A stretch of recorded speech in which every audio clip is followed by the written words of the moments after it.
got me asking why was the fine line. Cloud nine every night, staring at the bright lights. I'm always facing now. It's got me feeling down. Full throttle, straight to rock bottom. At the bottom of the bottle, drowning my sorrows. I need someone to tell me how. I need someone to tell me now.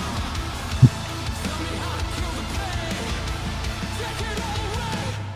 Everything is over.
Everything is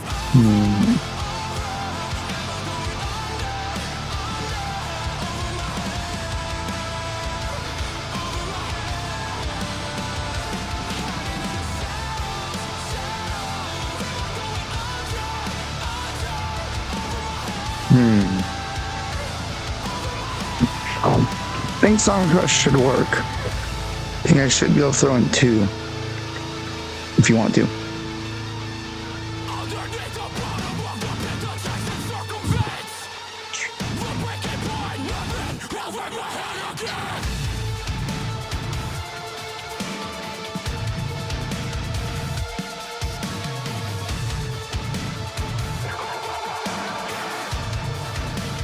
Something's all fucked up with the fucking other Spotify widget.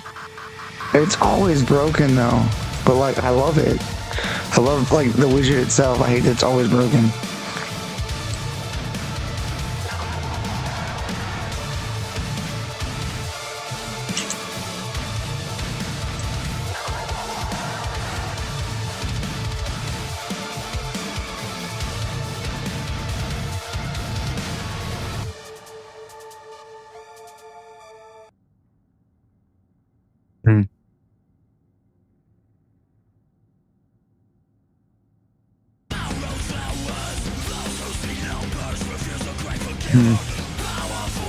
Still not.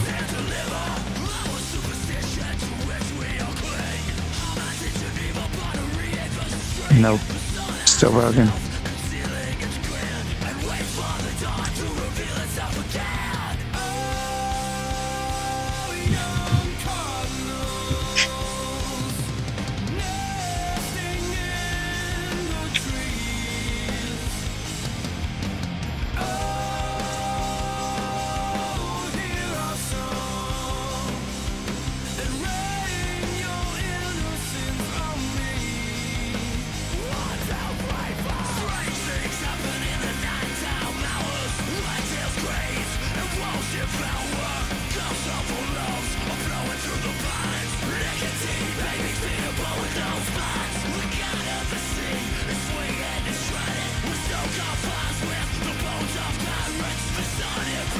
I understand.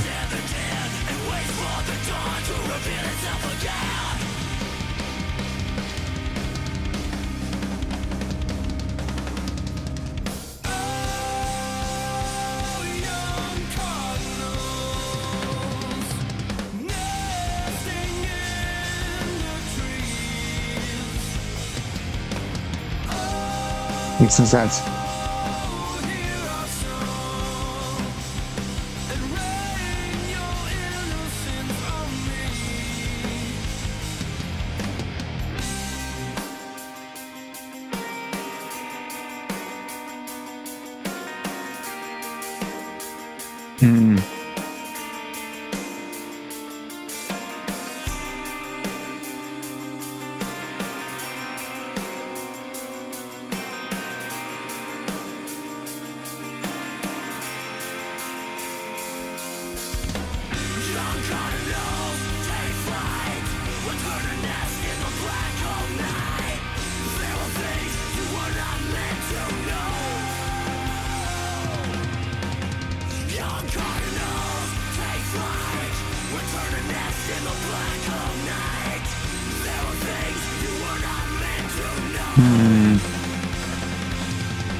Oh, young cardinals,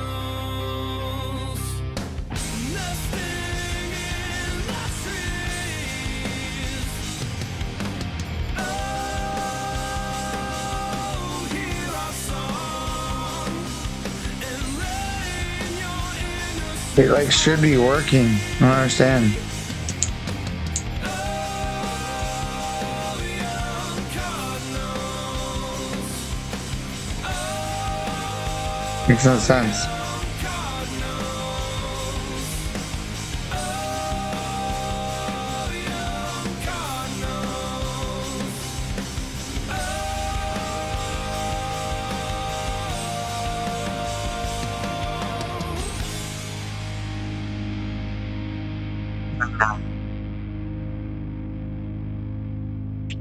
Giants.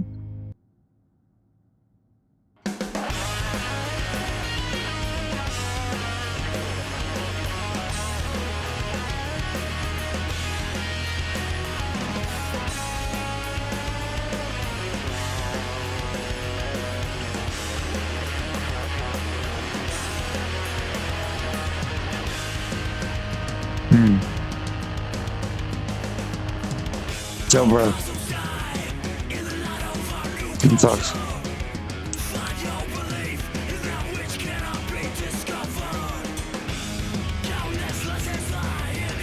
Probably like the whole API thing probably has to be reset. That shit sucks. That is obnoxious.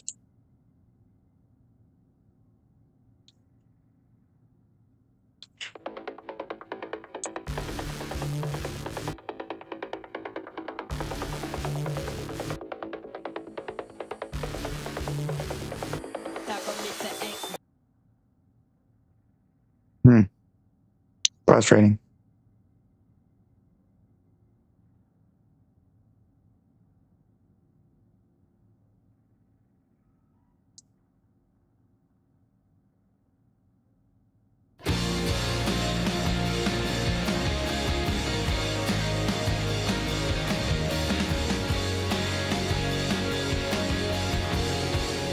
What up, Passion for the Arts? Hope you and yours are having a fantastic weekend. Happy Sunday. Well, happy almost Monday. But happy Sunday. How was your weekend? I got doing some internet tests. I finally got new internet, so I can finally see, well, what I can finally actually use on stream. Hope your night is well for that.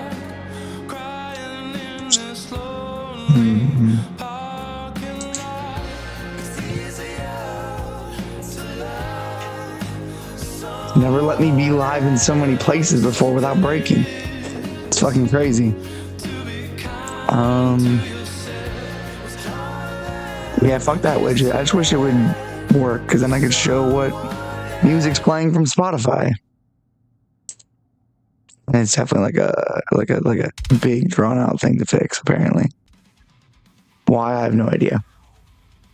Unnecessary. But if y'all want to pick some music on the Twitch side, you can control the music. You can throw in a song if you'd like to. That sounds like AI like fuck.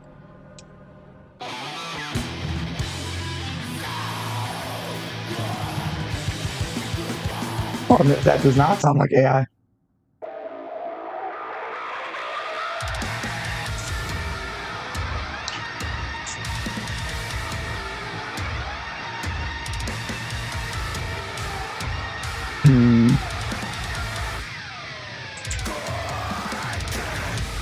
Dude, I just want my widget so bad. So I use it for this and for drums. And it's just always in the way. If it's gonna be broken.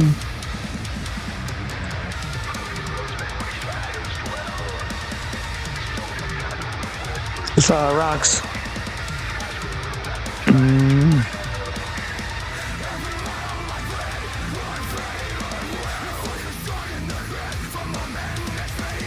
been forever since I had it set up for games.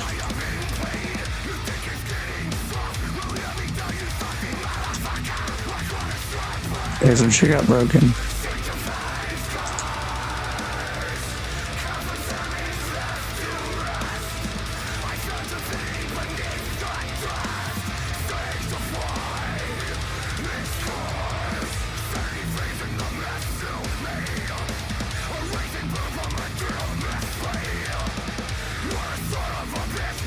Wow. Bitch.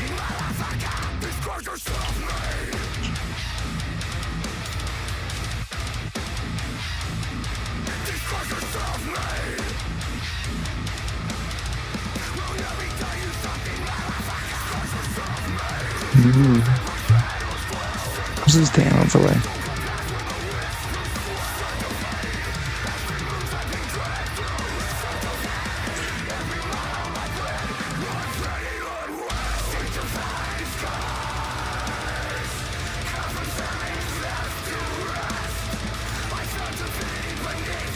Hey, cool.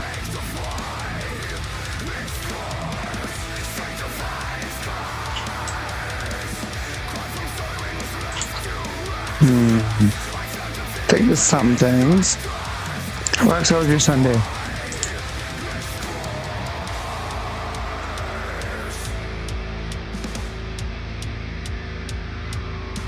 That's what I thought.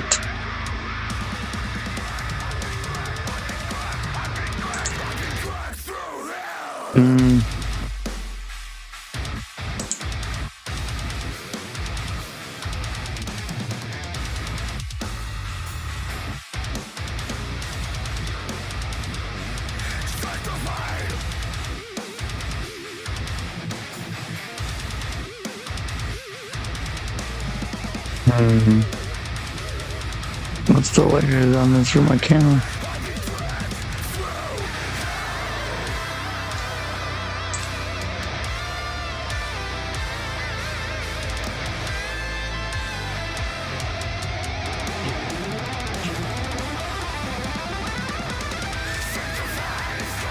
This thing.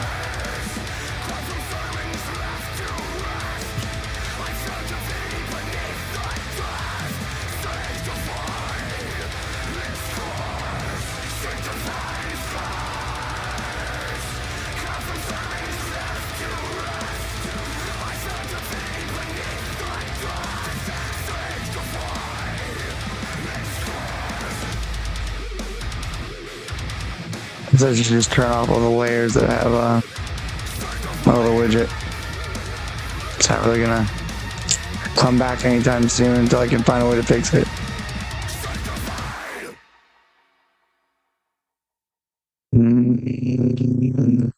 Hey, welcome back.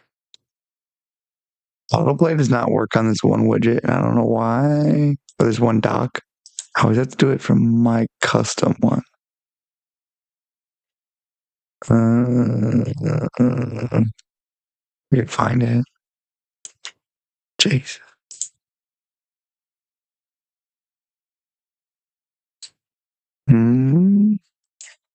Excuse me. Look, damn, we changed it.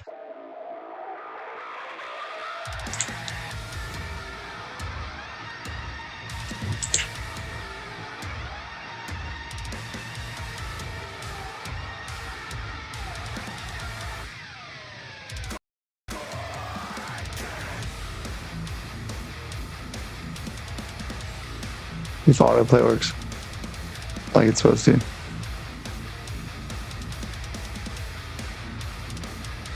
Not really. Fast forward doesn't want to work like it's supposed to.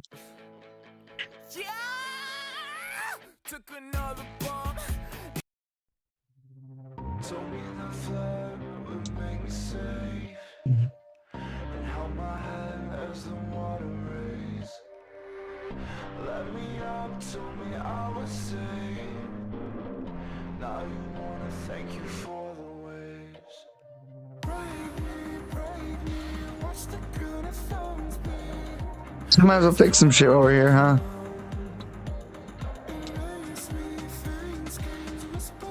start making it easier on my computer sometimes. For our first. Forever you ending night. Look me in the face while you twist the blade. Does it get through? Let's get my widget to work. I'm telling you. I'll get everything else working and be like, oh, great. Now you're the only thing that's like throwing everything off. With the heart it takes to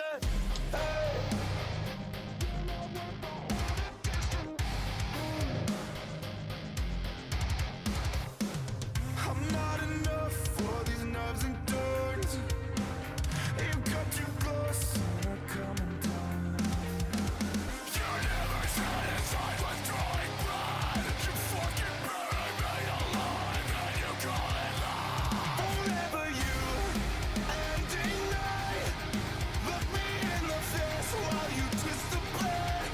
Does it get through the playing God if no Oh, this track fucks. did you get what you wanted? A promise. You're not worth the heart it takes to. Hey, the heart it takes to. I'll play some drums. Also want to stop being in pain, that too. I got a lot of wants. You're not worth the heart it takes to.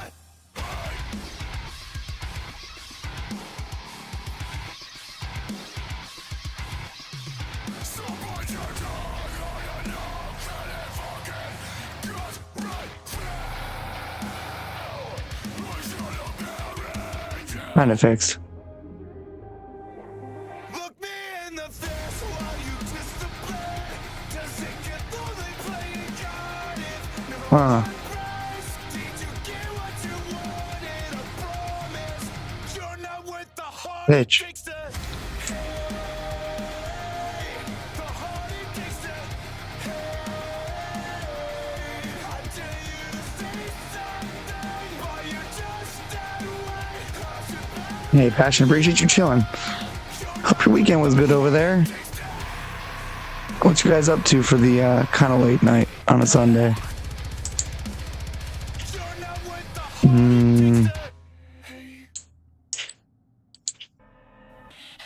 This one's definitely gonna be a pick. It's okay. I assume E-Kit scene's gonna look all fucked. I guess I can close the wow.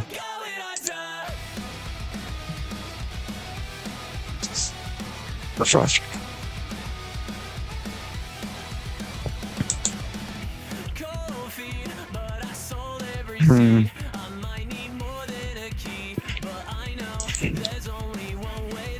Never fails. You know, I'm starting to think there's a certain button engaged right now.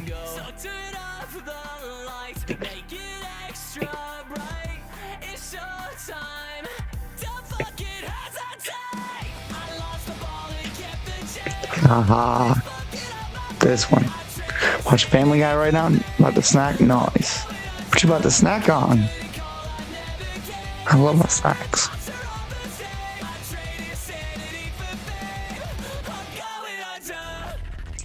Guess while we're here, I'll fix a couple things I know are broken. Why did that die on this scene? Interesting. Huh. I'll fix it later. That's interesting. Maybe I have that for a reason.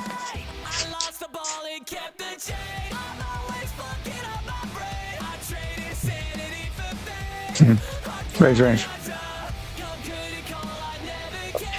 Bro, I have so many scenes. Holy fuck.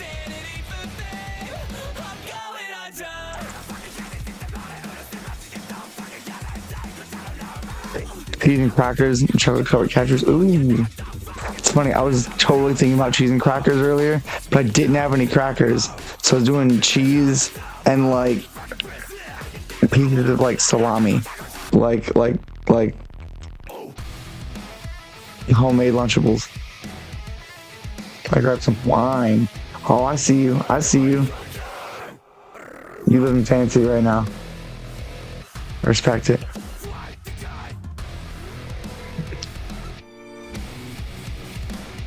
I lost the ball and kept the change. I'm always fucking up my brain. I traded sanity for I think I fixed most things. going under. Come couldn't call, I never came. There's an imposter on the stage. And watch it slowly on the way. I'm going under.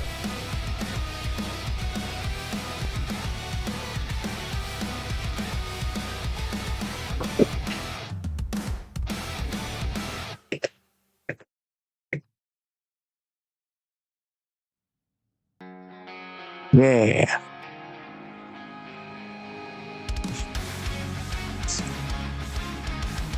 I respect that. It sounds honestly, that's a way to end the weekend. It really is. The part of you that's drifting over me. However, With you. I actually like this. When I sleep, you're everywhere. I'm curious how this affects my internet, or if it doesn't. Tell me how I got this far. Just tell me why you're here and here you are. 'Cause every time I look, you're never there. And every time I sleep, you're And milliseconds, no fucking way. 'cause you're everywhere to me. No fucking way. And when I close my eyes, We'll take it. Up the night as well, y'all. Happy Sunday. If y'all want to pick any music, you can throw it on the Twitch side. I'm not I might be able to try to look it up for you. But I appreciate y'all chilling. I hope you're having a wonderful weekend. I hope you had a good weekend. All your chores are done, just chilling for now, Rocks. Hell yeah. Yeah, I still have plenty more to do. It's gonna be a long week.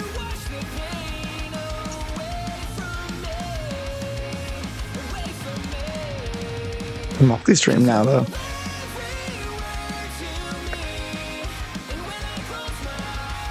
Small wins.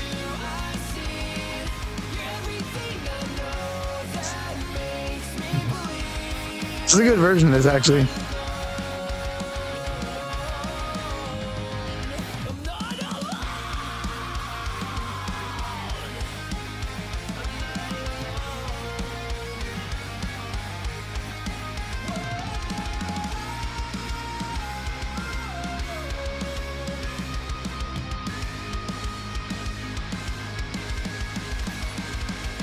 when I touch your hand, it's then I understand the beauty that's within.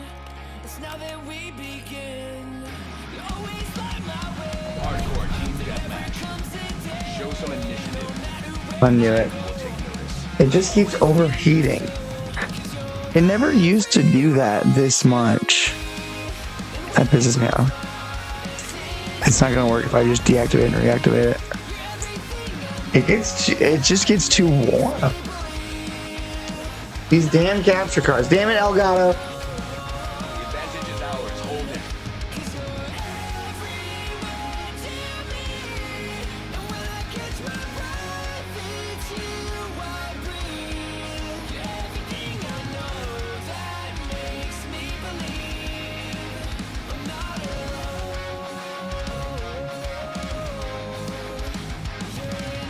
Everyone I see, so tell me, do you see me?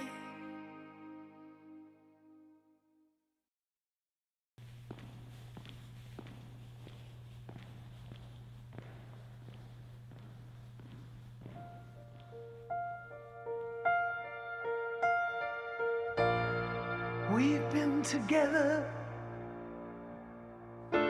for some time now, through all kinds of weather, but we're still dreaming. We have the lead. Maintain current posture. All down that tough and bumpy road. At last, I see you now. And when you smile, that's when it sparks. The magic starts. Really? And you just spark. What's Listening doing here? Jesus. We take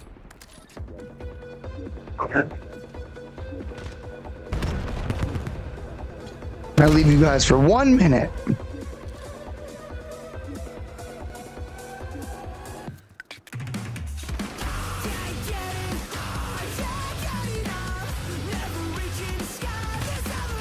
Real. Come on, man.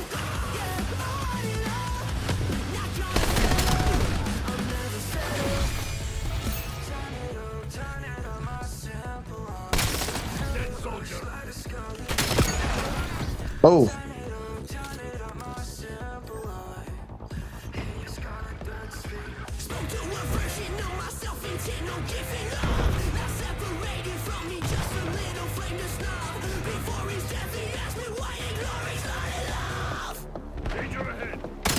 Counter UAV bus request submitted.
Well then.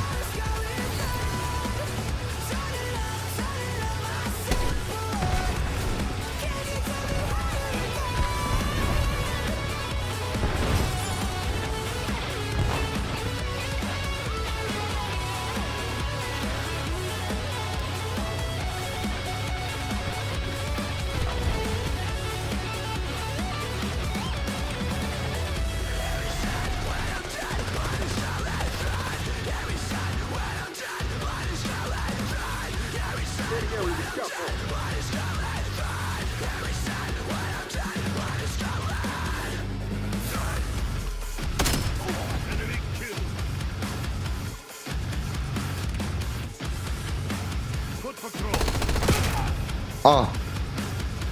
Knew that was coming. How's everything looking sound? Is everything like balanced, broken, functioning? Right, wasn't it? I like that too.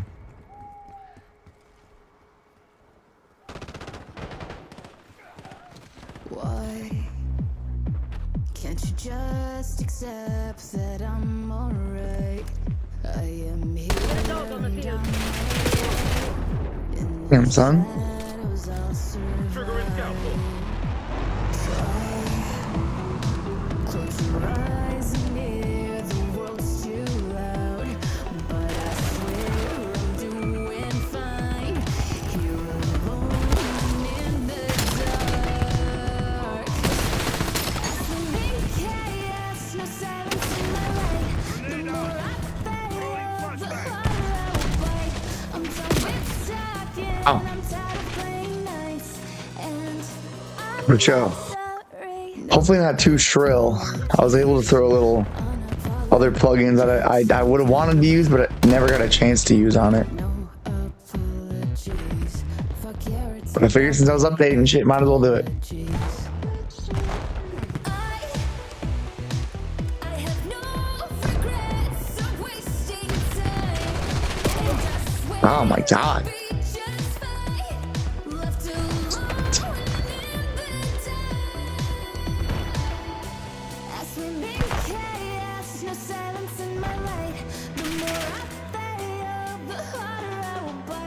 I'm done with talking, I'm tired of playing nights, and I'm not sorry. I'm done with trying, I wanna live my life. Tell me I can't and don't do it out of spite.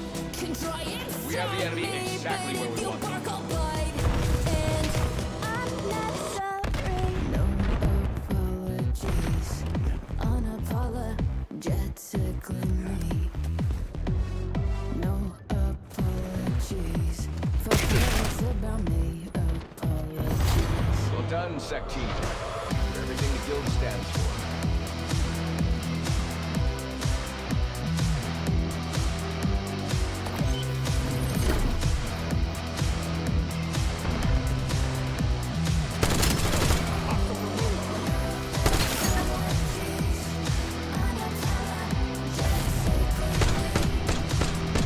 Of course, me.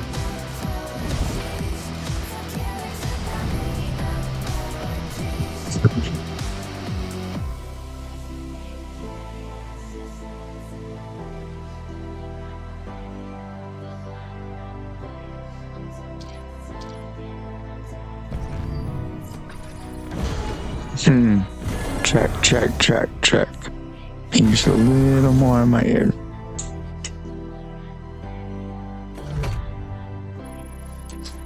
Bitch.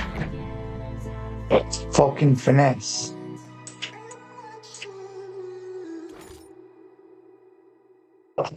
Full 2%. That's all I need. Ah, it's nice to have this setup back.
Hardcore team deathmatch. Eliminate the enemy.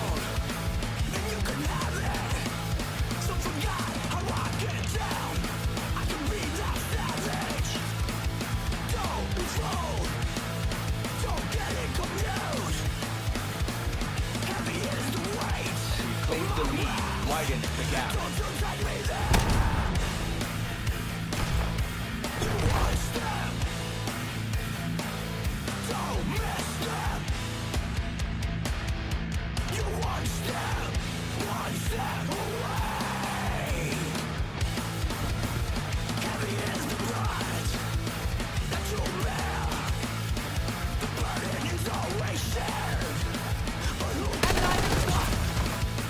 Damn, I was about to say, where the fuck are they?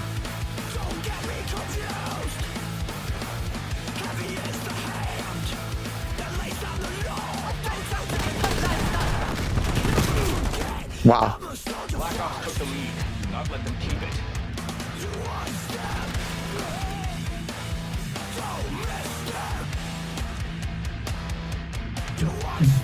Hostile UAV established above. Oh my god, true. Enemy RCXD detected.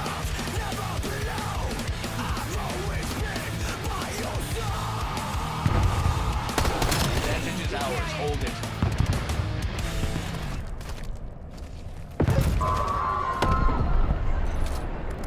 I felt pretty good for the first time. Pretty happy with it. You're about to say something, I can see it. Well, talked it over with the guys and Sorry I'm late. How's the meeting going? We have lost the lead. He's about to say something. Oh, he is? What's he gonna say? I don't know. Incoming cluster we study. like your idea, but we already did it in the past, so we're thinking maybe we could try something a little different this time. Sure. Sure. Hostile skewer inbound. Speed just a little bit. Need hours, In not show let up. business, there's a thing called Enemy care package Chrome. detected Don't overhead. fix it. Yeah, people are hungry for nostalgia. So, They they have the want to lead. see the Take it old back. with a new twist. Twisted. Do you think you could do that? Okay. He's in. He's in. He's in. I told you. Let's go drink alcohol and play golf. Damn it! You got me! I'm so revved up right now. I want to smash Oh, this bug. we're dead. This bug means Don't more do to it. me than my kid. Don't do it. So, all right. This is gonna change your life. You're gonna have That's a lot of rocks.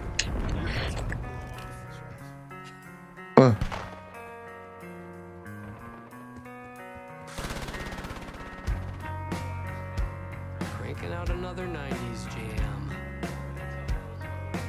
Wish I could do something new. But nobody wants to hear that. They just want the classics. Can't blame them, really. Something special about your early shit. And be a real adult. Stop complaining and give the people what they want. Here comes the CEO. I gotta keep this rocket in the sky. You know, I was just a kid from Connecticut, alone in my room playing with a Tascam 688. I miss those days. I was happy, tinkering in my room, all those hours, chill out like a cocoon. Damn. Comes the CEO.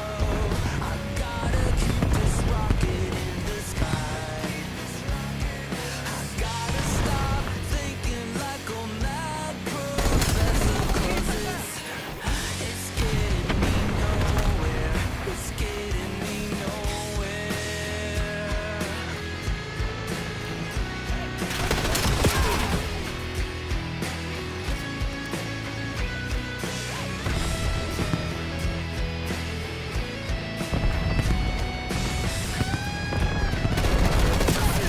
Wow.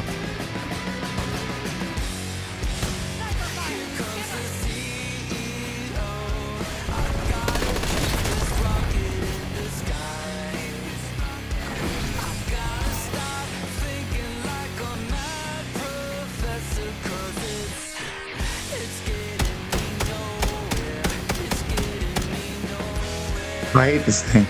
I wish I could fucking steady the aim. So he can stop, like, when he holds his breath. Cool.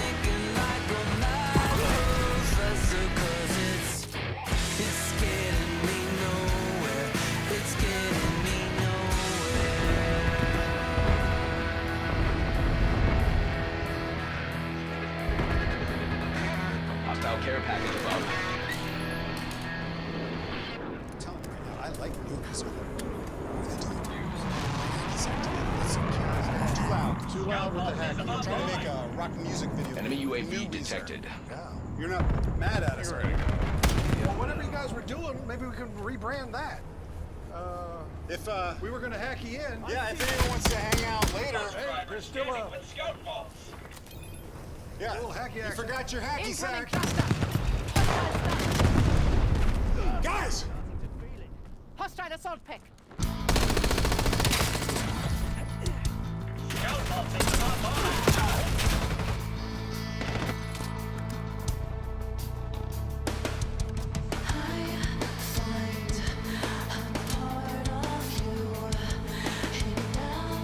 Man, that Scott's playing with right now. Hostile UAV established above.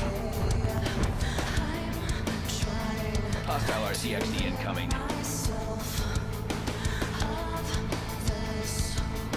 Hellstorm inbound. Damn.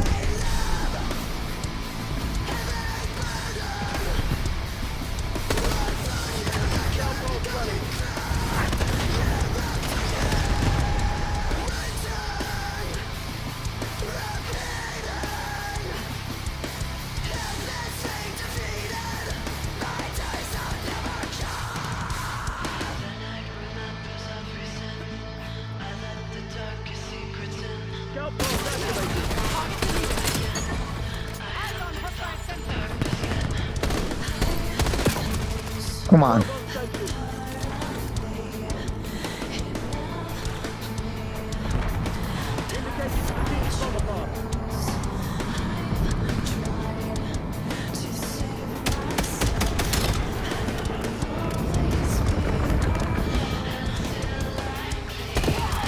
Oh.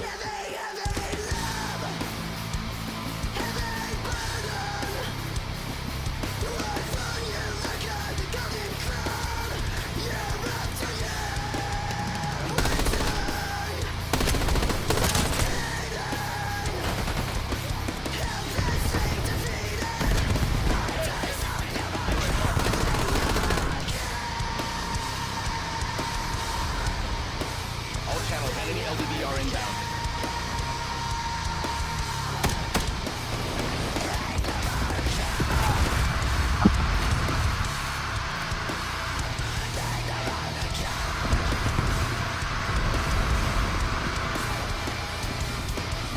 It's soup. Ooh. Kind of soup. Jealous. Soup's always good. Okay. Okay.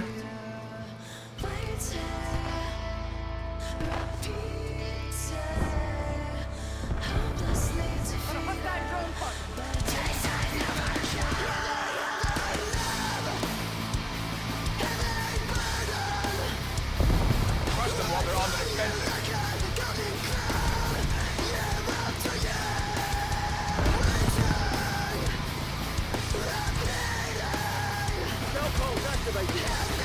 Multiple hostile RCXDs operating. Outstanding. Top scorers have been earmarked for elevation. Hell yeah.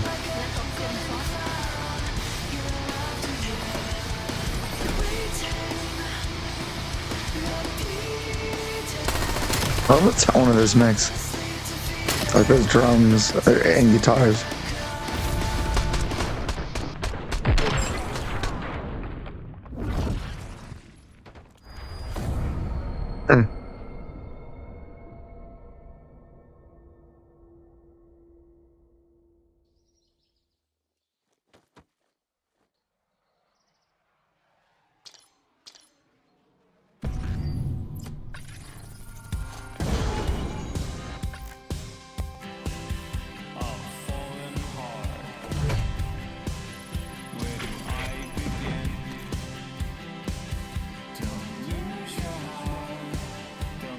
Not all the music's gonna be winners. Like all my new music suggestion playlists.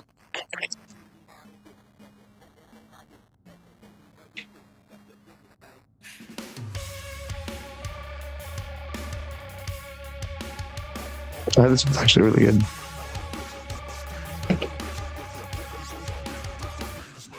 I want a skinny model bitch that can put this on my dick, that can make me nut real quick. That's the biggest, man.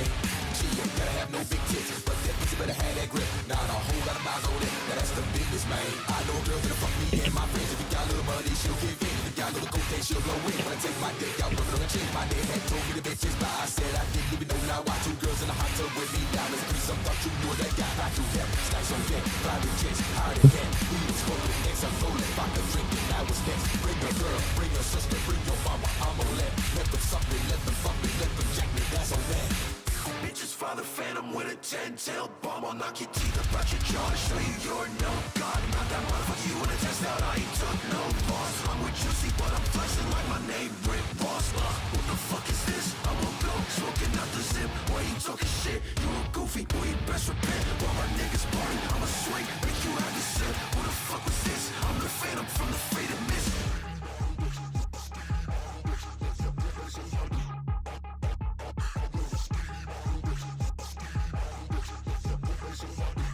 Kind of fucks.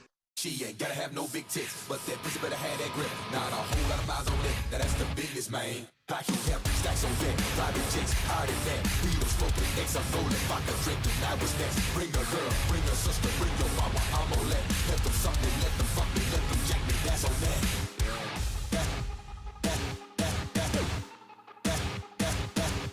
That's on that.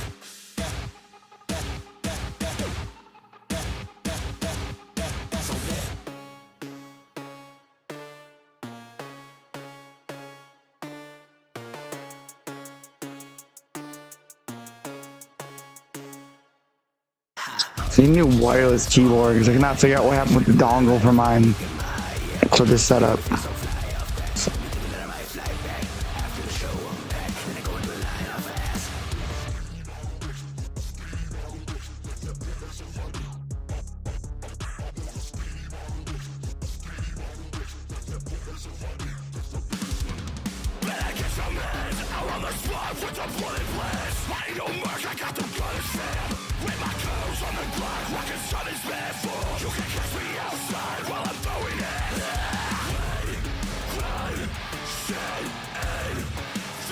If anyone wants to pick some music, queue's open. We're throwing it on the Twitch side. Much love, y'all. Hope everyone wonderful Sunday. I'm gonna hit my bowl real quick.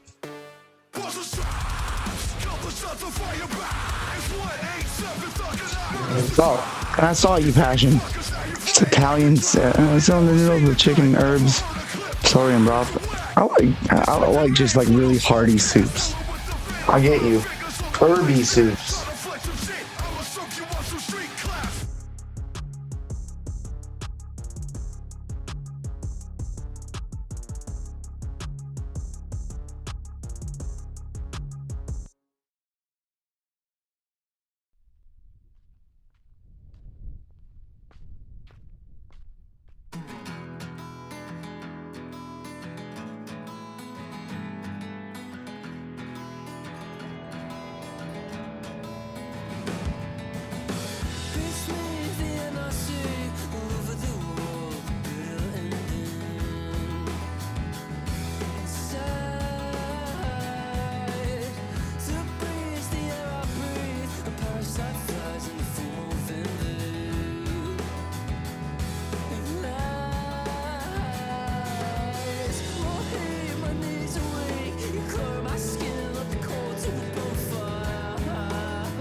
I feel it again.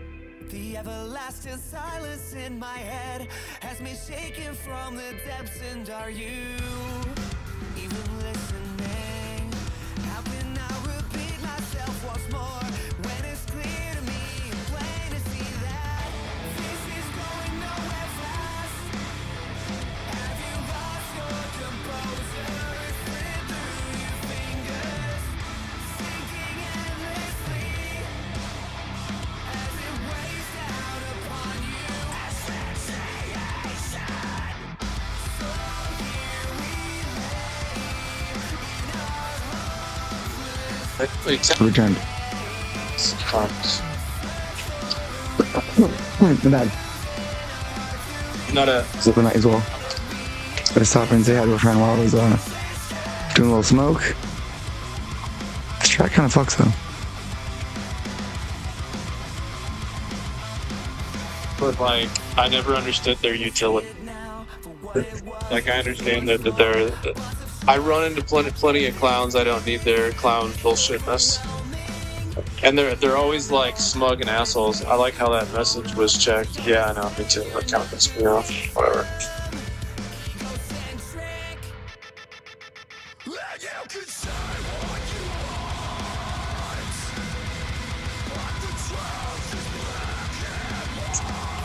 That's facts. Certainly not in any one of them.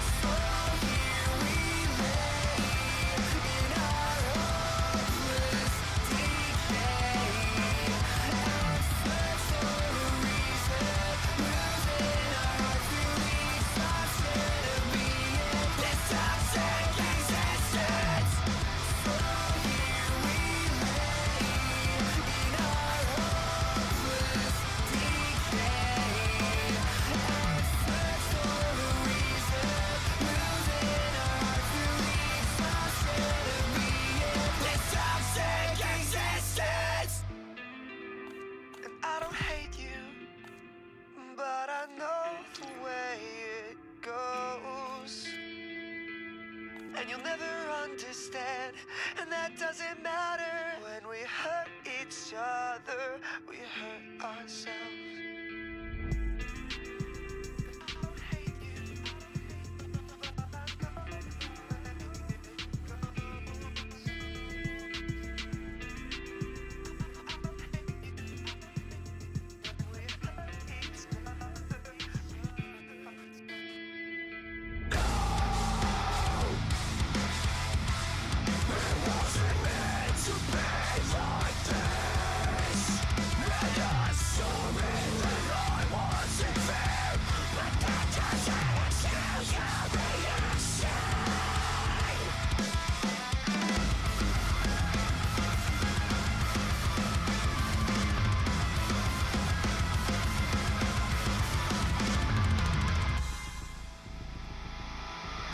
So here we lay in our hopeless decay and search for a reason, losing our hearts through the exhaustion of being this toxic existence.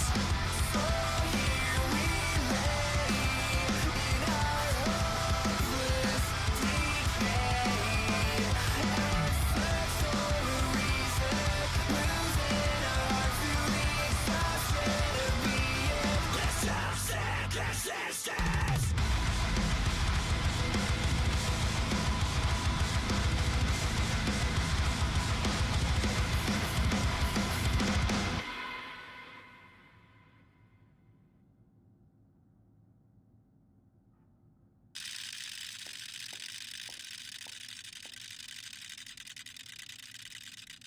Run your mouth, wish they could shut up. I've got fingers in my ears going la la la la la.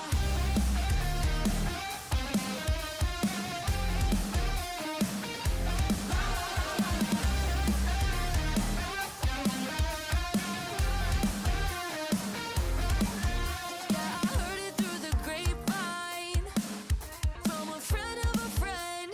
You know how this ends. They can't tell which one of us is lying. We're both telling the truth from our point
you've become.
Skull Mountain falls. The Skull Mountain falls.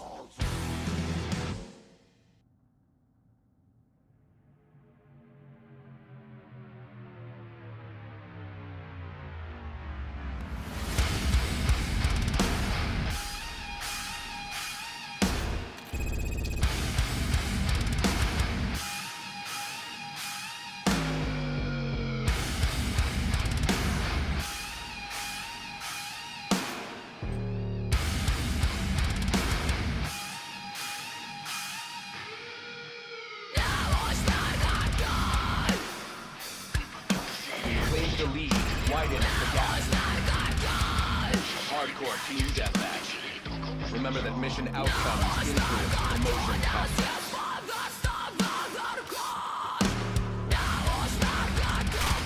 Black Ops took the lead. Now let them keep it. We have the lead. Maintain current posture.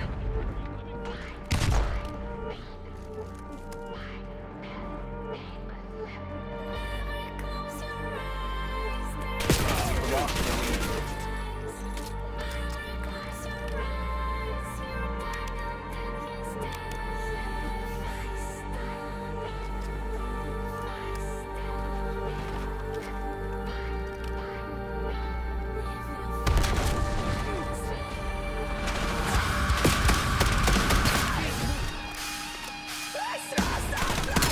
Enemy UAV detected.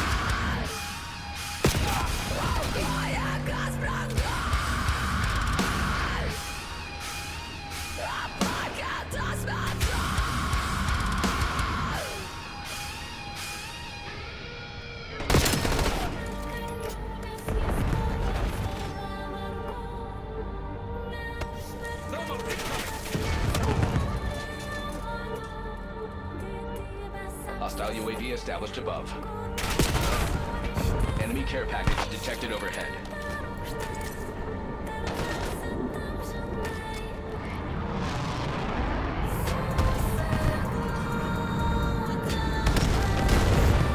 Enemy shot. Sighting in on care package.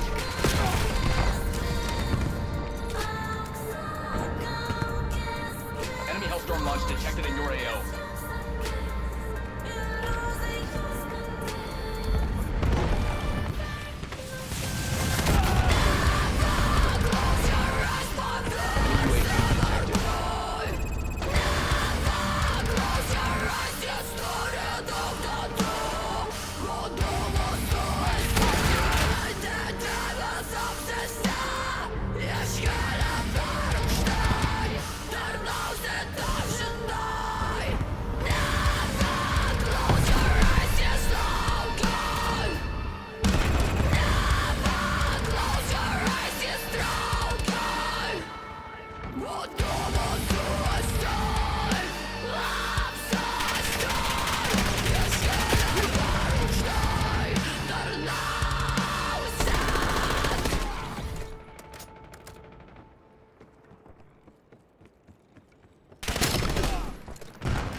Hostile UAV established above.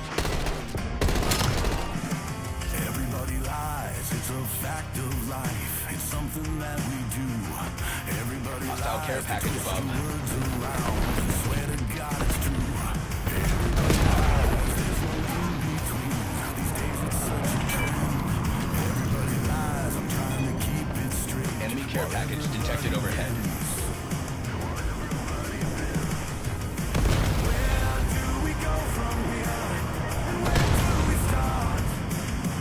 Don't know how or why or when it fell apart. These days the truth is somehow always compromised. It's a sad fact of life, wrong or right. Everybody lies. Everybody lies. Well, everybody lies about their history, their fuck-ups and their deeds. Everybody lies just to suit themselves and get them what Round and they mash. need. Hey, you know what's crazy? I can fully use my Computario now. So now I have you on my stream side because I'm fixing a couple things. Just wanted to say hi, and I had some people here that were saying hi from YouTube side. Hey, super nice. See, now we need to find some things to do together, and my arms need to heal. Enemy UAV detected. No, both together. Actually have to just adjust you onto it. So I don't know how I mean I can show you what I'm looking at if this helps you with like your setup in the future. But you know, you can't really ever see things until somebody like, you know what I mean? Until like it's in action. See if this gives you an idea. I'm just gonna go entire screen real quick. Alright. So here's what I'm looking at while gaming. I have stream requests, so this is like all Stream Elements songless bot. It's pretty much the same while I'm playing drums. I try to keep it similar to look at because I don't want it to be too much of a nightmare. But like, if you talk, I think you should be right here for voice chat. And so I have everything on their own. You know what? No, I do have something wrong in Discord. Your output has to be the same, but I don't know what you're doing with those. But like, let's say you want to bring on for some interviews and hangouts, and you want to be able to have control with it through something like that. This is how I would suggest doing it. Right, so output device, I want this to not be my headphones. I want this to be where is it? Should be voice chat. Should be one of these. Here it is. That's the voice chat group in Wavelength. So if you go into Wavelength, I have voice chat right here. So when you talk, I have you right here. Oh my bad. What the fuck? How did it? What? Now I should hear you. How did it kick you off? How did it? That's very strange. So now I gotta turn this down. So this is my mix of stuff. And oh my bad. Oh, I can actually give you music that I'm playing too, which I won't because you're streaming and all the rest. But I can send you a mix through it. And when I send this as my setup for Discord, I can send the music that I'm listening to live on stream. So that's how I was doing it before. So I don't know if that's another way that might help you with the whole Discord audio thing. That's actually how I do it. Because I set it to this one. Everything I go to Stream Mix, and then I use Stream Mix as the input for Discord. So that's how it works for me without needing to do it all from the stream side. But the stream side's nice while you're doing DAW work. Yep. But no, this is cool. No, this is cool. This is pretty much what I got going on, actually. Yeah. And I have this all on. This is why I wanted the Stream Deck Plus, because I have all these on those little knobs. So I have volume for all the little things that I need. Usually it's just like usually it's just like voice chat, music, my game. And sometimes I have to move it. Sometimes I have to change it. Whatever, you know, like a couple little things at a time. But you can do all your folders and folders, but I found a way to do it with buttons on a mini Stream Deck too. So like all I have is 6 buttons right here in the TV and a little, I don't even need the iPad because I can use multi-chat on the screen, but I had the iPad because I was streaming off my console alone for a minute, which I learned you can set up overlays to exist online through the cloud in a way, so that when it streams from the console, it adds them and like all your alerts and stuff, the same as if you do a mobile stream. But like unless you set it up with Streamlabs console, you just stream normally and like it won't work with Streamlabs. It's kind of weird. But like, yeah, you can multi-stream from the console itself too if you set that up, which I thought was weird, and I haven't got that set up yet. Anyways, and my capture card keeps overheating. I don't know why. Yeah. It's welcome to streaming. Every time you come back from a break, something that works normally how you usually had it set up no longer works that way. No longer, yeah. I know. You gotta always leave it set up the whole time you're done. You're out, because then it works the same.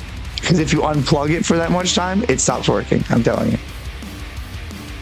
He knows. It's kind of like a car. I don't know how many of you guys work on cars. It's like a car. Like, if you don't drive a car constantly, it'll break down. Yes. And Yeah. You're like, setup you're is like, that. but echoes. But if I drive the car too much, it's gonna break down. Well, guess what? You are fucked either way because we're all dying. Yeah. No, it's there's no way around the fact that you have to use a thing, whatever that. It's thing actually is. it's actually like a strange AI that like has an obsession with you that needs to learn things about you. And as resentment for you being gone, it starts wreaking havoc on everything, you know? Like, hey, awesome, Sad Mary. Enjoy your freedom, good sir, for the next couple of days. So for people in the chat who aren't already subscribers, you're going to be hit with an ad. Don't you fucking dare tell me what I can and can't do, you dumb... Okay, there we go. That's funny. So I hit the thing. So I can't remember. I'm doing top of the ad. Well, I'm top of the hour ad breaks for people who aren't subscribed. I think that's the best way to do it.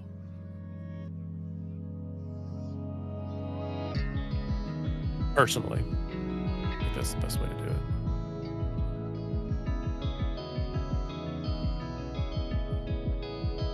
Tommy was here. I swear. Oh, he's still here. Must be whooping thy ass. Yeah, so you see, whenever you get a chance to look at my screen, so you see my new setup here now.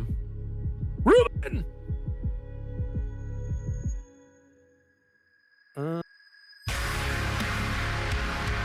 We got stuff. We got stuff coming your way for sure. Soon. I know I keep saying that, but I really mean it this time. Oh, bye, Throbmaster. Throbmaster left. You know, it's just the coolest thing ever to like see who's here and who's not here. It's so fucking cool.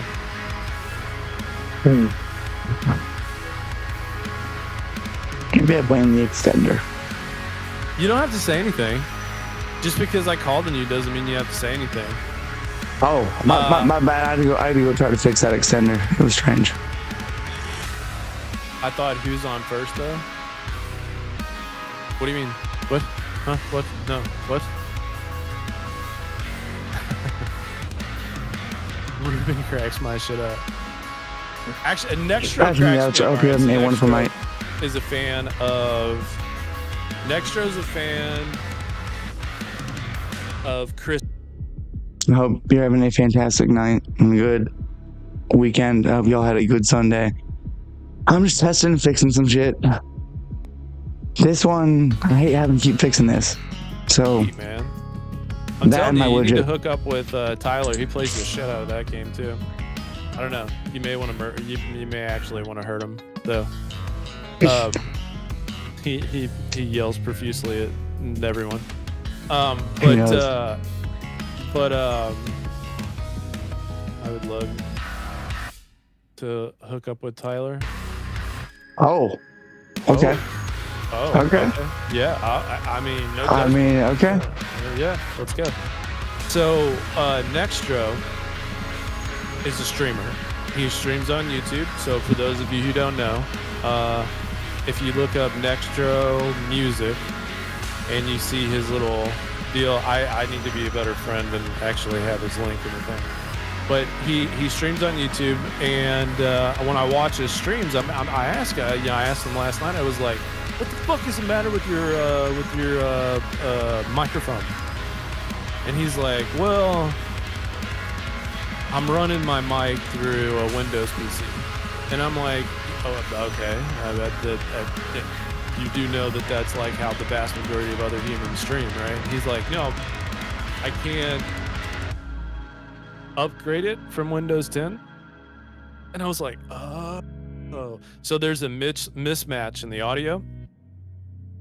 So anyways, we're sitting here, and I'm finishing setting this kind of stuff up for today. And then some other stuff came up, so that's why I didn't stream earlier today. And Ruben, I'm always thinking of you, man. I'm always thinking of you. No. Me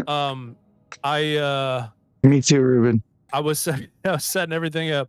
So then Every morning. Nextro said, did you catch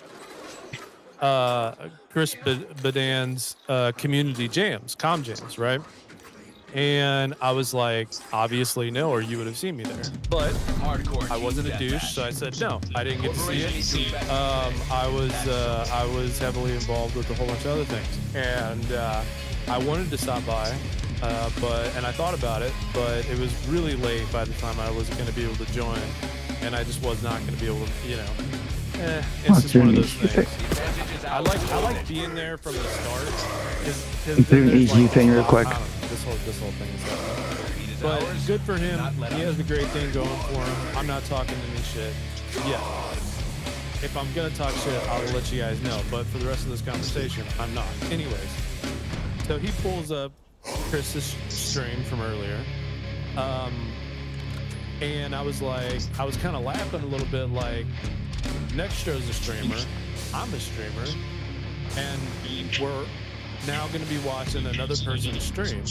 I thought that was like a ironic, funny thing that was happening right now in this moment. Well, the ironic part is then that we're talking about that on my stream because I'm also streaming. So now he didn't articulate the reason why until we started watching it. I was muted, but I was saying, and now we're also talking about it on my stream, so you have one more level of exception while I'm hanging. So like, just so you know, it goes. I like it. I respect it. I like it. Yes. So Snuka, don't ruin this. Don't ruin this, Snuka. You can never ruin anything. Snuka, you need to restream it. Snuka needs to restream it now. Yeah, for sure. No. So the reason why I'm bringing all this up is I like Nextro, I like Ruben, I like Chris, I like Snuka, I like all these things.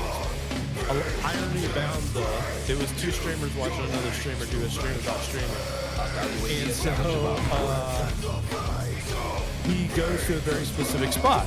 And so when, he goes to this spot, someone, JH Coe 71 left. Well, you know what? Why don't you run here to begin with? And so we're watching Nextro's song and people's reaction to it. Dreamception. That's genius, said Mary. Fucking love you, Mary. All right, anyways, so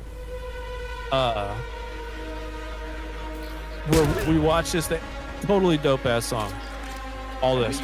And then Nextro shows me a couple other things. And then we get to this deathcore track, which was so fucking funny because the deathcore track had these huge, and I mean massively low end drops, sub drops. I understand why this plugin will not give me even if you're on a phone, mono your phone's right now. gonna move around. Like, Going crazy. It's like only give me stereo. But it was in a deathcore song. I don't want stereo. And at the same time, he was playing I just want a mono. video. I don't know if it was the same people who made it or not, but he was playing a video, and these guys were, how do I say, they were acting a fool, wearing death metal clothing out in the snow and like randomly beating sticks against trees. I don't know.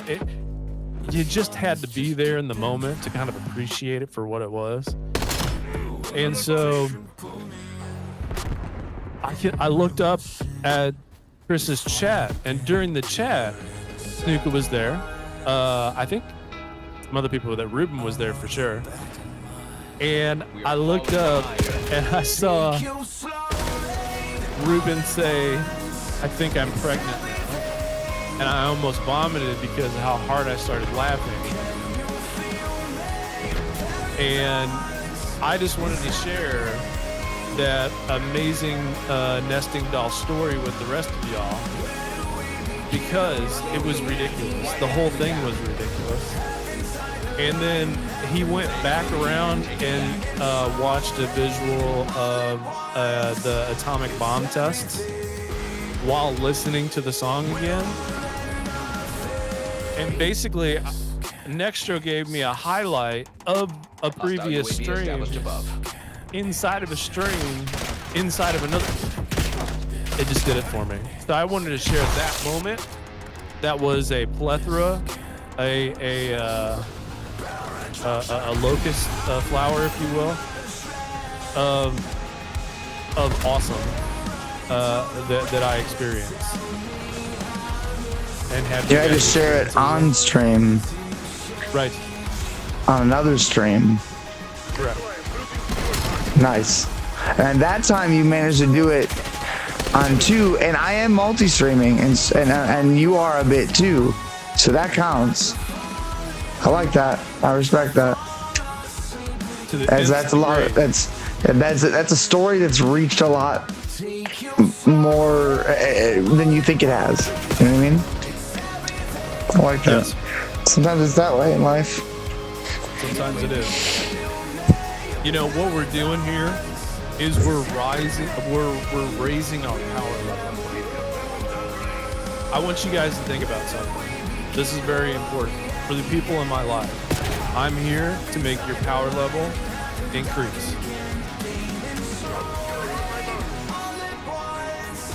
There's just no reason I can't find this in mono. So there has to be a button. If we have enough power that is real life power, then that will decrease the likelihood of negative outcomes for our future. You realize that, right? So the more you work on your legs, the more you do never skip leg day, the stronger your stat. So that you can bend over and hang out with Found it. Found it.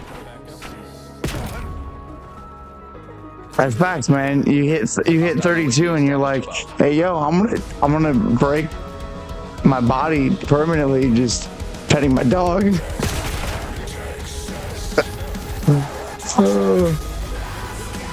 Yeah, passion for the arts. Thanks for chilling.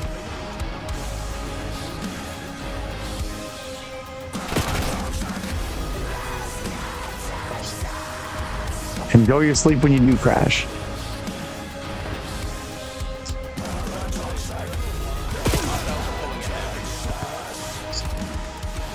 Yeah, I guess.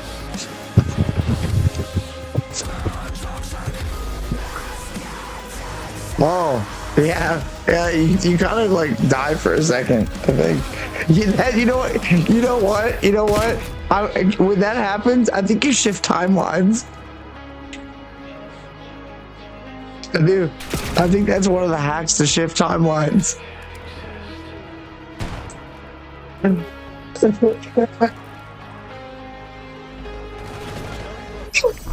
All security personnel report to supervisors for evaluation. It's too funny.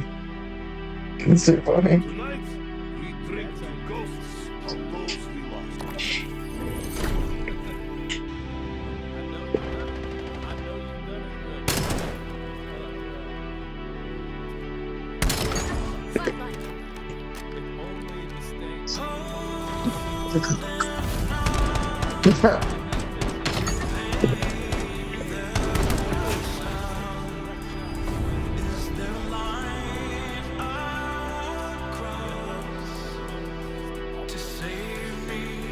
That's facts.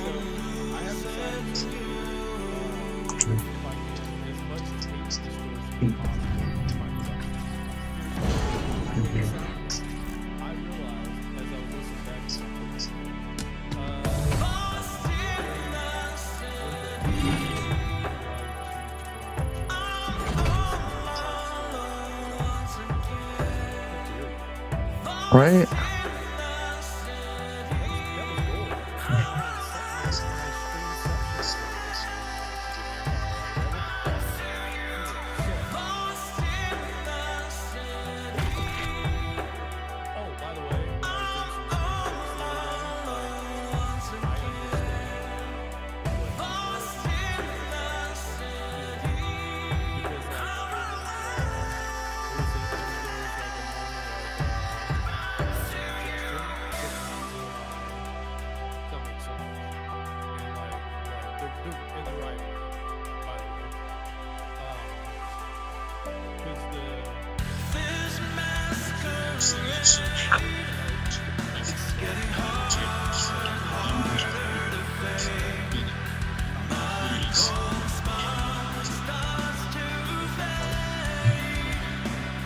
It's facts.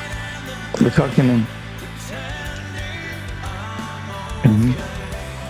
It's just like I almost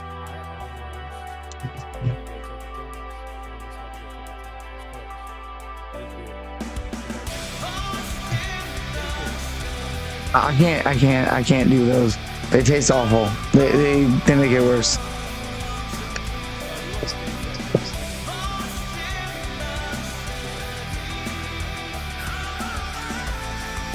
It has its time and place, and you'll find its time and place for you, and it'll probably be less of it. You know what I mean? The thing about taping itself, and I was thinking about this the other day, is that like to just use either tape delay or tape saturation, or there really is tape compression. There really is tape. There's really a version to all of this in it. There's like. There's a lot of things that happen with, there's like tape aliasing, right? There's tape bias. There's a lot of wild things that happen with just like the magnetism and shit involved with like recording something to tape. It's very interesting. But like, well, basically like that flutter is a part of the whole thing, right? Like everything the flutter, the cohesion, the way that it distorts, the way that it, like people kind of hear it from the digital, like I'm clicking through a bunch of preset sounds perspective. And unfortunately, like that's cool. That's like, I mean, you gotta, again, like train your ears to what you like, but what it is has been lost. And to clarify what was lost in it is that it's basically, since all of those things are true, right? That like pitch, time, clarity, like all this is affected once it's like printed down. There's like nothing you can do about it, right? Like it's on a permanent piece of recording. Like there's no DI of it. It's like recording a bad DI, and you're like, well, there's no going back. But it's like the part you had to have. It was the only time you had to take, and like you were working with somebody and you can't get it again, you know. But that's kind of like, that's what recording always then was, in the way that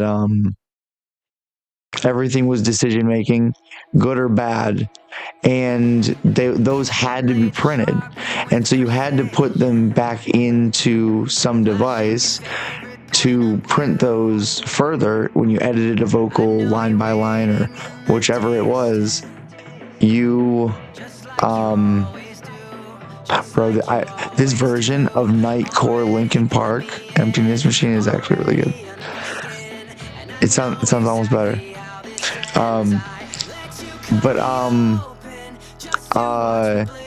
Basically, like, it was all printed down, so like there's a sound of compression in it.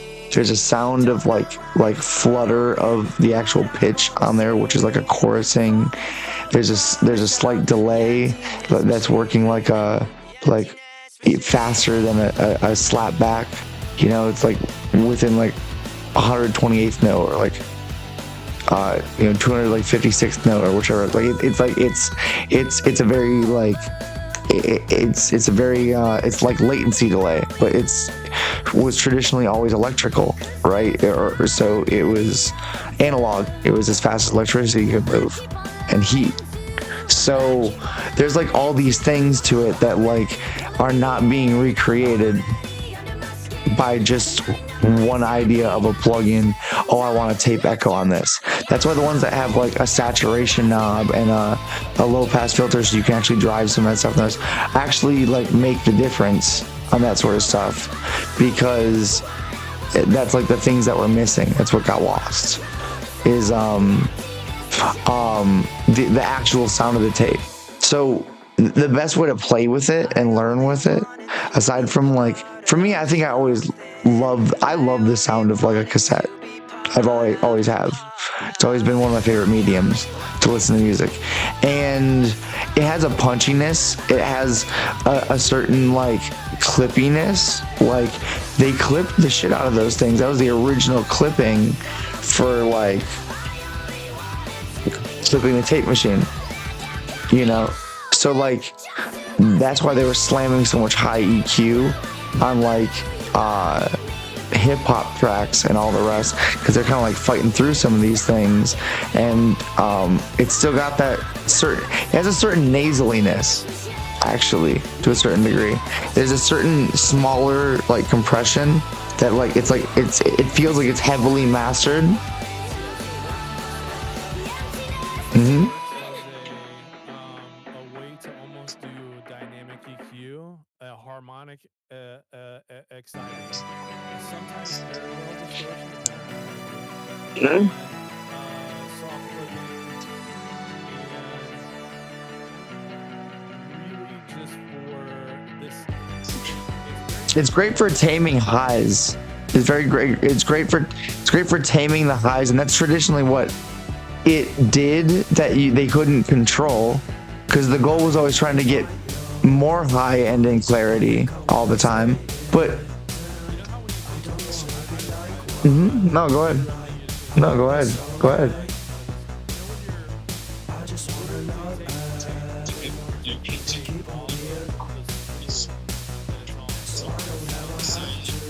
Mm-hmm. It makes this almost like stretched sound that kind of goes across the entire. Mm-hmm. Yep. Oh, for sure. And that sound itself is kind of what tape does. Meaning that in real life, I used to work at a video store.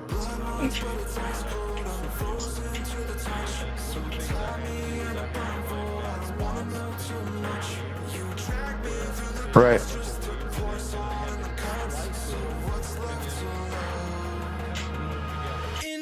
Mm-hmm. It's good that you had that experience, because in audio it's yeah, it's exactly how it works. It's identical. Putting those tapes back together, when I was putting those and editing out the parts that were messed up.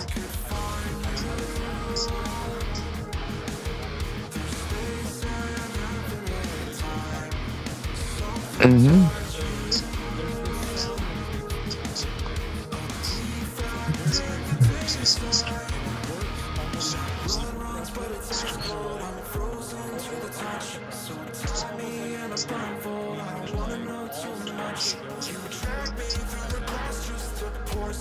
Mm-hmm.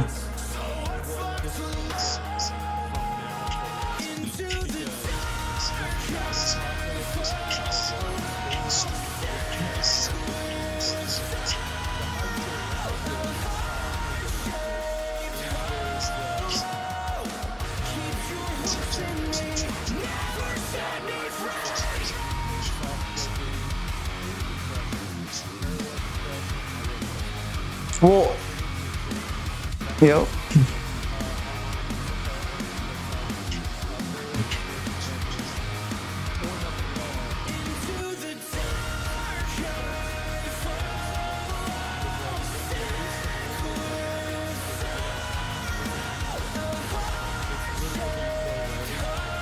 Well, yeah, no, for sure. Like, just remember, like, you're already doing that regardless. The second you make a bus and you drive it, like, the best way to understand how a tape machine works, and this is not like that, this doesn't work exactly like that, but like the concept is there. And again, this is like where it comes into play is well, you can try to get to this thing. You can drive a song. You can drive a song or like a sound as loud as you want, and as long as it doesn't clip the output, it's not clipping. Now it might get destroyed somewhere between, originally through a mixer, the transistors and capacitors of this track into this one, or this machine into this one, or the signal path of this machine into this machine, and sometimes you clipped a thing going into it. And that was just the thing. That's what they did. but like that's again where that was the need for the original need for a compressor. You know why they first ever made the first audio compressors? Radio, sports radio, and like talk radio. They needed each signal in front of the person to get louder, and they didn't have gating then, so it was still always like position. That's why studios were built the way that they were, and still are built around that, even when they don't have to be, because people look at all that sort of stuff and they can still make a good song in like their bedroom at home, and it'd be closer to anything they listened to than anybody was putting out 12 years ago. But basically, no, it was for radio that they needed to be able to get it up to line level, louder to the music, and so that everything could be balanced without having to have everything so low, especially because of the noise introduced by all the analog equipment. So they're trying to get above the hiss level, and so they needed more and more gain, and then it became like box into box, and then they were cranking one and turning down the other, and doing right, and then they were doing that with channels, and they were doing it with buses, and they were finding out that it had a sound when it clipped those, and it often tamed a lot of the high problems or a certain like low end buildup, or it accentuated the hell out of it, and they had to be EQ'd off or whatever it was. But like the rest of the sound was good, so they did that, where they EQ'd it somewhere in between the process. It's just a whole thing. But like, so it's why to use a certain version. So like, why does Tube sound cool to you? What do you like about it?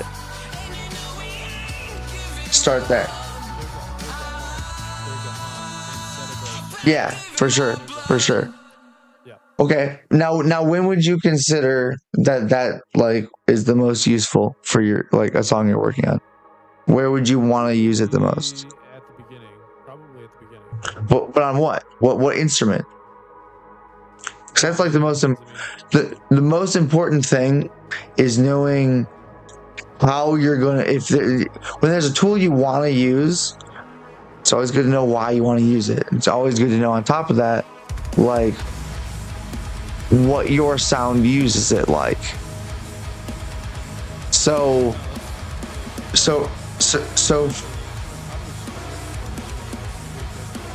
I get that.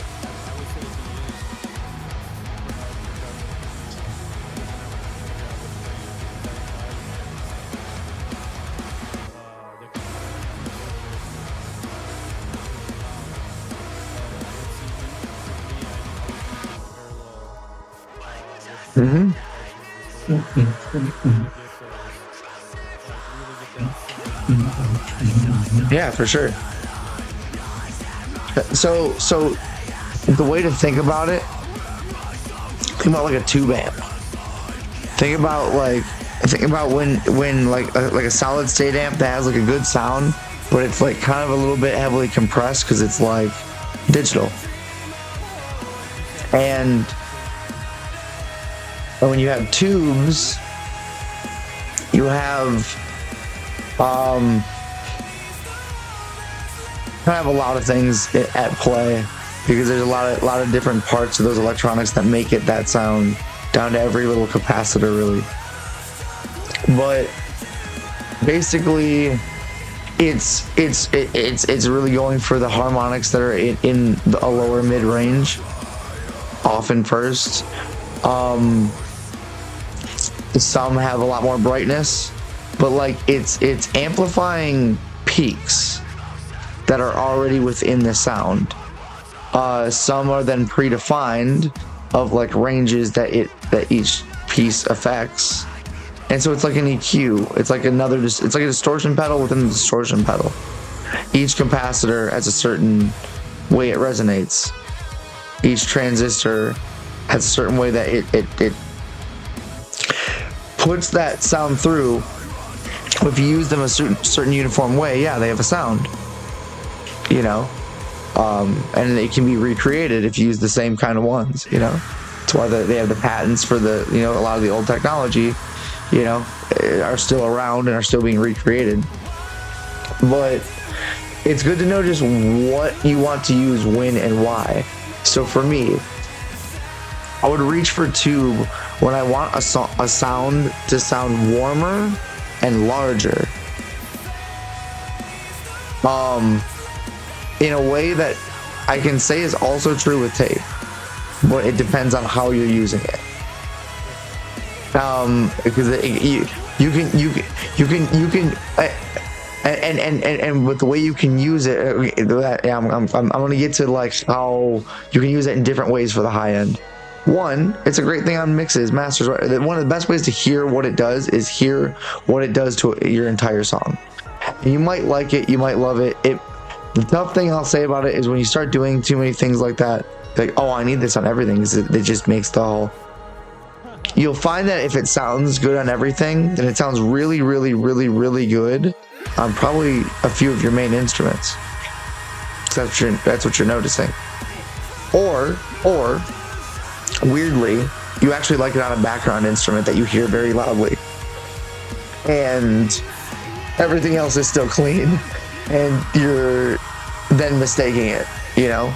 So, but basically, like, I want tube on like a synth bass, like a really deep, like dubsteppy, grindy. You want it on something that you're distorting with this, like you're meaning to distort. Like you can use it like for example, like when people want to use Saturn for stuff, this is where Saturn works well.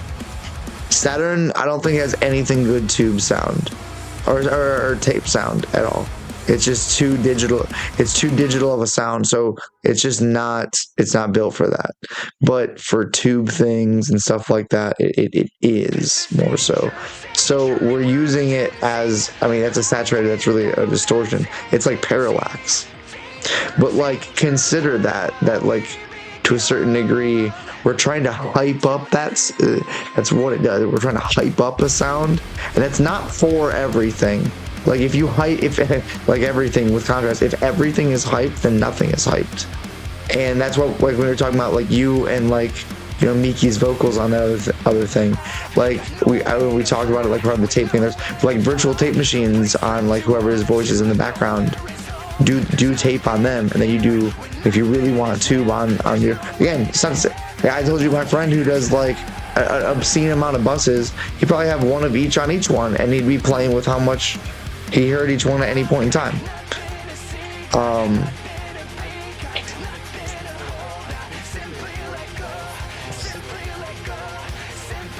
They for sure, they're a feeling. They're meant to be a feeling, and people worry more about what it sounds like than what feeling it gives, because it's meant to give the feeling. That's why you would hire a certain mastering engineer, fall in love with his work, and like decide he's the one, right? And you have to recreate that for yourself somehow. And even if that is going into Ozone and throwing it on that IRC2 and a couple like preset like saturations, or just cranking up a couple bands like with a light amount, like there is something nice to that, because there is something that it is somewhat recreating. But definitely digital tools, like even Ozone is good for this sort of thing, to be quite honest. I think it's better for actually this sort of thing. I like IRC2 and like little to nothing limiting. It has an expanding mode, which is nice actually too for mastering.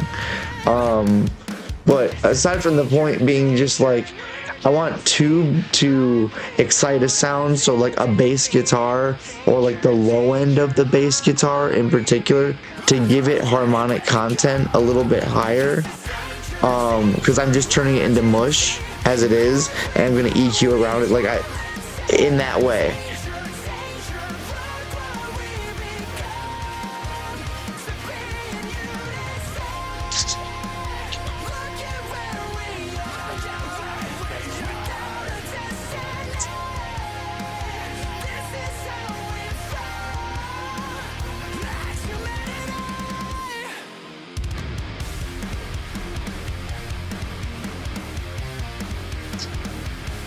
Oh, buddy, what? You need to go home.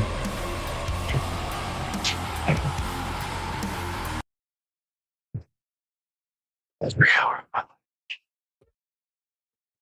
All right, so that is with no tape distortion, and this is with tape distortion.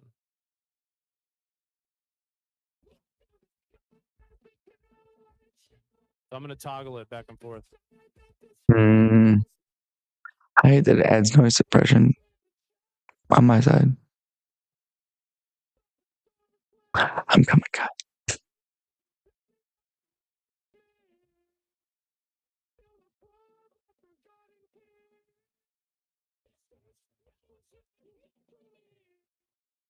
So you can really hear it. Can you solo? Yeah, absolutely. So you can really hear Oh it. my god.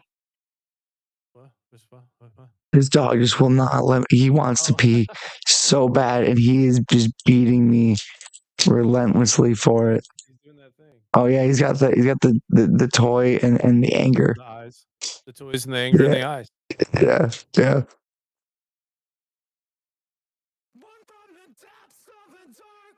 This is off.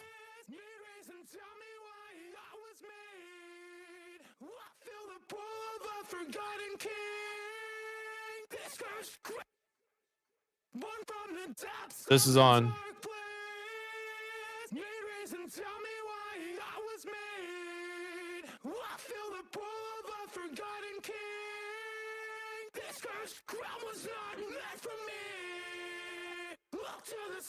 So, if you notice, whenever there's like a or like sounds that are like more in the lips, you get this tape sound, literal tape, like actual, like, go to Scotch tape, pull off a little bit of a piece, and you're gonna be like, aha. That's it. That's what it does. It does something to that top end, saturation, harmonics, all the things, right? And it just gives a little bit more that sparkle to it. Now, I loathe it entirely. So we got to figure out a way to overcome that situation, right? I think some very, very light Saturn could do it, or there's some other stuff. The deal that I was using was the Slate Digital virtual tape machine, and it was, by the way, it was barely on. So let's listen to it one more time real quick.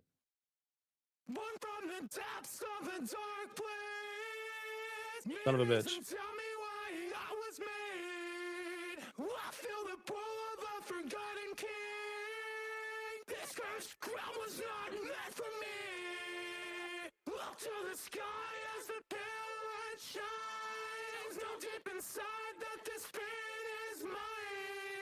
Take a breath with a chest outside. One last chance to make it home. All right, so it's sort of difficult in a way. Hold on, I'm just gonna, yeah. So with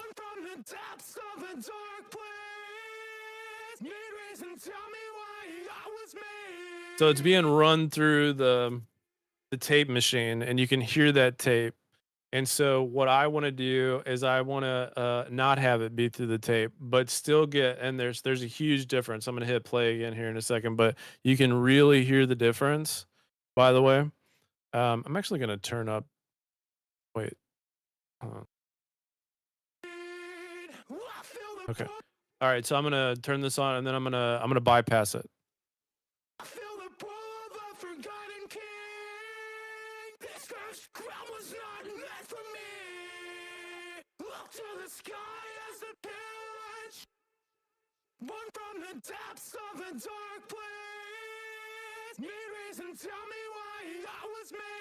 So what it's one of the things that it's doing is it's like, oh, you're back. It's gluing the vocals together a little bit, so it doesn't sound like there's so many. So we need to overcome that with like maybe a glue compressor that's specifically made for that. So here's some things. You have it on not the right settings for like a track like this. Like the bias being low, it's going to sound very low quality. And here's the thing about virtual tape machines: it's not good for vocals. It works for certain things, but it sounds very lo-fi. It's great on like drums. It's great on bass. It's great on synths. It's great on guitars, but it is not great on vocals. So Specifically. here's Tommy to tell me that I'm living my life wrong, but you know what? I'm That's saying, okay. well, here's the thing. We talked about it being an idea for throwing it, but like try like a J37. Try, this is where I was telling you about the soft tube one. The soft tube one, you'll notice a big difference about how that works as tape. It sounds a lot more like tube. It's because it's high quality. It's hi-fi. What's the name of it? That one's soft tube. I don't know if you have it, but Damn it. Oh, soft tube. I know what you're talking about. so there's a soft tube tape one. I think it's free. Yeah, I uninstalled It's actually good. stuff because that one's actually really good. They're the sucky part is that their stuff is really high quality. When it's good, it's good. Is there any like- plug-in alliance version of that? And just do like a J37 even. You'll notice the difference immediately compared to the way that every tape is. Here's the thing about tape. It's going to be the most different sounding thing you ever use between anything. Yeah. Every emulation will be very different from them. Just hit bypass. Just hit bypass and then go back. You can already hear what it's doing.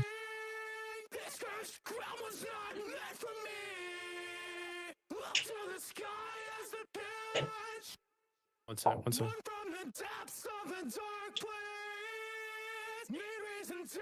A lot. It's just gluing them all into one vocal. Yeah, it's like, gluing them together. place. But again, this is the time where you're using it as compression, not as. Again, why reach for this?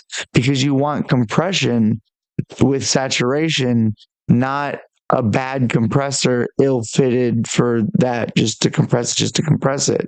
I want this. I want tape on this thing.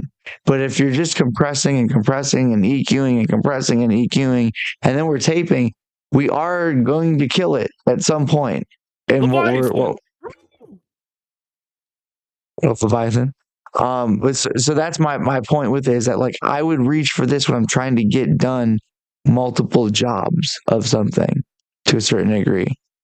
Like I would now, don't get me wrong, J37 works for a lot of things. It works on a guitar, works on a guitar bus, works on individual guitar as well, a single acoustic, a single guitar, works on everything, works on buses.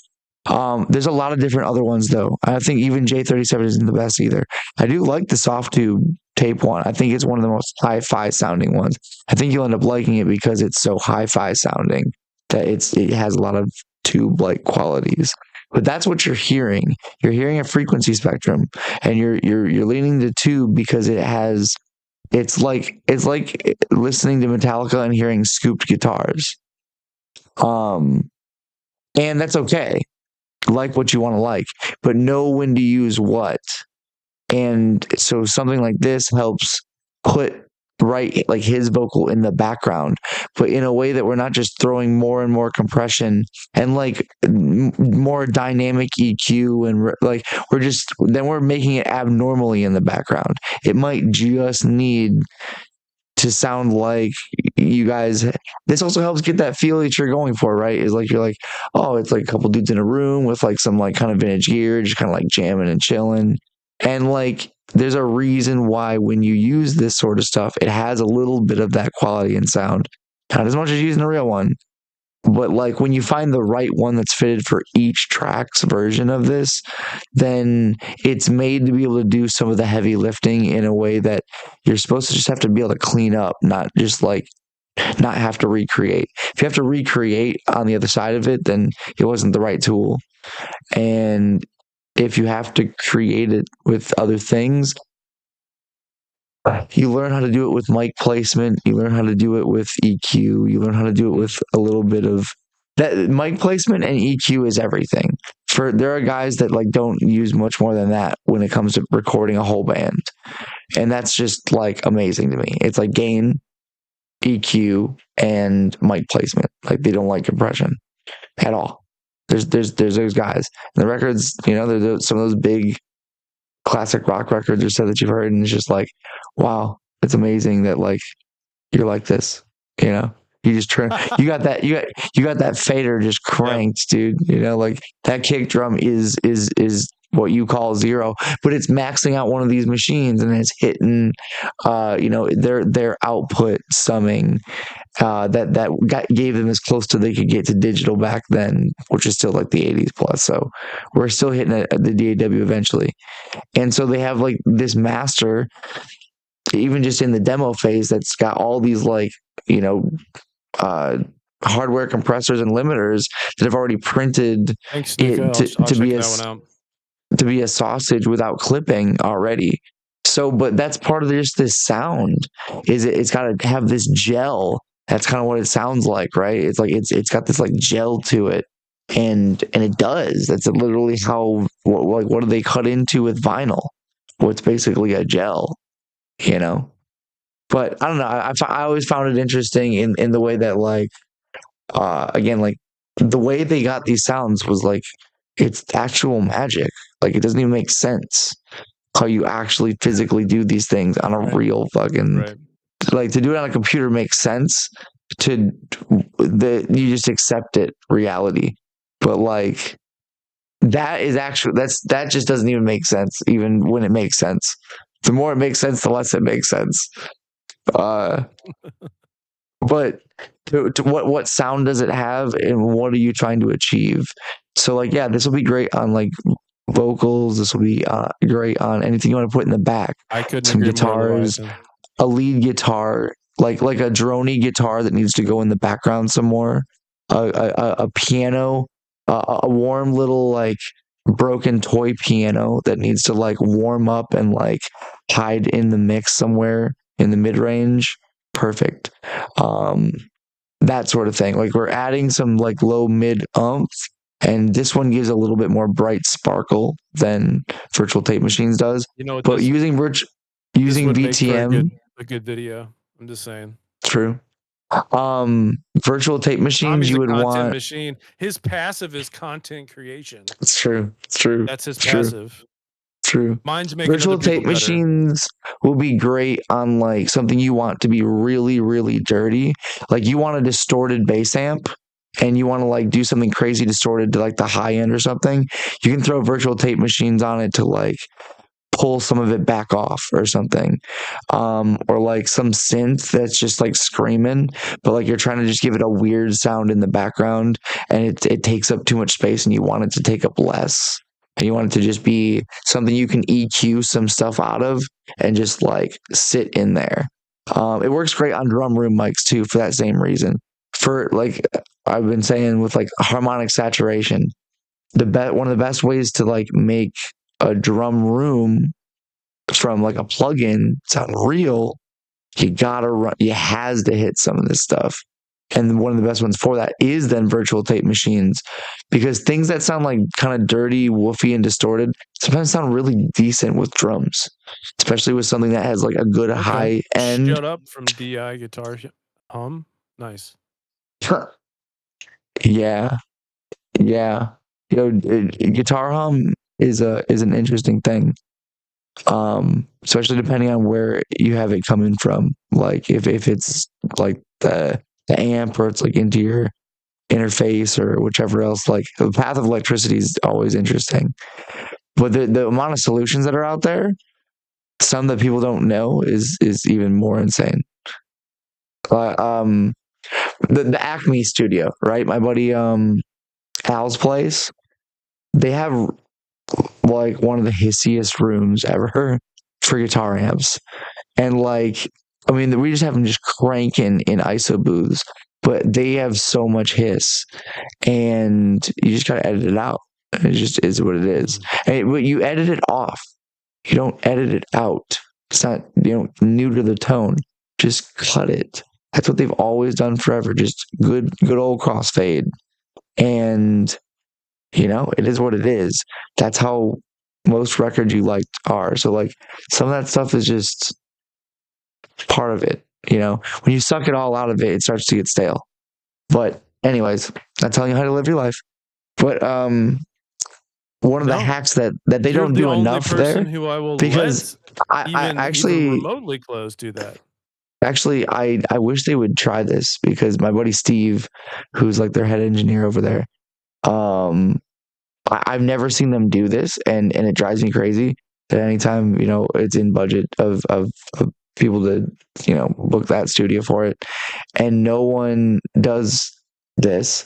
You take a radial DI, specifically the bass and keyboard ones, you put it between the head and the cab, and almost, I don't care how much gain you add from like a crazy like guitar pedal board and the rest, it's gonna knock most all that hum out when no one's playing. No noise gate, none of that crap, no pedals, just a clean old radial DI. All you do is use the ground lift button. But this doesn't. All you're using it for is a ground lift between the amp head and the cab. Yeah. But like, a lot of people don't know something like this. And so again, this is an amazing studio, one of the most beautiful studios I could ever show you pictures of, and made some awesome music at it. But man, like, they don't do this. Like it's not common practice.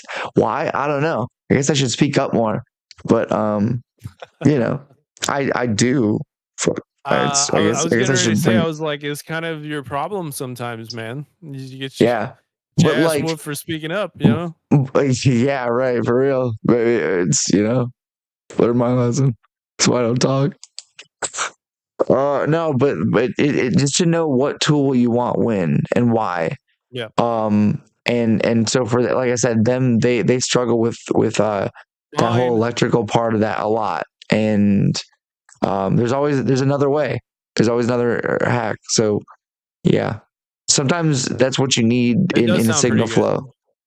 It does sound pretty good with this J37 on there. It just sounds pretty good.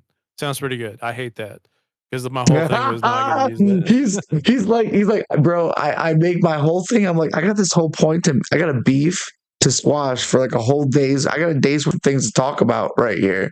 And really then I just come in, I just completely steal his thunder. Just all the time. I'm like, no, I'm like the musical therapist. I just like diffuse him. I just like diffuse him. I'm like, so, but like I do it. I was very nonchalant about it too. I was like, so tell me why it is that you like. Do it, though. That's how you got to do it. I'm too smart. If you come at me head on, I will see that shit from a mile away. But if you so I'm like, you fucking slip that shit in my morning coffee every day for the next couple of days. Tell me what it is that you like about tube saturation. Because it's he's basically just telling me like it sounds hi-fi, and I'm like, yeah. You're using virtual tape machines on low bias, it's gonna sound like it's underwater, like it's meant to at that setting. So know the thing about the bias. What I was telling you about before, which is still the weirdest thing of when things get crazy, is the magnet. Basically, there's a certain amount of magnetism on the machines, and it's when you set it to a different bias when you would record into the tape machine, and it would only happen when you're recording into tape. But that was also important that if you started with low bias, mid bias, high bias, whatever the kind of tape they were using was, you had to keep it consistent, kind of like you have to with sample rate and stuff. You had to be consistent with the kind of tape you were using. Otherwise, you had degradation. And you also had a weird thing that would happen where like it wouldn't read it and turn the note the same. And so it might be moving too fast or too slow, and it might be out of pitch, out of time. Right. But regardless, the weird thing is like bias is basically like an amount that some machines had that basically it changed the amount of magnetism. And this is actually super important for the weird nerds about this. What is tape doing? See, you wanted the master class. Here you go. So what happens with the bias is, this is maybe where it's most important. Basically, when you record a sound in on the tape, and through the process that it takes through like one of the machines, there's magnetism involved, and basically it's how much magnetism is affecting the signal that's coming in and as it's coming out of it. And basically when it comes out of it, it sort of averages off rigid points, which sounds very digital and very computer-esque. But that's basically what it did. The bias on the tape machine was basically, if you took it recording to tape, even if you're like playing back a vocal and you're putting it through a compressor, you keep all those biases the same, because what sound that it's doing to that sound is, it's not like switching it to an MP3 and then continuing the process in waves. You know what I mean? This is keeping it in whatever it started in. And you always wanted to do that, because the machine that played it back, if you look back at your cassette player that you had or whatever from 20, 30 years ago, it is made to play back in low, medium, or high bias. So it'll play more accurately what most are high. Most of them are recorded in high bias. So basically, it's made to sound exactly as it was meant to on one of those. But if you play it back on a low bias cassette player, it will sound different. Kind of like when you play a record that's like an old 33 on a new modern record player, and it'll play it slightly too fast, and it'll sound slightly higher in pitch, which is a whole other thing, because that's how they often mastered records. It's almost like a kilohertz thing with the 48, 44, 98 and such. If you try to drop that in different settings, sessions. Well, yeah, for sure. Very similar. But basically, so like the bias thing is that it rounds off the sound, and high generally takes any sort of round rigidness of it's the waveform, but it's how it's reading its amplitude as it goes into the tape. And it's because it's being pressed with magnetism, it rounds that off again. Instead of digitally, it's doing it with magnetism to align. It's kind of like a linear phase EQ, where it's where there's things that are maybe off about the sound, and as you're EQing it, what is an EQ? An EQ is a form of delay, because it's actually delaying the sound for you to hear it. And then it's using phase within that to play the sound back again itself with whatever you're turning down in the EQ. It's adding phase to remove it, right? Of that exact amount. It's using phase to remove it from the sound. So it's just adding whatever it is exactly evenly so that you'll hear it back with less of it. It's just a weird thing about EQing that in general. But what it's doing with like a linear phase, is that pretty much that's all EQ. That's all EQ. Yep, that's all EQ in general. But linear phase, what it's doing is it's actually shifting the phase alignment that happens from that, because it's playing back in different times with the amplitudes being slightly off. It realigns them so that when it plays through that, they play together. So it's like a time alignment a little bit. You don't want to do it all. The question is, why not use linear EQ all over every single track? Because you will likely break your computer. Because it's extremely high CPU usage to use things in linear phase mode. But you basically, if you do everything else right, technically it does sound better. Like I can't argue anything about the fact that it no doubt sounds better. Like put on an EQ move. Everything that we did on the master chain, on one of those, pick the last one and put it in linear phase mode instead. All you gotta do is just switch it from one to the other. Or add one and just do like I do. If you have one that's just like a 10K boost and like a 60 hertz boost or like a 30 hertz boost or something, throw it in linear phase instead. Yeah, that's fine. That's fine. Switch it from whatever it is to linear phase. Zero latency is fine in for every one of your tracks. But when you get to mastering, that is the time that you would consider using linear phase. And for people that are doing like stem mastering with like all the subgroups, that also might be a good time to use linear phase on everything if you're really worried about it. I'm such a nerd. I have an endless feed of information for you direct to the music ether. For real. No. It's like Final Fantasy VII. I'm like the live stream of music knowledge. I know you are. You really are. I swear to God, when I'm talking to you. I still haven't managed to finish explaining the bias that nobody probably yet understands in the first place. But because literally it doesn't make sense in the first place for anyone who even does understand it. But no, it's using magnetism to round out, like similar to linear phase EQ. It's not doing it with phase in the way that it's doing it with, like, again, the phase EQ is doing it with like timing and aligning the amplitudes so that all the waves coming through it are together. Again, that's why you also have to make sure it adds latency to use it, no doubt about it. So you have to put it at the end. You don't want things lining at wrong times by using it in the wrong way. If you use it on a subgroup, all of them have to have it. That way they will all be in time, in sync with each other, because it adds more latency. When you hit play, it will take longer for you to hear it. It's by design. Where's it at on ProQ? Bottom left corner. It says 0 latency. You want to change it to linear phase. Gotcha. And then you'll just switch it back and forth. Do the copy to A to B, and you can just flip from one to the other. You can have one on linear phase, one on 0 latency, and you can hear the difference easily. But yeah. Basically, why?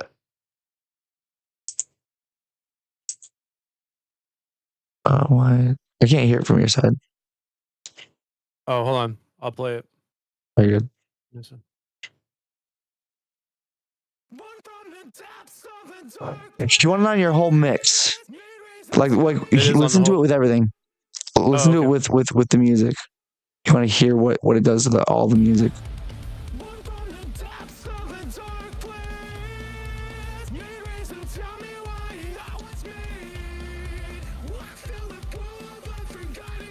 And then like switch back and forth.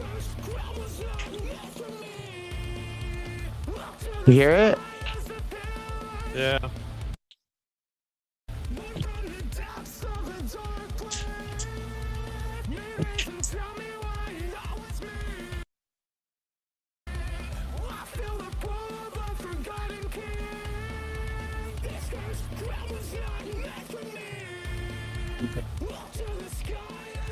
Well, how come I didn't already know this?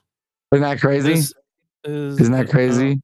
Yeah, for sure. So this is a whole.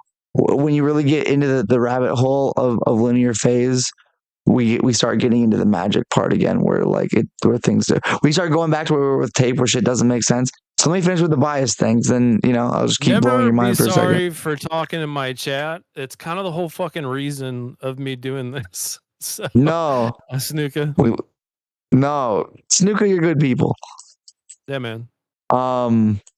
So the bias thing, basically, like that linear phase EQ, the way that's realigning the waves that it's reading, and it's trying to just make sure that their amplitudes are hitting an average positive and negative.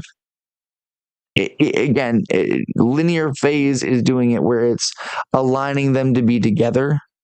It's not like fixing like the kick is out of time with the bass.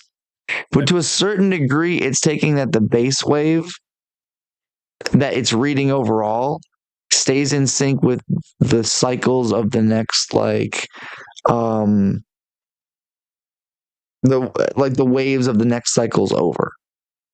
So like it's making sure that there's an even distribution to a certain degree of those waves as they're coming through. So it is a certain form of other EQ that's happening because you can hear a blatantly different spectrum going on. It just sounds so much more hi-fi, and it's just the way that it is. It's just the way that it is. It is a nicer sounding version of the EQ.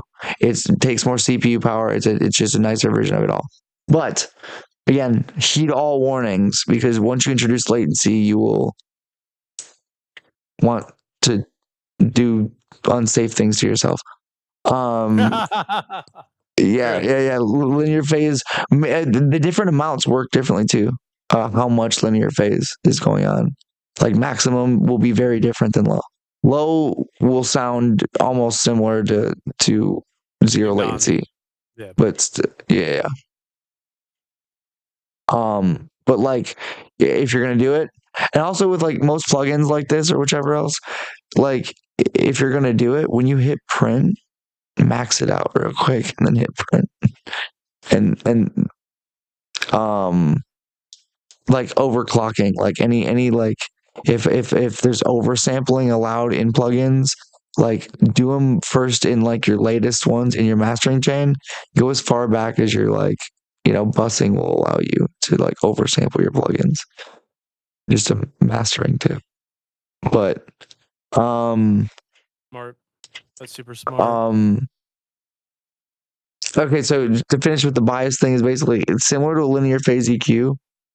It is it's using magnetism to even out what the waveform that it reads is like. And the way that it reads that then is like how much. That's why you'll hear the difference in the first, like the spectrum that it like receives. Like having that in higher, you'll often get more of the higher frequencies. Having it in low, it'll be more predominantly lower frequencies and things. But like it'll sound, more hi-fi or more kind of, blanketed, and sometimes it's still what you want out of the tape thing. Is like you're trying to maybe warm it up and put it in the back or something. So there's a time and place for it, and it's just when technology improved that they made higher bias rates, and they were able to use more wiring while doing it, and more copper, more magnets, I guess, when it came to be tape. To me, just how tape works is just still magic to me. Just the idea of how, and same thing with like vinyl, how like you just put this into a physical object, just print it into it, is strange. But super strange, yeah. man. Anyways, it's just to know when to reach for each thing. And so that bias, it's great then for well, again, like when you want tape on something, you want to put it into the back.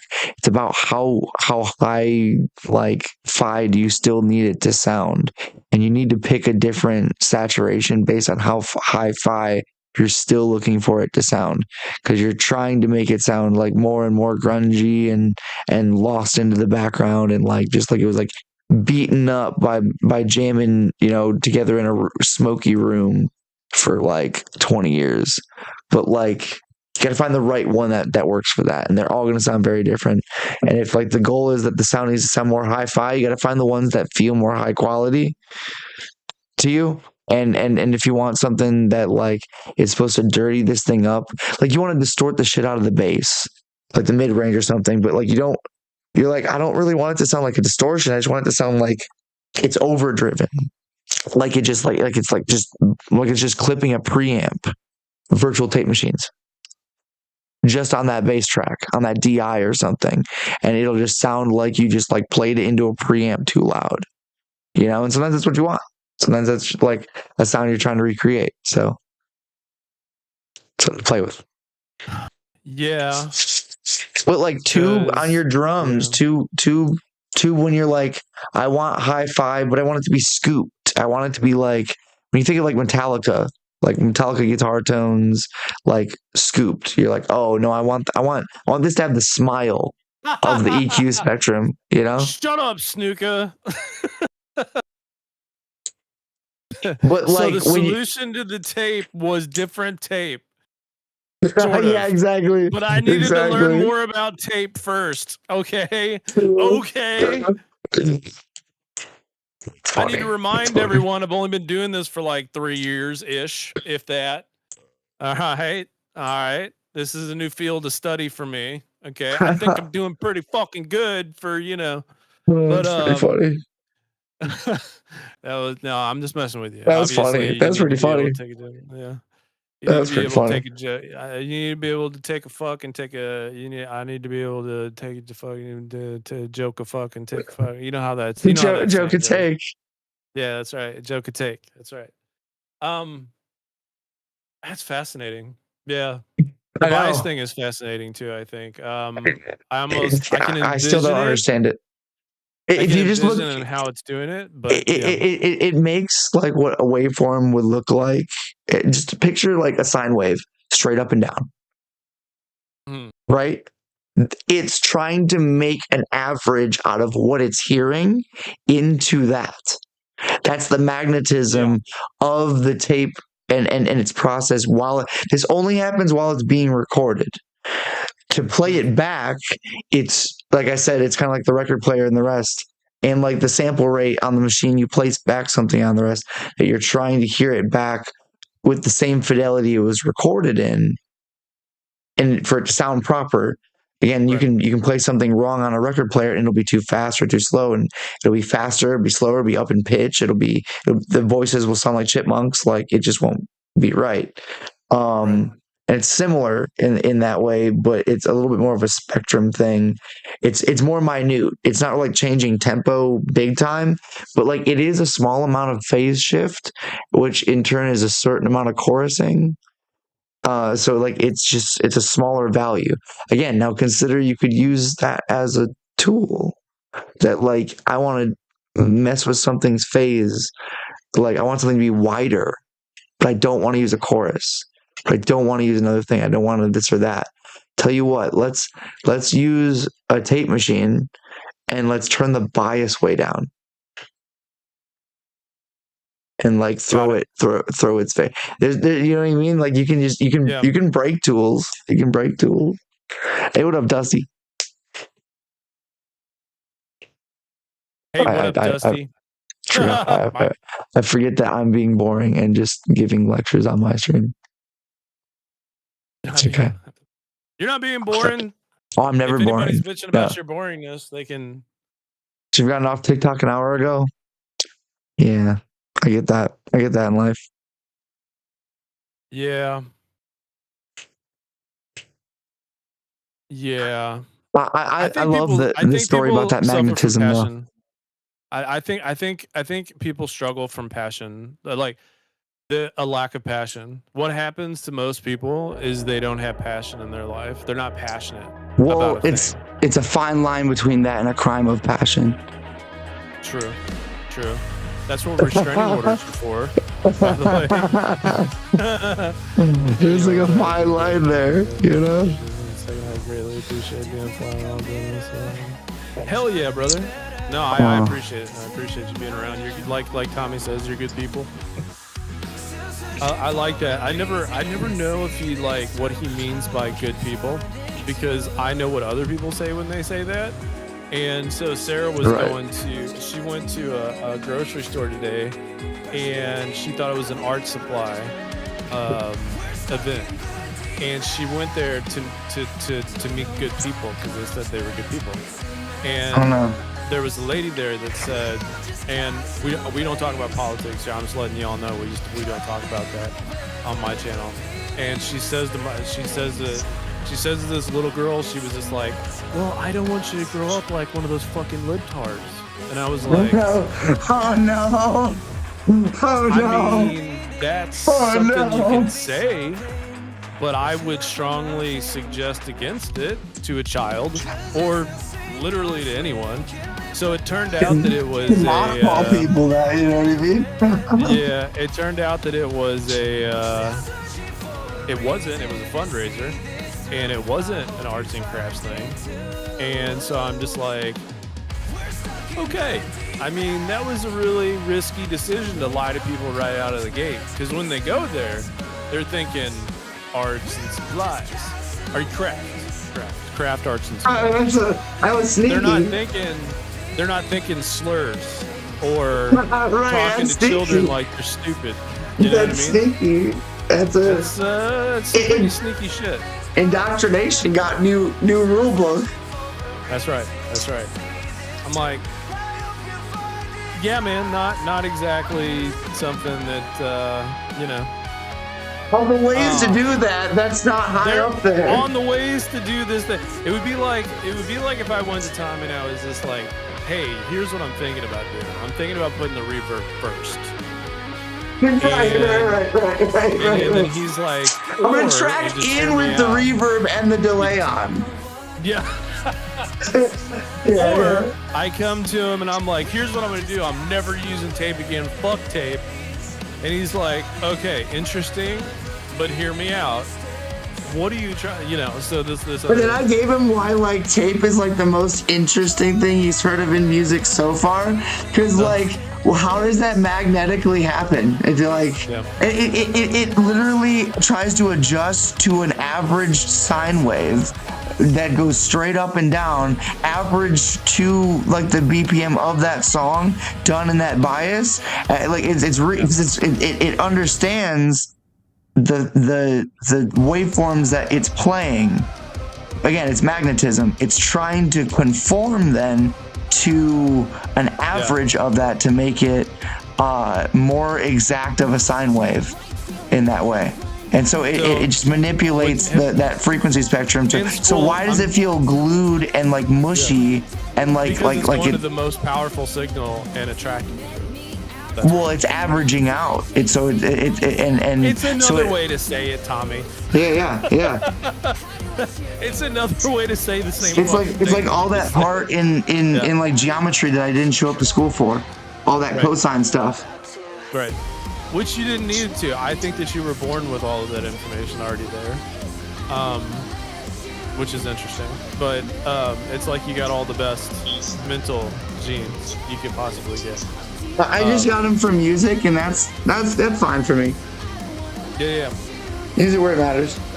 And so, have you ever come across somebody and heard them say something, and then never not be able to judge them for the thing they said for the rest of both of your lives? Because like some lady said to me once something like time is a construct or something like that, and I was like, I loathe you entirely.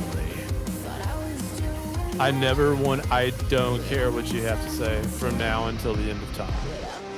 What you think isn't real, you know? And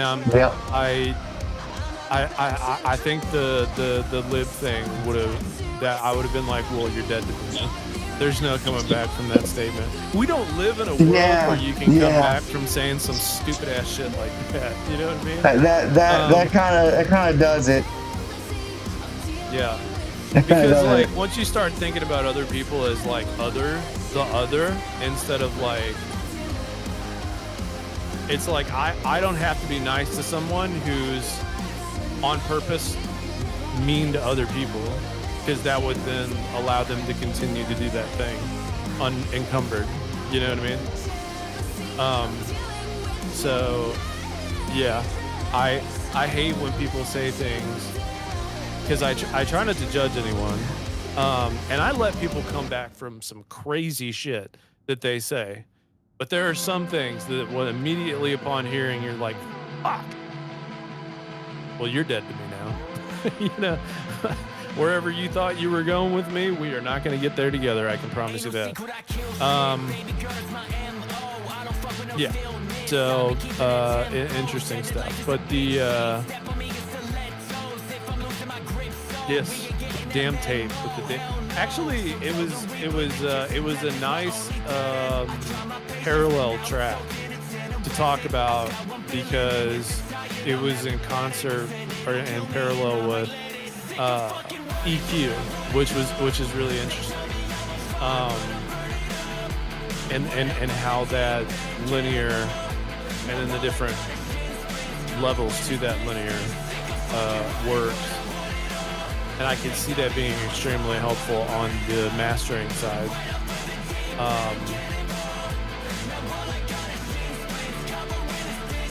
Yeah, I mean, I know for a fact that people would pay for a course that you made for sure on this, on all music and all things music.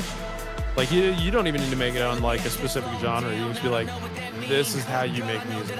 This is literally how you make music. You know, Sarah and I, when I say Sarah and I mean Sarah. Sarah made me some oatmeal cookies. Oatmeal raisin cookies. And they're absolutely delicious. And she's like, man, there's something wrong with you. And I was like, no, man.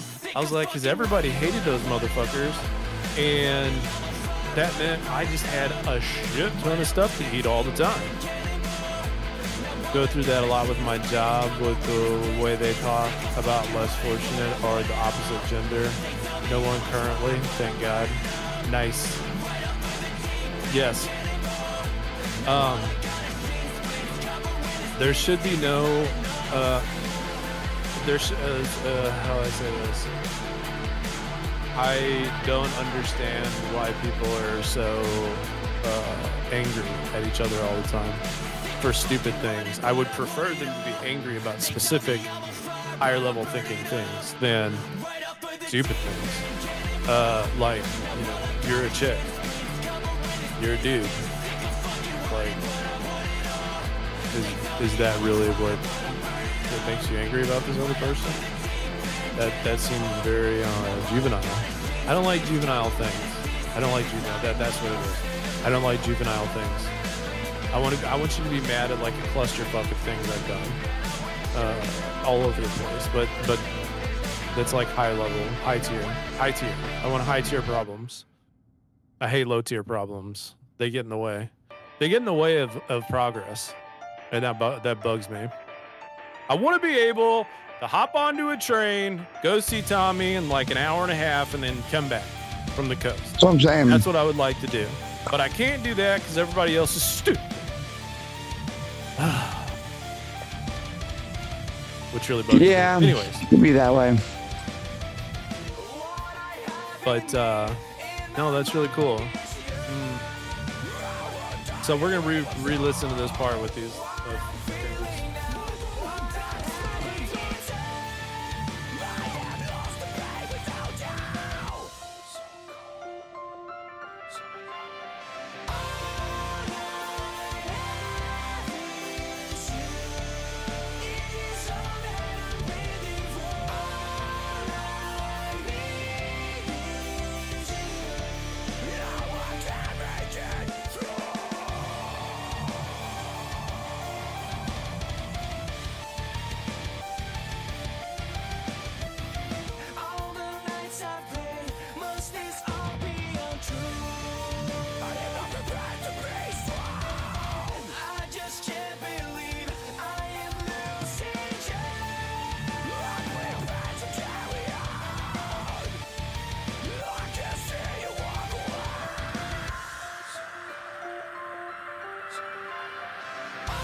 Interesting.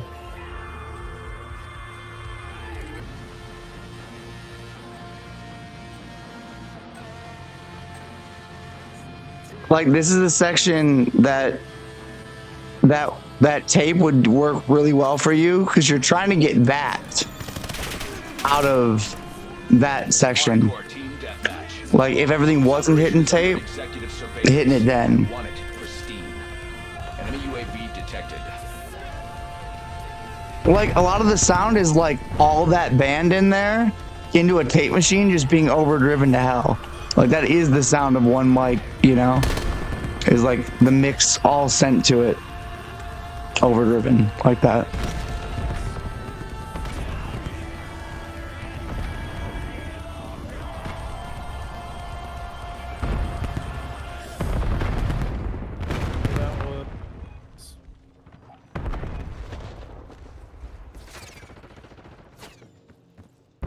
I like the space on those vocals. Thanks, man.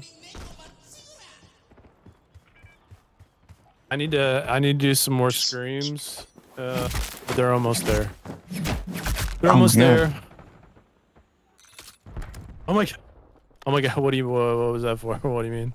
I started playing the game for a second and this guy just fucking came up behind me and fucked my shit up. That was a weird time to say that. It was. Let's see. I do like to know. Thank you for telling me that, Nick. I appreciate it. So you're listening on headphones. That's good. That's good. That means I have a testa. A testa, care package if you above. will.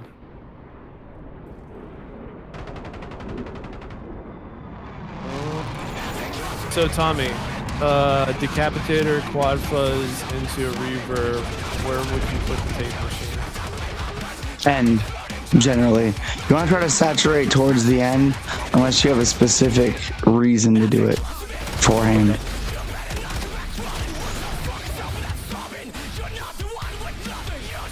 Before a limiter though. Like if you're limiting, do that after. Oh really? That's cool, Tom. Yes. Or, Snicker, that's cool.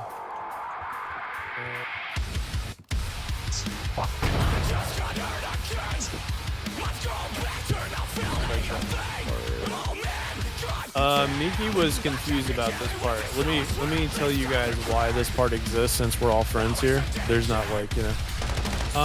If you've seen the Hollow Knight. Oh, dude. I like Hollow Knight. Did you like that game? Oh, I like.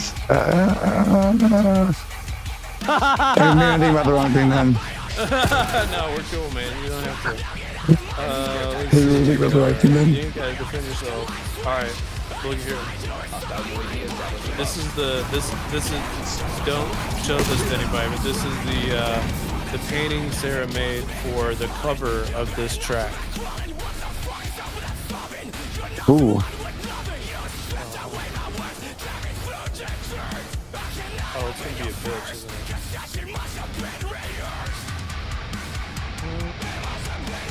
Why don't you work? The autofocus is off, but You just have to turn the brightness down. you know what I can do? Hold on a second. Maybe just turn down the brightness on. What? Oh, right. Maybe turn down the brightness on. Oh, on my phone. Yeah. Shut up, Ruben. No. I love you.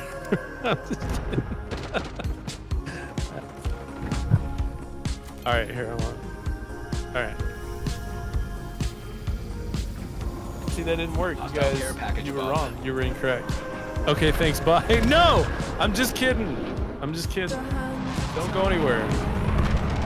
Don't go anywhere. I mean, if you don't want to be here, don't be here. But I'm saying, I'm not being a jerk. I said I think. Less blown out to that. Yeah, yeah, it's one of those things. Hold on. Just give me one second. Let's see. Which is gonna crash everything. That'd be awesome.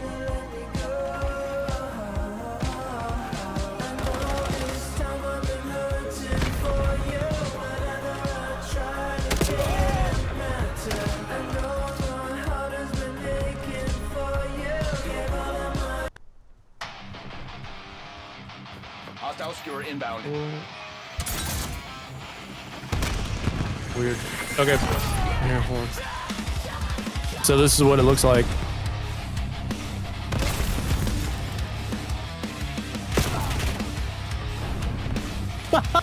Let's just assume he did it wrong. Yeah.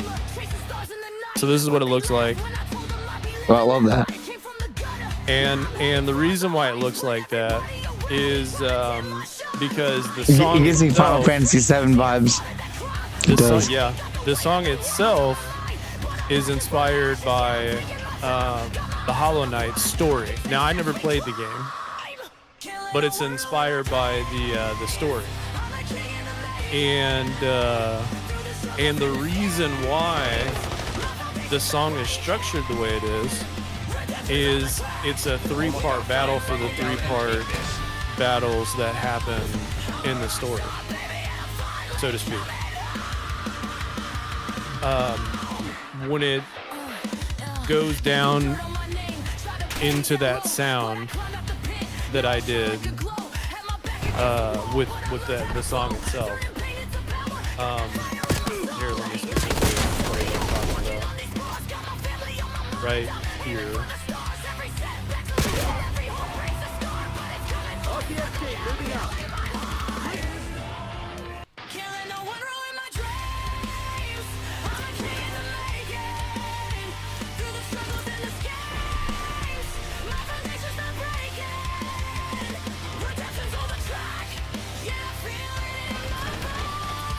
How does this thing keep fucking breaking, dude? I'm so sick of this chapter card. I'm using one of my shitty ones until this gets figured out. Because that shit's getting annoying. We'll fix that last. We'll make one of my cheap ones work for now. Because that is us going down into the abyss. Because I'm tired of walking up and down the stairs. as a prelude, so to speak, to show you what it's going to sound like. Because the story, ultimately, you realize that you're going to return back to the abyss, and it's very poetic in that regard. So it's a way to like move the sound around and bring you down into this tunnel, this like, you know, almost like the radio and the Final Fantasy thing that when Tommy was running around playing, and he was like, "Damn, that's some good music on that radio, man. That speaker's really putting out doing some work or whatever," which cracked me up. But it's I'm taking you down inside of this place where it's like, don't leave me in this place or whatever. And then the art and like I said, the story and everything else. That's why it's in 3 different phases and everything else, because you go through, there's like 3 different levels of armor or like boss battles, and you want to go through each of them. And this is the last little one, like the one where like your health bar is like super low and the screen gets all like to where you can barely see out of one eye, you know, but then you hit the thing and then it gives you your health back for one more push. You got one more push to get this done. And that's what the end of this song is. It's the push with all of the elements on the way out. And then it ends with, you know, the guitar solos and this, you know, some scream solos and just like different elements of the song all coming together at once. So that's the story of why I designed the song this way. Yes.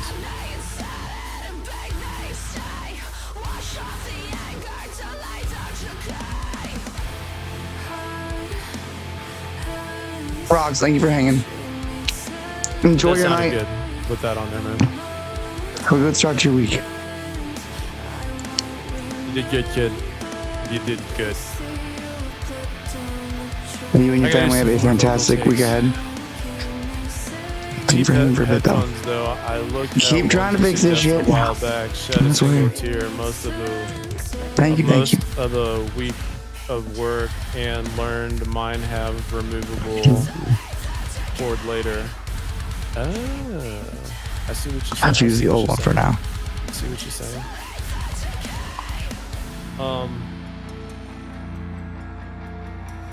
So what vocals you were talking about were these right here.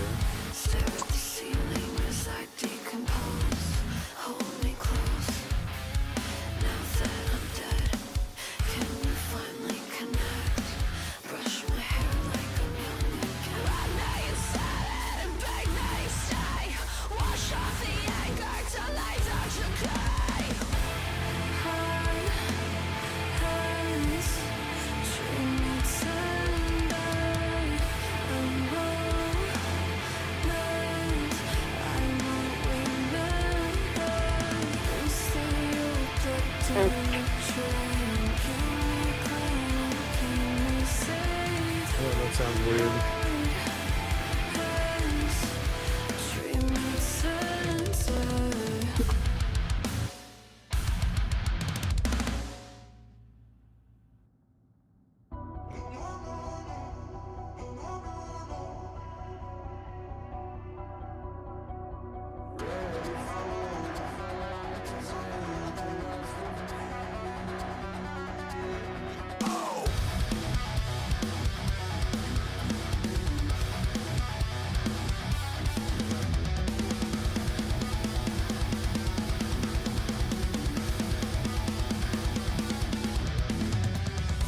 Oh.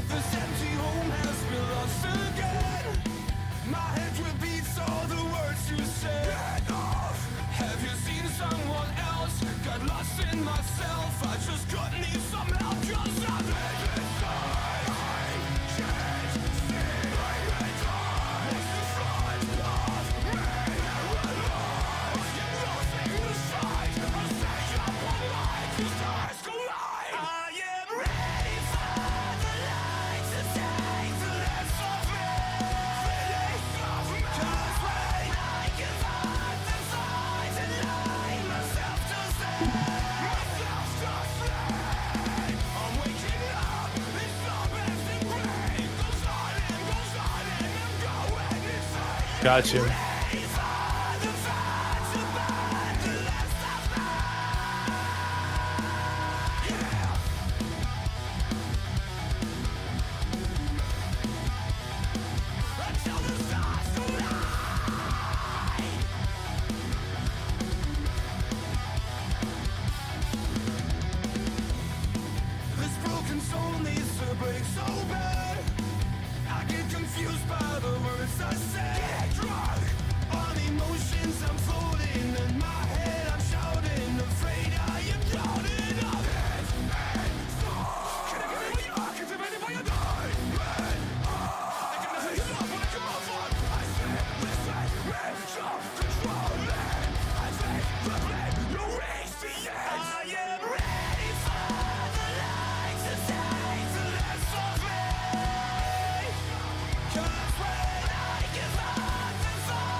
That's wild.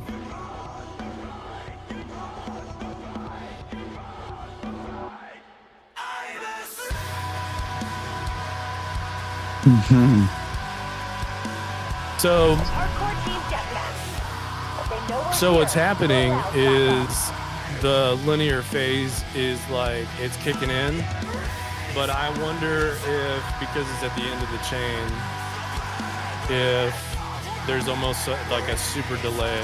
because I heard some of the vocals, and when they came Well, in, it was like, remember, there is a delay. It adds latency, so it has to be at the end of all things, and it has to be at the end of all things all right, evenly. So, my Yes. boy Samwise Goungy over here.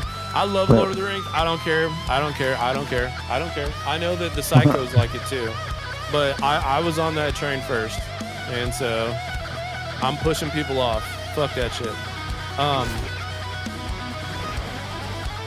If you got a real performance art with it and just play with the mix actually in a garage on different speakers for each part and record all that with a mic, yeah.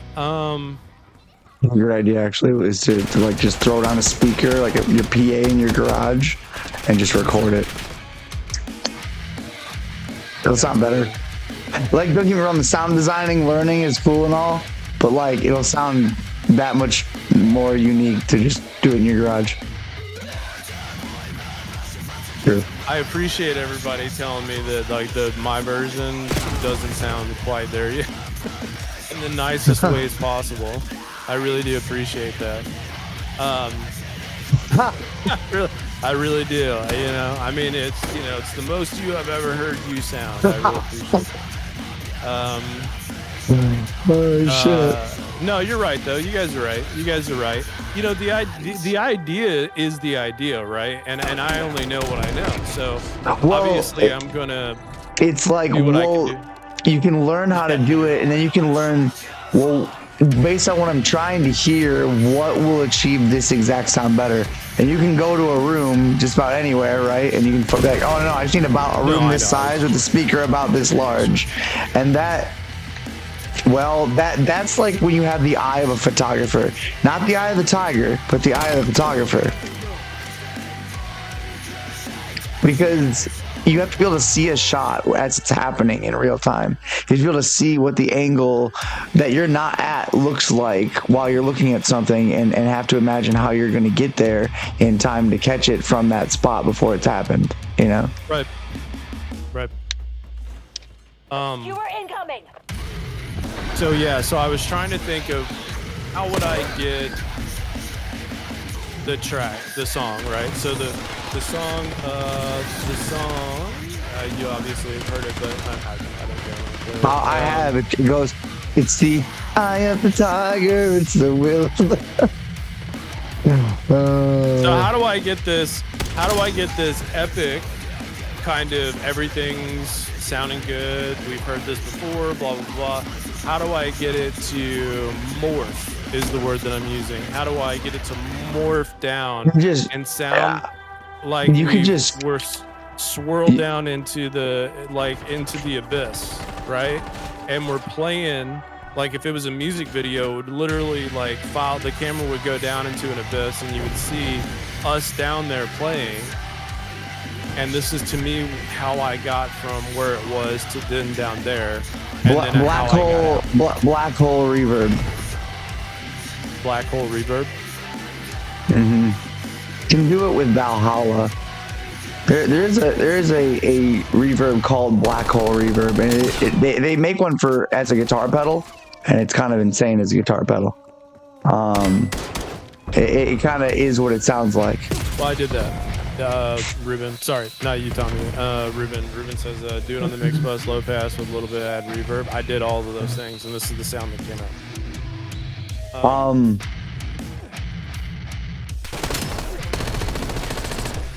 You want this swirl kind of thing. I get you. So there's like a lot of things, right? This can also be a mixture of like mix effects. Again, remember what I was saying before about having all your instrumental on a bus and your vocals on a bus and whichever else. There's also a time and place for your mix bus. And remember when we were doing parallel compression of maybe the entire mix? And maybe you send different bus amounts to it or something else? But there's also the time for different effects. And where you maybe put the drums into a phaser and... What's going on, Xavier Void? We were just talking about the Void. Hey, what a Void? Well, actually a black hole, but same concept. But like maybe the guitars go into some like frequency shifter or some other thing. Like you put them put all you can kind of run them all into their own sets of things, but you can also do like the mix with like a like I said, like a mix with the chorus of the mix, and a phaser of the mix, and a modulation, like a ring modulation of it or something. Like you try to take like all kinds of heavily affected versions, and you can send your whole mix through it if you want to be quite honest. It's a place to start. And if you find that it works on some things, maybe you try it on the instrument that it feels like it's doing it the most to, and you start finding a way to sneak it into your template, because it's become your post-production effects that like you may or may not use more of. But it's not unheard of to have like different effects versions of your mix bus and even your master, if that's the case, because sometimes like in the mastering process you're adding a certain amount of reverb to like put it all into a space because it didn't have a good enough one to start with. So like there's like always a time in the process you can afford to make a drastic change to the entire song, and you can bust it out and split it and do all that shit. So consider it that you can actually split at your instrumental bus, your vocal mix bus, or your mix or master bus as well. Hey, what up, Void? Hope you had a good weekend. Yeah. Okay. A good way that like for those that have GarageBand on like iPhone or so, it's actually pre-made with a little touchscreen effects thing that basically how it's routed is that like all the master channels go in and out of these effects, and then they run at 100% into said mix. It's very interesting actually when you look at the mix chain they make for it, for you to be able to do it when you like take a GarageBand file from your phone and then you open it in Logic. All the routing that's actually happening behind the hood is actually kind of crazy, especially the mix effects.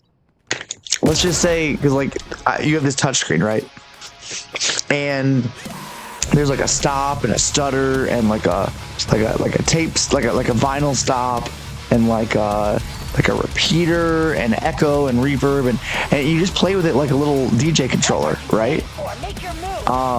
So like songs playing and you just kind of play around this little touchscreen touchpad. Bro, all those effects end up being MIDI data with a ton of automation and modulation all over them. And to actively do that, you have to have a certain ear to put that together if you don't have a tool that lets you play with it like that. Because it works with a lot of XY pads and all that sort of stuff. That's kind of what you're looking for, actually. You're looking for a few sets of like frequency sweep effects, and now some of these are like macros, right? Like you frequency sweep and you do this, but like it also crushes the reverb up equally as it goes, right? Or like the delay at the same time, and you end up with all these macros of all these effects that are going on. And well, GarageBand already had it preset for like all that sort of stuff, so you just play with this little tool. You might like it. You have an iPhone, play with it. You might learn something from just the routing don't tell idea. Me to touch I will touch my iPhone however I see fit. That's right. That's true. I will GarageBand. You play with any like song idea or play with something on it, and then you. I want you. Hold that thought. Hold that thought. Hold that thought. I have a question for everybody that's here. Is there an application and or plugin where it shows you what the music is doing in three-dimensional space? Because as far as I understand, supervision. I mean, like yes, in a way of like. Cool. You mean like space, like as in like a reverb, what it looks like in a three-dimensional space, or? Because yeah, there's a lot of visualized ones. Yeah, Audacity. In fact, there's one I've been liking, or I liked the look of that I really kind of thought sounded good. It's called like Room, some other. Oh man, you have ROM. There was something else, Rooms, and basically it was like an ice rink, or like a pool, or like a opera theater, or like all these different kind of awesome rooms, and you kind of just like grabbed the spot you wanted in the room, and it had a really good representation of like what like a parking garage from like 28 feet away sounds like. Okay. You know? Here's what I'm thinking is right now, to the best of our knowledge, there's 3 different ways people listen to music: on a phone, earbuds, or on speakers of some kind, in some type of room, or in their head. Now, what's that? Or in their head. Or in their head. I can't control that. Think about that one. That was good. That was good. That was Now the good. question is, the mix better then or not? Hey, thanks for the follow. I just got a follow. Thank you, Pete. Appreciate it, man. Fuck yeah. My YouTube, mostly because I don't actually have any content there yet. The program Audacity has a thing where you can visualize your track like a mountain range, and also open any file as a sound to find cool glitchy sounds. Yeah, you know, Audacity is decent at that part. Okay, so here's what I'm thinking. So out of all of these, I know what you're saying, Ruben, but hear me out.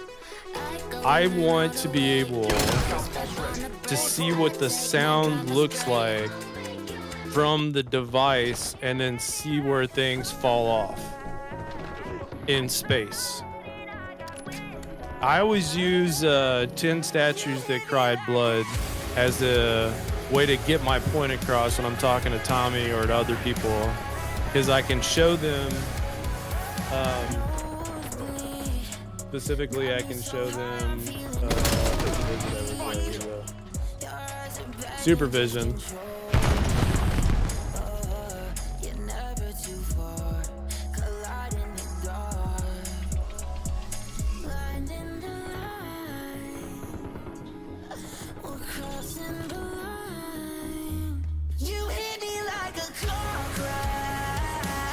All right, so if you watch on the screen, it should move around.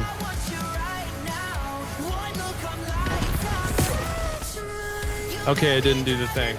But what I was hoping it was going to do was like move around a little bit more within this space.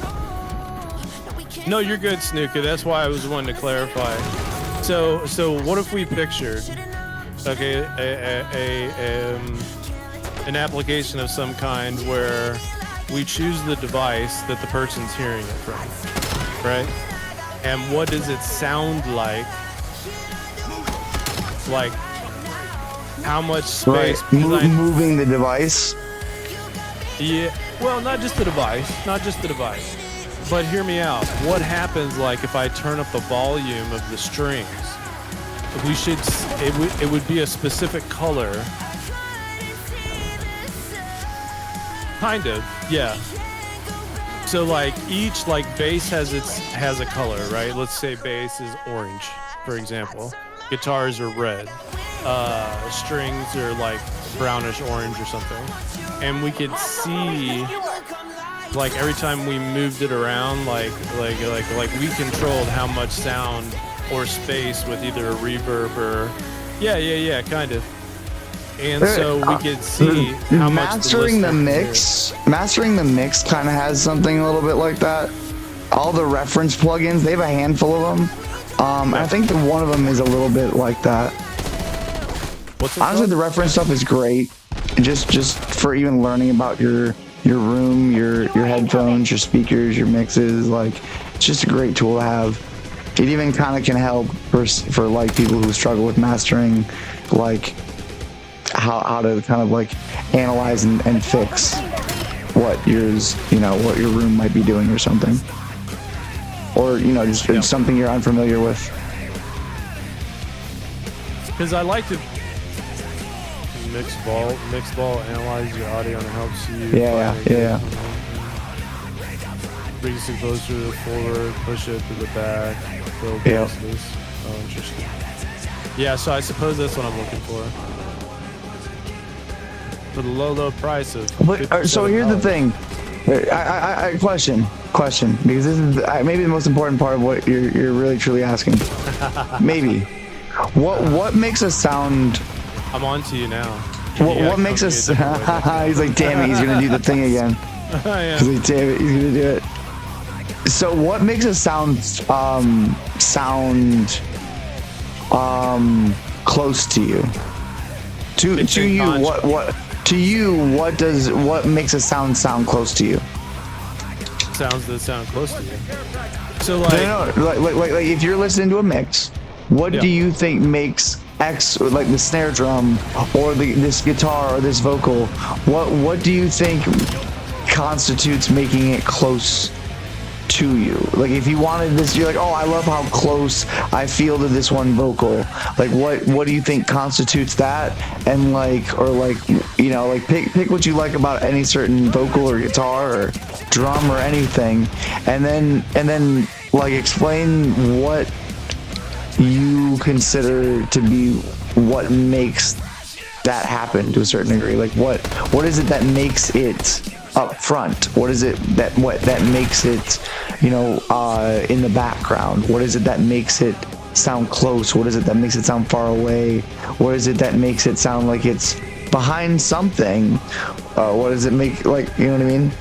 What do you think? What do you think makes it sound close to you? I think because you have a bifurcated attention span at the moment because you're doing something else and talking to me, which it's cool. My question is. No. So you're asking. So inadvertently, you're asking me two questions. All joking aside, you're asking me two questions instead of one. So the first question is me, but you're not asking me. You're saying like a person. So that's actually two separate questions. For sure. But as it pertains to you. Yes. What do you consider, if I want this sound to come forward, what would I do to it? Like, let's just say the snare drum. Well, so balance, or the vocal. So balanced and within context of how I'm listening to it. So I would say there's three answers to your questions because of the three different ways you can listen to sound. Mm-hmm. And bro, I'm just trying to finish the song. That sounds too interesting. Must avoid sidetracking. That's hilarious. I know, right? So what I'm saying is that my answer back to you would be if, like sometimes when you're talking and we're hanging out, it sounds like you're literally right in front of me. And that's because of the contrast of the sound of the room and the sound of other things in here, and then the clarity. So then we're talking about, if we're talking about speakers, and we're talking about a room, and we're talking about what sounds more present and up front, or you know, that has the clearest signal, and it sounds literally like you're right here. Not that you're in speaker, but like you're like right there in space. Like you're not there, but it sounds like you're right fucking there. And you know, it'll throw anybody off, right?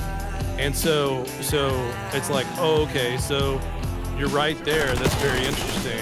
But you're right there because you're perfectly EQ'd and you're balanced between two separate stereo signals. And that means you're not collapsed, but like you're in mono and you're present because you're cutting through whatever else is in the room and whatever else is happening behind you and whatever else is you know, going on in general. And I think that answers one of your two questions that then goes into a answer. So it's you definitely, it has to be EQ'd and it has to be it can't be muddy, right? So like those frequencies, they can't be over accentuated because then it becomes painful. But and they can't be under because then it sounds muffled, obviously. So it sounds the truest to like you, and then when that happens, you sound closer than anything else. Okay. Greetings. I'm not gonna say your name yet. You're a first-time chatter. I like it though. I like it. So I ask because I guess I have another lesson for you, and it'll be much simpler than I think you considered it. So consider it like an XY, right? Like an XY grid. Right. Let's consider it closer and further as up and down, right? And then I'd say like left and right is its own thing when we're looking at the stereo space field, but as like an X and Y, we're looking for a certain amount of brightness. Thank you. My bad, it was a cough. So, there's actually really just like two things that make something closer or further, and where it fits. So, like, you know how when you listen to a mix, you don't just hear it in like 3D in the realm of like, oh, this sound is to my left, this sound is to my right, this sound is in front of me, and it just goes back, right? No, you hear sounds that are above others. You hear sounds that are below others. Like, oh, this is in the bottom left next to me.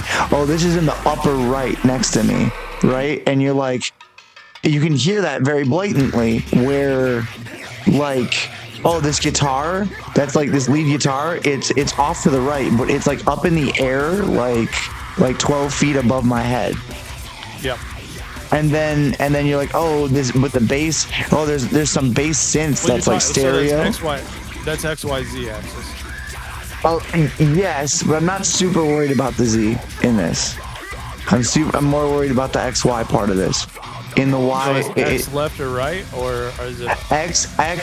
So if we're looking at like top and bottom, we're gonna consider that like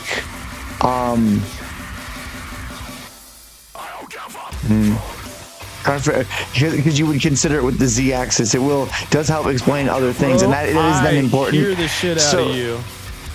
So I will put it in that context because it'll make better sense for you. So how you play it with just two axes first is in the way that like a sound needs to be a certain level of brightness or darkness to feel like it's close to you. Notice that when you take a snare drum, okay, and it just bang away, bang, bang, crack, crack, crack, crack, and then you start putting a low pass filter on it, you start taking the highs away, it starts sounding like it's going away. And it starts to sound not just filtered, but it starts to sound like it's further away. And that's part of how you do it. Now you mix that with a little bit of, again, remember what we were talking about. How can you see this in, I'm getting ahead of it, but, so part of that is frequency. That's why people say, oh, I can mix a record with anything. I don't need reverb. I just need a well-recorded room. I don't need a compressor. I just need... That needs to be slapped in the face with the white gloves. No, see, I'm telling you, the more time you spend playing with a microphone recording sources, the more comfortably you can sit here and say, I don't actually think I might need a compressor if I do the miking of the snare just right. And if I do X, Y, and this just right. Yep. But here's what that comes down to. And there's this X, Y, Z has a few factors, maybe more to it that, like, if you really think about, like, kind of answer it all.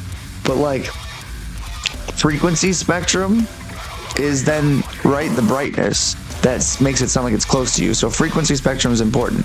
If it sounds more muffled, then it's going to sound further away, but that gives it a certain level of distance.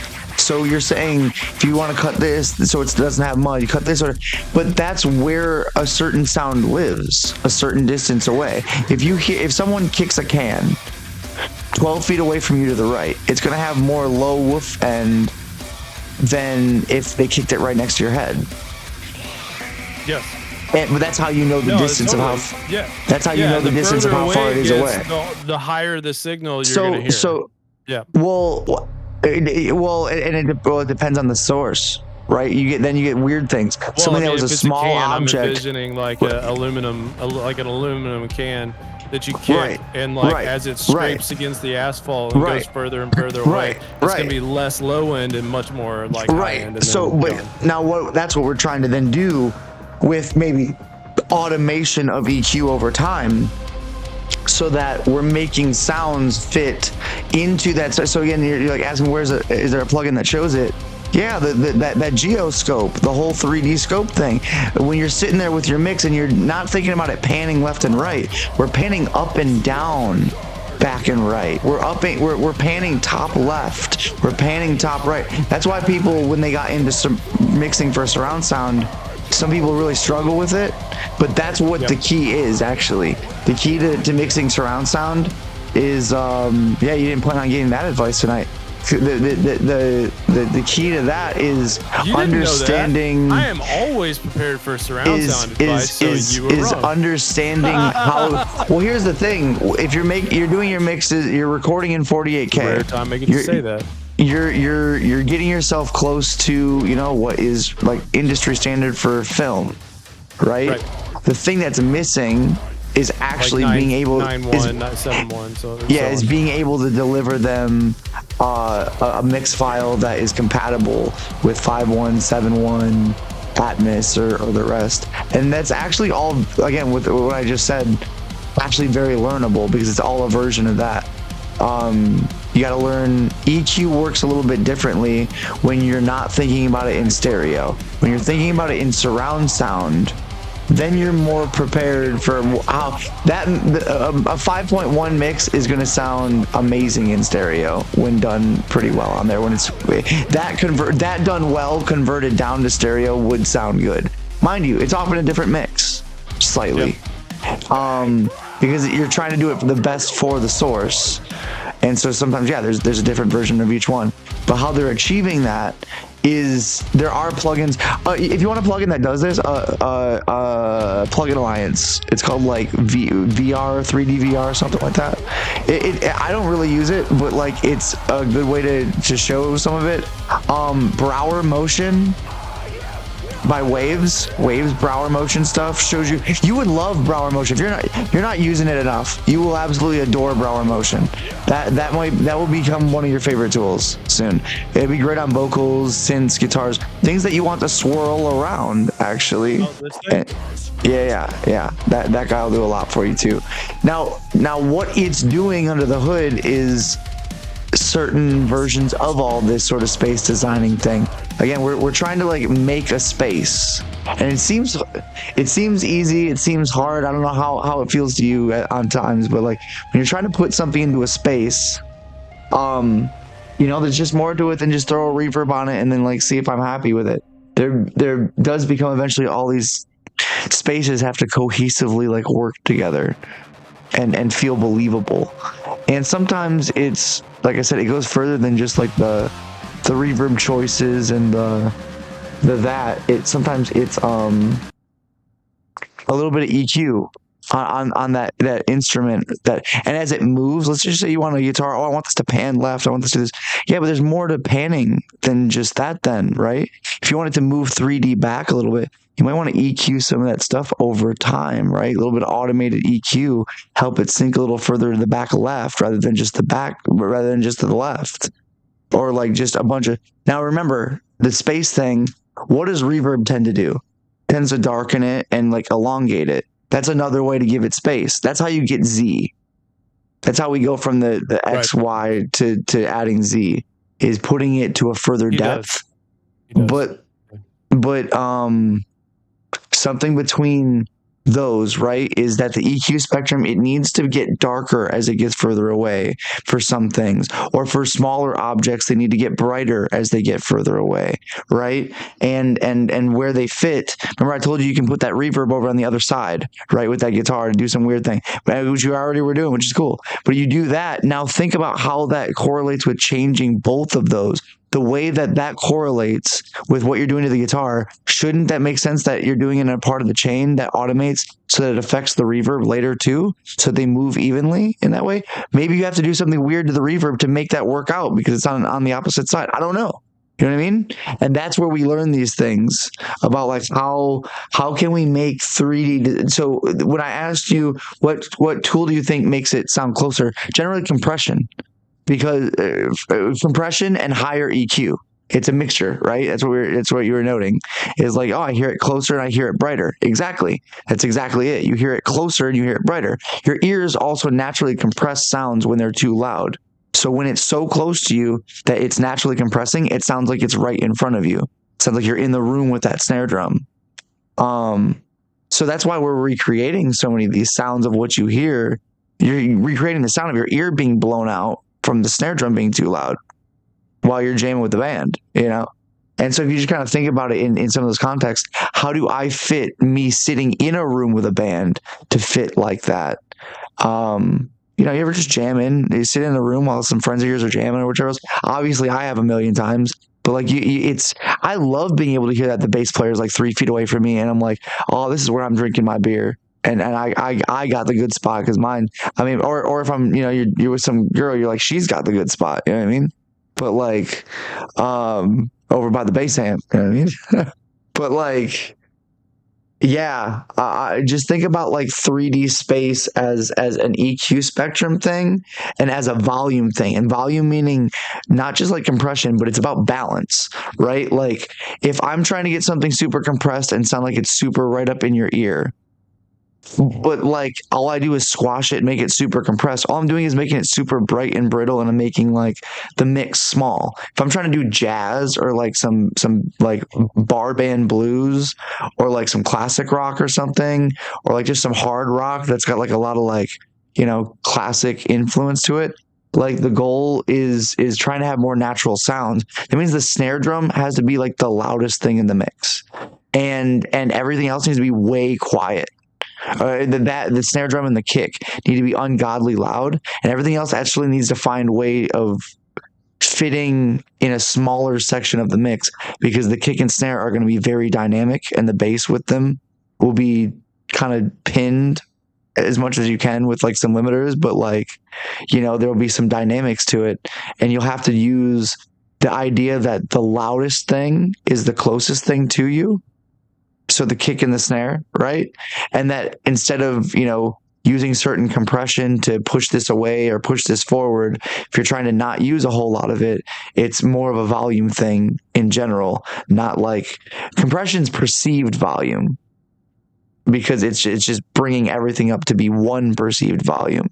So if you're trying to have a lot of perceived difference in it, it means everything else needs to allow for a large amount of that range to be the balance. So yeah, the kick drum's very loud, but it feels right for the track. So that means everything else has to be super quiet, right? And that's what makes the kick drum feel like it's right in front of you and like you're sitting at the kick drum, because it's the loudest thing that's happening. And sometimes, yeah, again, like you look at like a Greta Van Fleet track or something, and like it's just that the rest of the band's just really quiet to make room for it. So it's a volume meets like EQ spectrum thing. And you notice it every time you're walking around, you hear a car, you know, you're at some ball game, you hear people talking, and then you start just thinking about them in frequency spectrums all the time. You forget that they're people. You know, you're just a frequency spectrum. Okay, no, that's how demons are born. Oh. That's how monsters. Wow.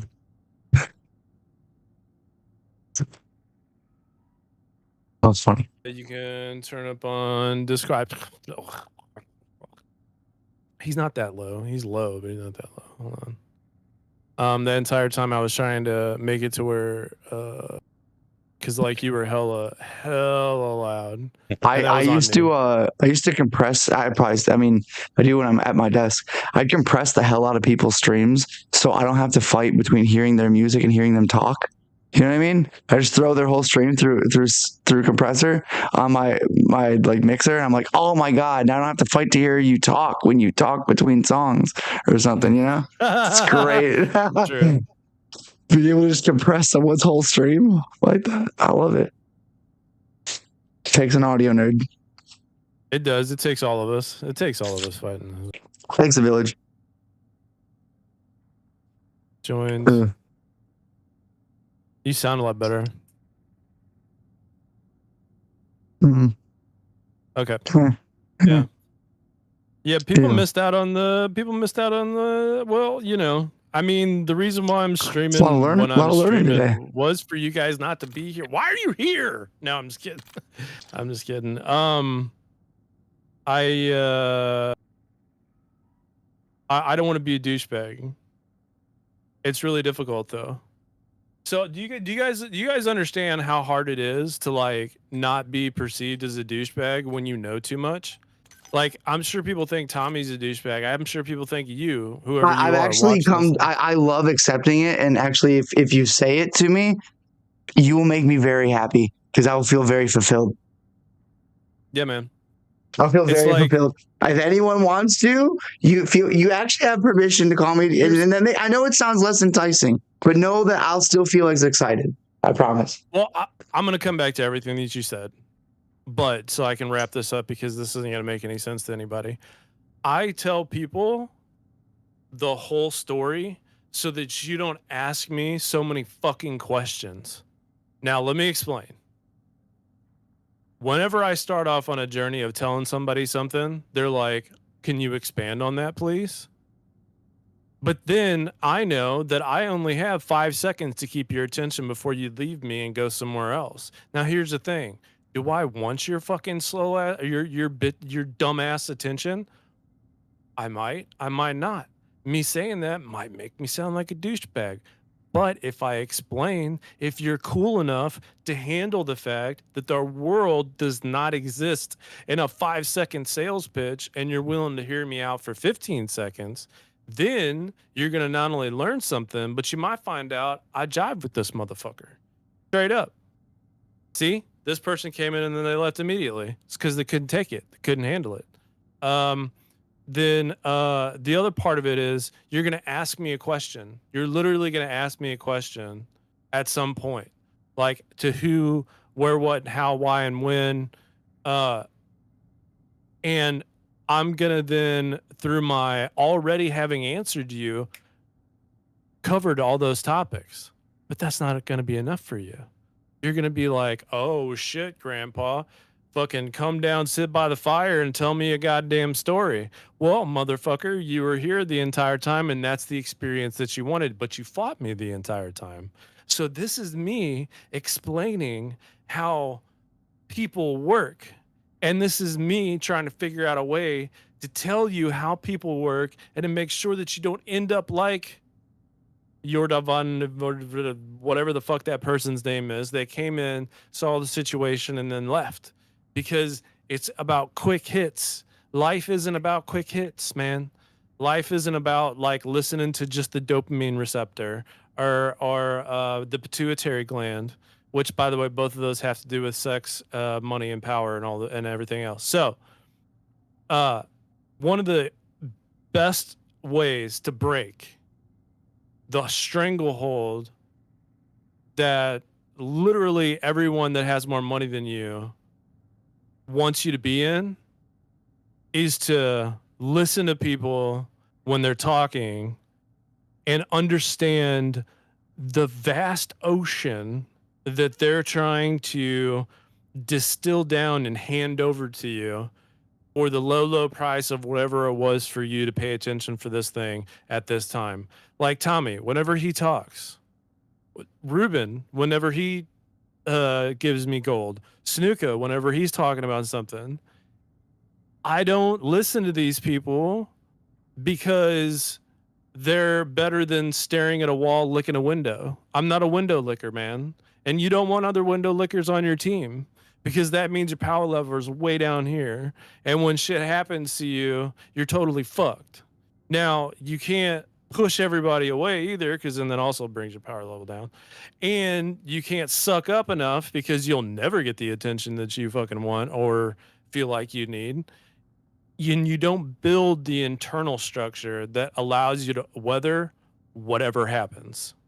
So if you got any of that, you're well on your way to being more awesome than you started pre that little conversation. So, guys, Does anybody know how to get the taste of Windex off your mouth? Stop licking windows. That shit'll go away pretty fast. No. Really? Alcohol? No.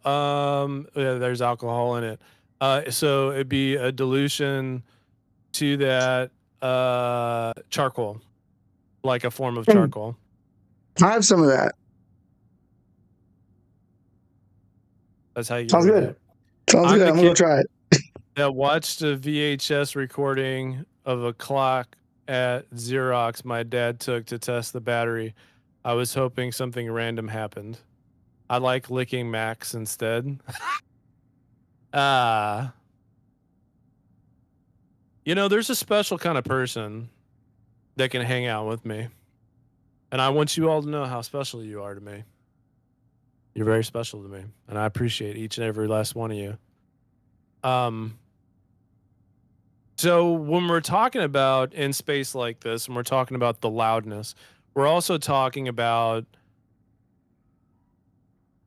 you've been called because you are. I don't know what else to fucking call you other than obviously Ruben, because that's your fucking name. Very often by your mom.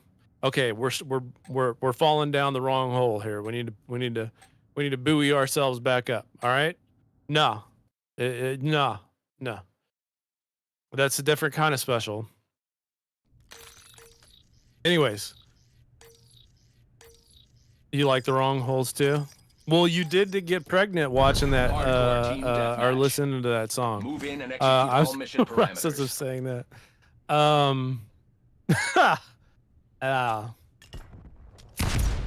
Anyways, so apparently I'm just the Dyson for broken people. But if you're looking at sound is really interesting in mono to me. And Merry Christmas. Welcome to the stream. It is very interesting because phones do this. So I had a different version of this song and I listened back to it where I was moving stuff around even more than I had already moved it around. Because what I really wanted it to do was sound like it was going into spiraling. Bro, you will, your whole perspective will change as soon as you can put it into like, do what I do. That's exactly what I do. Like I said, I'll take the stereo file and I'll throw it in GarageBand, my phone. And there's a reason why I do it, because I can't recreate what I do on it. It can't be done. I don't have enough. I don't have the right kind of hardware to do it. I think I do, but it still isn't the same. And you can recreate. You won't make exactly what you're thinking of, but you will make something else cool, and it will teach you the idea of how you're going to need to route your session to make that sound. Yes. So that's why I suggest it. And all it is again, it's how it's routed of all your mix. You can send the effects goes over everything, so it's a stereo mix thing. So you can make it's kind of like having another effect channel, or like having some effects on and automating, or kind of any of the possible ways. But like if you have a few other versions around that are on effects, like you're playing faders for like what version of the mix you're listening to and when these things come in and out, and then it's like arranging the effects. But I don't know, right. Like it all depends on how it works to you in the end. But I think it'll help you come up with some version of this sound. I think you'll hear it back. Here would be my workaround around that. It would be using Wavestream to send it to my phone, and then I just make the adjustments, and then I hear it on my phone the way that I would hear it on my phone. I don't think you could do that through. You know what I mean? Here's the thing about the effects part too. It has to be over the playback. You have to play with it as a virtual instrument over the track. So like it plays along, and then you play on the little effects pad, and then it records it all as MIDI data. And basically, like, it's what is happening under the hood is there's a bunch of different effects that it ends up doing as send and No, I'm send saying amount if I wasn't to levels. use the phone. No, you're right. For But sure, if I for sure. If I wasn't to use the iPhone, then I was Well, to try and figure again, out how to get that done over here. Again, how you would do it, or what it's doing, is taking just in that version. Again, this would be more effective if you thought about after you like the sound. Again, this is something you might still do some crazy cool like post effects in the future, and this would be a good way of having your template for it in that way, like as you know, add this in. But basically,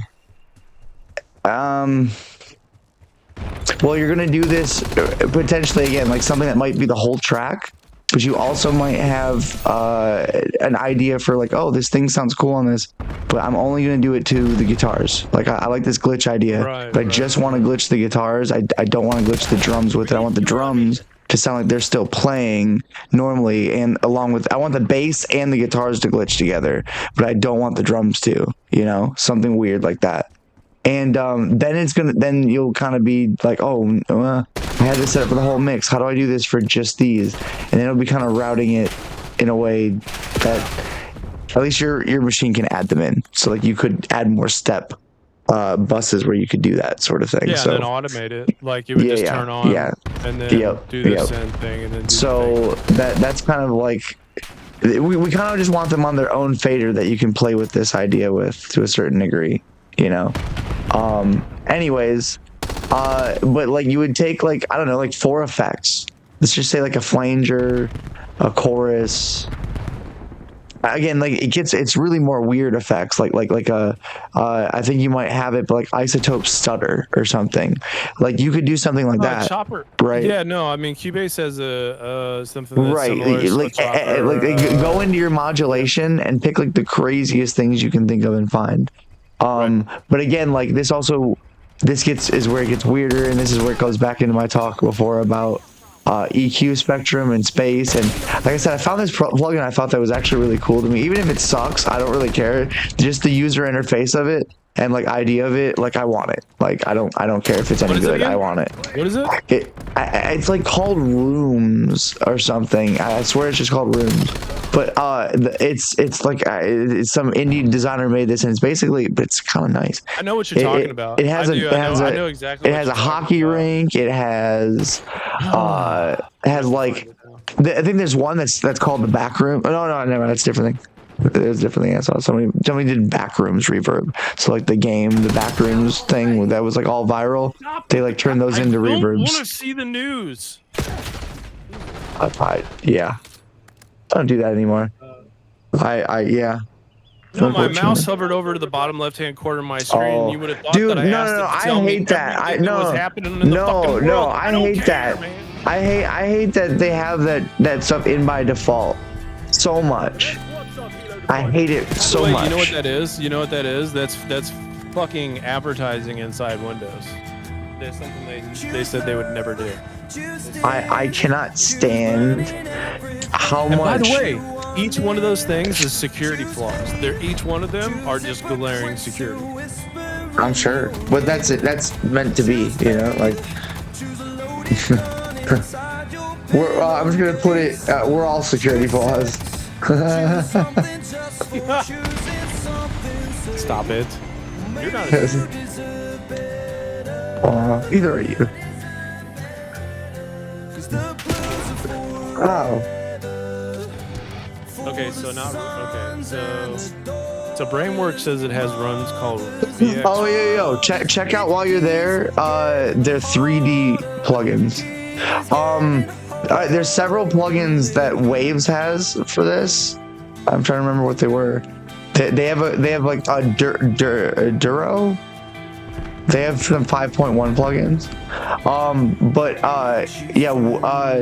The VR Mix 3D thing works in a similar way. So back to my little XYZ thing. Kind of how the plugin you're talking about with the rooms.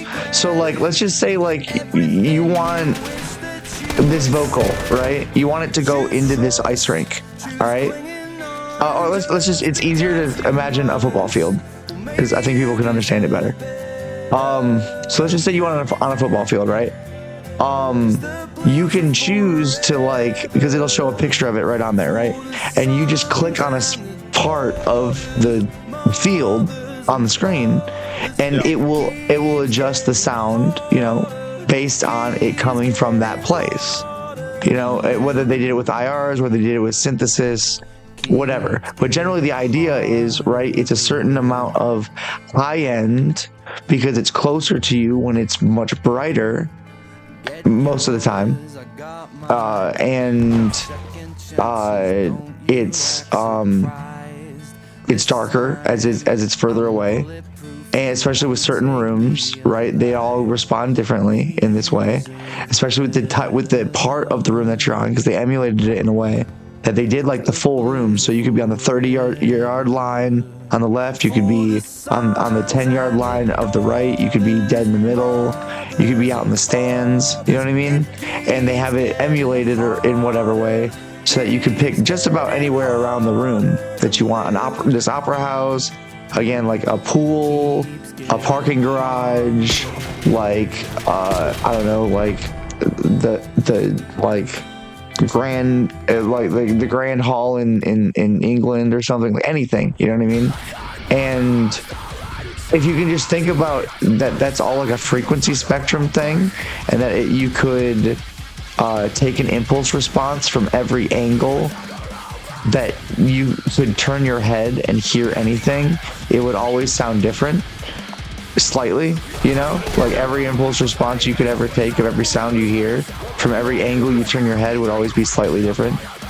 And when you like can think about that in the context of trying to recreate that in a certain way in the mix, as opposed to like kind of fight that, knowing that that's like kind of the nature of the audio you're working with. I don't know, it's a weird thing. It's a weird concept. It's late. It's Sunday and it's late. Hey man, we're just getting. What are you talking about? We're just getting started. Yeah. Just getting started. We got Ruben licking his Mac. We got. Oh wow, it's. That's.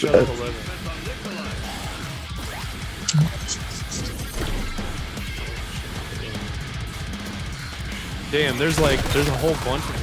I'm just curious about that. Let's see. You see how like if you were to move it on like again like an XY grid, like I'm moving this slightly further away over to the right, and it's like, oh, a little bit darker and a little bit more reverb, or again, this also fits into like compression maybe, or this fits into compression meets this volume. Is kind of like what with the frequency, but like think about like electronic artists, how their EQs are generally like constantly moving like the whole song. You're like, this thing sounds so smooth. It's like, yeah, I know, it's pretty crazy because their EQs are constantly automating like all the time. And well, this is one of those situations that like you can kind of set it and forget it, and that's okay. But the other rule of thought is like science. And science says this. Science. And I'm not gonna say like again, not everybody sits here and goes, oh my god, I'm gonna take my reverb and I'm gonna make sure I EQ it with an automation that every time it I don't know, like it is not on the downbeat, like it also like has a low pass filter that comes off of the room mics. That sounds like a great idea, I'm gonna be honest with you. To like get the snare away from the room mic. I was thinking about whenever I make, or NX like the high, the NX thing. Yeah, Waves NX, that works too. That's actually what I was trying to say. Good call about Plugin Alliance's 3D thing. Waves NX. That I actually have that little headphone thing. I don't use it. I've actually never used it. I've used one, but I've never used mine. I didn't really need it. I didn't really kind of want it. I see what's going on there. Are you what is it doing? It's emulating that. So remember what I was telling you before about Slate.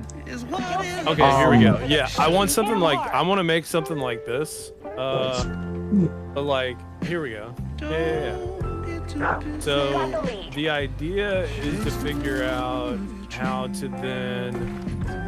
Sorry to step on you again. I'm so sorry. But my point is I'm kind of able to explain what I'm talking about a little bit now.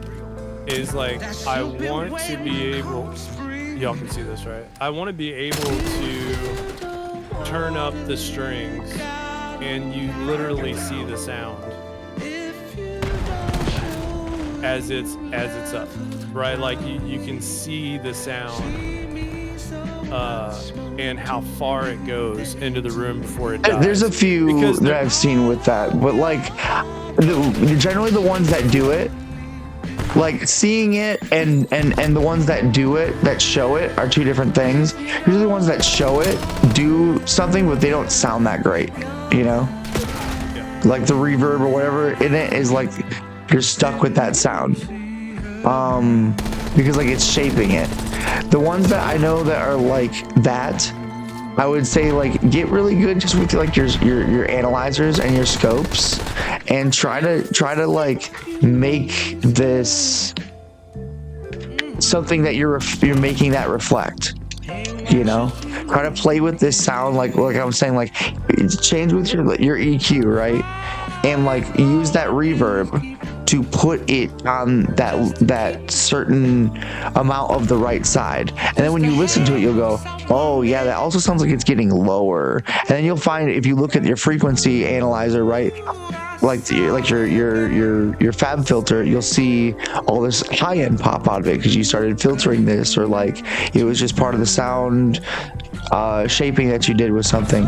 And so you'll see it while you're listening to it, you'll see these shifts happen. You'll see where it shifts in space, but you'll also, again, like looking at the frequency analyzer, see it shifting down. And then, so generally, like, why is the kick drum, why is the kick drum mixed low in the way that it is? Like listen to like awesome. No. Like when you hear, like, let's go back to like jazz, like them recording, you know, like jazz bands and stuff back in the day. Like the most muffly kick drums you've ever heard in your life. A lot of times they were floor toms. Because they were tuned so much higher back then. They were so small. Snuka. Catch you later, man. Good night, Snuka. Catch you on Tuesday.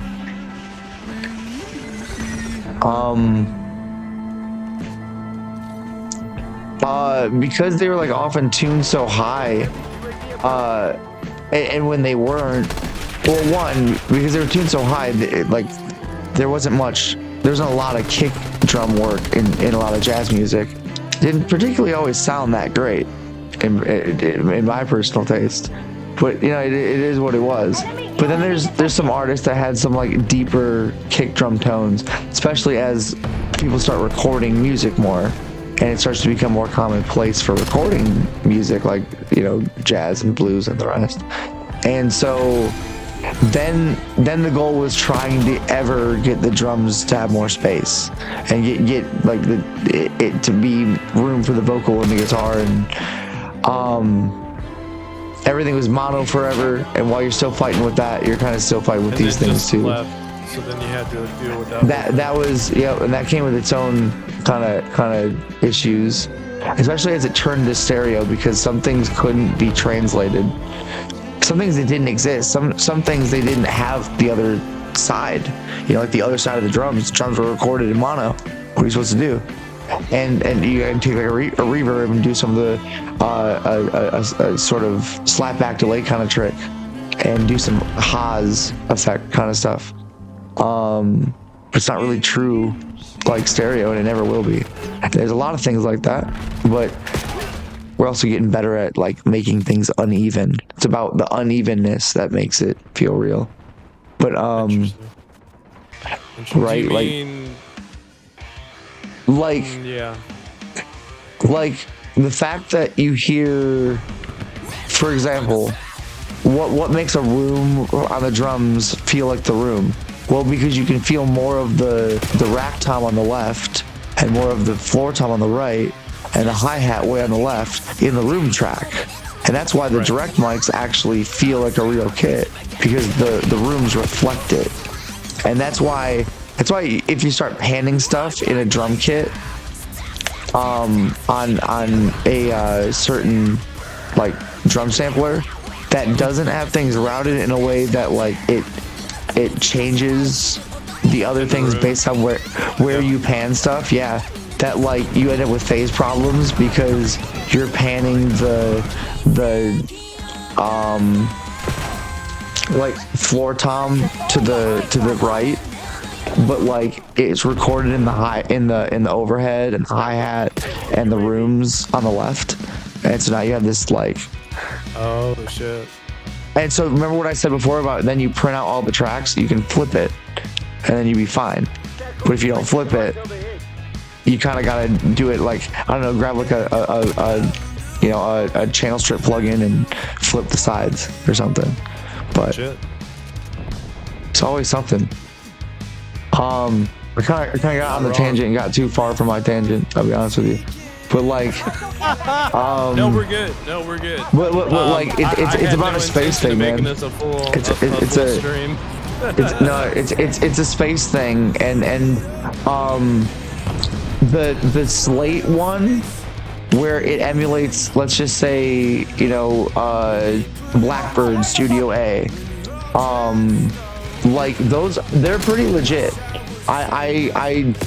They don't sound exactly like the room. They don't sound exactly like the speakers. There's a room that has some Barefoots, like my favorite pair of Barefoots, and I would like the plugin just to use it, just to test what things sound like. I would say it's accurate to say that's what that would sound like in a room like that with a set of speakers like that. It's not accurate to how it sounds, but it's accurate to how your audio would react in a room like that. And how does it do it? Based on different amounts of emulation of this, what we were talking about, how different points of the room, different speakers, different impulse response affects the audio that's coming out of the speakers into the room. Yep. And they've done a lot to improve that over the years. Having Sonarworks and your headphones that you maybe at least can get a profile for, and then like that Slate, I think it's called VSX. It's actually worth it for that, because you could get to understand what your music sounds like on speakers you don't own and systems you don't own that are extremely expensive. Again, it's not going to sound great. It's a plugin that's going to you're going to put it on, and everything's kind of going to sound worse. And you're going to be like, yeah, this is what it sounds like in that room. And it's like, it really doesn't. If you've ever used any of those speakers ever, you're like, I don't know how this is supposed to sound like that. But when you do then listen to it again, you're like, if there was ever anything that sounded like it represented what you needed to learn about your song, playing through that room and that speakers without having to actually pay that much to go do that, this might be the closest that could ever exist. So for that, it is kind of worth it, especially if there's a piece of gear that you really love that's like, $10, $15, $20,000, and it's emulated in a way that you could actually enjoy in a small amount. But I would actually use it if I felt like I had all the things necessary for it. But I believe it's all the same thing. Like you turn your head, like for example, you're listening to music, right? You turn your head to the left. Your left ear is more muffled to the music than your right, because your right ear is facing both of the speakers. And that's how those 3D headphone things work with like Waves NX. So that way when you turn your head in headphones, it would sound like whatever room it's supposed to emulate properly, and it would follow with a certain amount of that so that your perception as you turn your head would sound like that. I think the Slate one doesn't even need all that. It still works pretty good. It's just the headphones themselves. If anyone ever needs a mic that needs to be 100 mics, the Slate mic that lets you emulate a bunch of different mics is actually worth it for that. because you can kind of like you can get a bunch of different like sounds of different capsules and that sort, and like, you know, sort of circuitry out of it with that. Again, it's not the greatest, it's not as good as having one of each ones, but if you want to buy one thing that did that much, they're not usually too bad for that reason. The one thing I don't know though that I think should exist, what you're talking about, JJ, is like, so some of those plugins let you like emulate what the song would sound like on your car. Like if you're sitting in the driver's seat, or from your phone, from a laptop speaker, right? And it kind of just it's supposed to sound like that. What about like what we talked about before, like you going and walking in the next room and hearing what it sounds like from the bathroom? So you know what I mean? Like it's Blackbird Studio A, but the bathroom, like the bathroom as you walked out. Was that a question, or? I think the thing that's missing from it being like an impulse response that's like static from the listening position is you know, unless it really has that 3D immersion to really hear the change of the space. I think people like struggle to understand like the change of like, you know, turning your head, how much that affects the audio that you're listening to in the space you're in, because of how much it would affect it in a really nice space. It's hard to hear how wrong yours is then in that case, because of the way frequencies bounce around. It's just not clean directly from your speakers, you know? Right. I think for me, what I'm really one of the many things that I'm trying to get at is when I move on to Atmos and when I move on to production for you know, shows and things that people still. By the way, it'll be just in time for where nobody watches movies or TV shows anymore, and I'll be an expert in it. And so what I'm talking about really, in a way, and I think I'm just gonna make it myself, because I came across a bunch of stuff while you were talking, and the Tommy is real quiet. God damn it. Hold on, I'll make him louder. You'll regret that. And so my voice carries. Yeah. Well, his is quite even.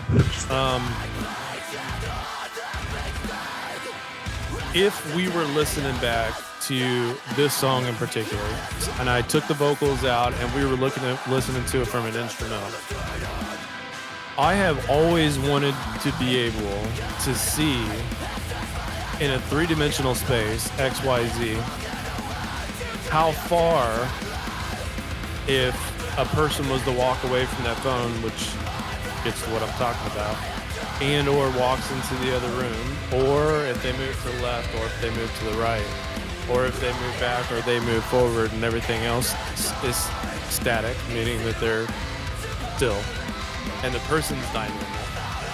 What if I turned the dial, what that would sound like, if it would be like ear piercing if it's too close, till sweat drips off them balls. Yep, I appreciate that, thank you. That song slaps no matter what. Skeet skeet, motherfucker. And so I want to be able to, if I turn the loudness of the strings up, if it became so overbearing if you're up close, but just right if you were like, because like there's a lot of construction guys, right, that listen to music. There's a lot of people that listen to music in different ways, and my obsession, I think, with music in the long run is to be able to, because I'm such a control enthusiast, is to be able to control the music and its distance being heard. Now, I know a lot of that has to do with a lot of other things, but I want to be able to see that in a simulation, so that if I was to turn up the strings, you and I both could sit here and watch it, and it would theoretically show how much of those, like with a color that separates everything else, like a kick drum, snare, and everything else, where that shows up. I think I would be surprised, and I think other people would be surprised to know that all these different layers that they put in their songs and all these different things that they do, you can't even hear it anymore at a certain point. And you could hear it, but you have to automate EQ. You could hear it if you master this and master that. Hello, I've been lurking, thinking, lurking while working. Awesome. By the way, your Awaken vocal cover, dope as shit, Corny. Way to go. So, I wanted to be able to control those things so that I could see those things in space, because I don't think, other than having a good ear, I don't think that there's tools out there that exist like what I'm talking about to really allow the musician to control what this thing sounds like in those different formats. I think that it's just like, this is the way that it is for the most part. Like, we did this for an IMAX experience, like the Odyssey or whatever. I haven't seen it, but like, you go in and you watch this thing, everything is dialed in to a person that's sitting in an auditorium, or that's sitting in a hall, a music hall, a concert, an actual, symphonic music hall, right? Like, these things are dialed into that thing. But I don't think that we can, as musicians or home producers, bedroom producers, whatever, I'm sure that they exist on a higher, way out of my budget scale. For when I'm oh man, straight up, like exactly like that Sunset Studio plugin. That is that. All these things, like they really does all exist. And now looking to try to see it on meters, there's some plugins that I was saying, like, if you put them on every single track, the idea is if all these things are in this same space, moved all around it, then it's all gonna look like that. Look at something like that mix reference. Look at everything by Mastering the Mix. Basically everything that I think that would be Matt Weiss. Everything Matt Weiss has put out is beyond gold tier. But like, there's some plugins that show, yes, it's showing spectrum, it's showing like your left and right space, your 3D space. Look at like some of the it's about really also like taking that knowledge though and trying to apply it to PAZ Analyzer right there already does a lot of that too. There's a lot that look like a head, kind of like that Waves NX does. You just kind of get used to certain analyzers that will read this. Nice. Because there's a few analyzers out there, and I'm like just getting more used to what that looks like in that way. Like where left and right look like on some of them kind of have like almost like a radar look or the rest, but like when you get really comfortable with it and when you mix in a certain way, it will show up like that a lot. So when you try to explain it to people, like, here's our stereo field, a little bit left, a little bit, like you were before when you're going through, this is why I like this it's kind of weird sounding that Bring Me the Horizon song. Yeah, it was out of phase. They're completely inverting the phase on stuff and putting copies of itself on top of itself out of phase to put things out of phase, but delaying it slightly so that it could like not just like disappear, but like I mean, it was just so cool to see somebody be able to manipulate that. It was just so cool to see. And that's I mean, because I could hear it, but I couldn't. But it gets very complicated to really get that, because everything, it feels like that when we're putting stuff all around the mix, right? But then we start hitting play and everything's just everywhere all the time. Yeah. And you're like, I want this kick to be straight in the middle. Like straight in the middle. But like, I mean, the idea of it though is that like, and I've seen people do some weird shit of something like this too in particular. I would not suggest this, what I'm going to say next. But I've seen it done. Yeah, I think I know what you're going to say actually. Basically, I've seen people take like the stereo spectrum of their kick and basically they they put like everything below 60, right, mono, so we have that nice mono signal, and then everything else that was like in the middle, they either put completely mono, which is weird. But I've never actually really seen them do it like this. I've seen them do it at the top mono, because here's why. In the top is where you actually hear the phase incoherency the most. If there's like a snare out of phase with itself with the room mic or an overhead. And sometimes you see people cut things out of tracks for that, and phase is an interesting thing. I can go on and on about weird audio like facts, I guess. But the long story short is just that like everything has a slightly different response based on any slightly different angle of how you turn your head. It's a complete 3D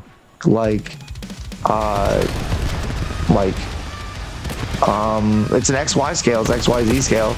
It follows every single minuscule movement, and there is a small audio change. And the more comfortable you are with like where you're trying to put that on a stereo file, the more comfortable you'll feel about where you put that in, you know, far left and right speakers, forward and back, up and down.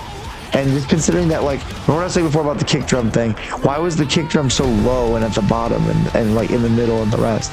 It's because if you like look at the drum kit and the frequency spectrum, the kick drum is on the bottom, like right down there. Like the waves, the sounds are these lower frequencies, and you can basically build the whole drum kit all the way up to cymbals, all the way in the 20K range. And I mean, you know, if you know where to cut them in that way, it kind of makes for an easily clean rock kit or whatever. But like, they didn't have a lot of that to work with back then. So it was tuning, it was types of heads, it was the way the drummer played, it was all that sort of stuff. So that when they recorded one drum set in mono, it still had that sort of sound, you know. Yep. Anyways. I do know. Yeah, I mean, now I do. You know, I'm not just listening to you talk, but just studying on my own and stuff like that about, you know, and people's different approaches too. You know, there's a streamer who I'm not going to name right now, and he told me to like never make your kick anything other than right up the middle, and I was like, no, I want my. And I told you about Machine, who when he does like fast like tech death metal type stuff with like a Lorna Shore record. If he did Lorna Shore, he would I mean, he would probably end up, because it's Lorna Shore, there's so much double kick, it would constantly be slightly left, slightly right. But like if it was sparse and it was just like in like, let's just say like there's like crazy blast beats in one song, in one section of this song, and you're like, I just can't get these kicks to feel wide enough. Like I just want something. Then like if it's like really crazy blast beats and there's like psycho like 16, 30-second notes on drums, you could probably get away with panning one a little bit left, one a little bit right, as if it was like two kick drums, you know, in a room. That makes sense, yeah. But I mean, even I think if there's only one reason why I like the kick, you know, being more than just mono. Well, kick's never really directly mono. Like if you sit and you listen to a drum set, you stand in front of a drum set. I mean, standing and sitting in any room, it's slightly louder in one room mic than the other. It's slightly louder in one overhead than the other. That's what makes that drum kit sound like that drum kit in that studio when you hear those samples. Because it was that exact angle with those microphones, with that frequency response at that day, at that time. You turn those over, you know, to another, spin the drum kit around and face them the other way, it'll sound completely different. Yep. Well, you know, thank you guys so much for showing up. I really appreciate it. Everybody that stopped by, Sad Mary Snuka, Corny, Ruben, everybody that stopped by, I really appreciate it. I had no expectations of anybody, you know, showing up, and that was really cool. I even told people to go watch you, Tommy, and then you ended up coming over and saying hey, and teaching me about, honestly, there's a whole list of shit. So, you know where it started. I didn't want to use tape saturation anymore, and then the motherfucker talked me into using it again. So Now we now I gotta find the thing that it actually works on, because like that thing was cool for that thing, and I don't know if I'm keeping it, but it's now probably useful somewhere. it's true. It's true. It's You gotta definitely find gonna be different useful. ones though. If you don't, now never judge tape saturation in a whole Well, it's like by virtual tape machines. That's just not fair. Yeah. That's just not fair. Yeah. Tape is fantastic Well, you didn't let- compared you to didn't let virtual it tape slide. machines. You didn't let No. it slide. You're like, No, I won't let anyone bash all of tape saturation because they use virtual tape machines. Virtual tape machines needs to be bashed. You know? It's true. It's true. Man's right. He's right about a lot of stuff. If you're not following him, go follow him. Yeah. You know, his stuff's in the chat. Much love to everybody. Thank you for the new follow on the new subscription, rather, on YouTube. I appreciate that. Next show, thanks for stopping by earlier. Everybody that stops by, I'm blessed that whoever stops by whenever they do, and says a few words and then bounces or whatever the case may be is. But yeah, Tommy, you know how much I appreciate you, brother. Me too. Everybody else though, thank you, YouTube and Twitch more importantly than anything else. They've really supported the channel. I've got some offers here and there for different things, so I think they see my value a lot more as a streamer. YouTube doesn't see my value because I really don't have value with them quite yet. I haven't been making any videos, so that will kind of put a kibosh or squash on that whole fucking idea.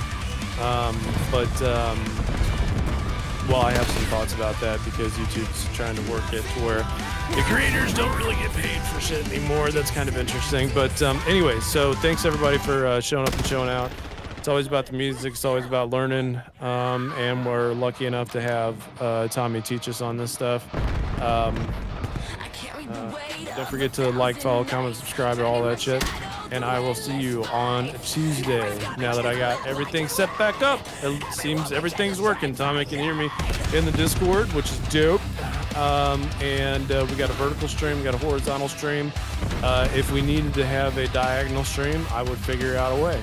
I'm sure that's the next thing. Probably an AR stream, actually, now that I'm thinking about it. I think that's where this is all headed. Because when AR glasses become like an overall thing, I think that's where we're headed. So I got to make my room look a lot cooler. It already looks cool to me, but for some people, you know, they see the Transformers and they're like, oh, and I'm like, you know what, the fuck off. How about that? Yeah, how about that? But yeah, I think AR is the next event horizon, so to speak. So anyways, enough of my You're gonna lose it when I tell you about 360 degrees mixing and AR mixing for audio. And here's where we stop streaming. No, I'm just kidding. Until next time, I'll see you guys later. Is everything off? I guess it is. It is. Dope. Yeah, And yes, that does go deeper. It does entirely go deeper. That basically, yeah, when you play a video game, how the audio changes as you turn left, you turn right, you turn. Yeah, that's constant EQ changes based on EQ. It's reverb. It's right. It's how you made that 5.1, but now it shifts every time you move, right? You get crazy then. You gotta take so like a song is playing, right? Like when I was playing Final Fantasy, right? And there's a song playing from a bar in the game, and you go to the edge of the bar and it sounds one way, and then you go right in front of the stage and it sounds another way. Yeah, that's mixing in the 3D space that way. It's all a certain distance away from you, and some of it's a certain distance way further away. They're using another one delay as like the far wall, and another one is the other one, panning it off to a side. Yeah, it gets wild.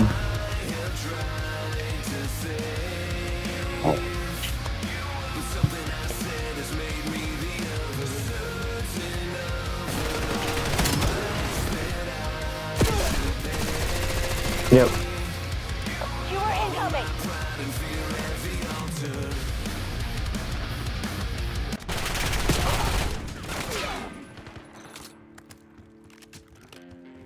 Yep.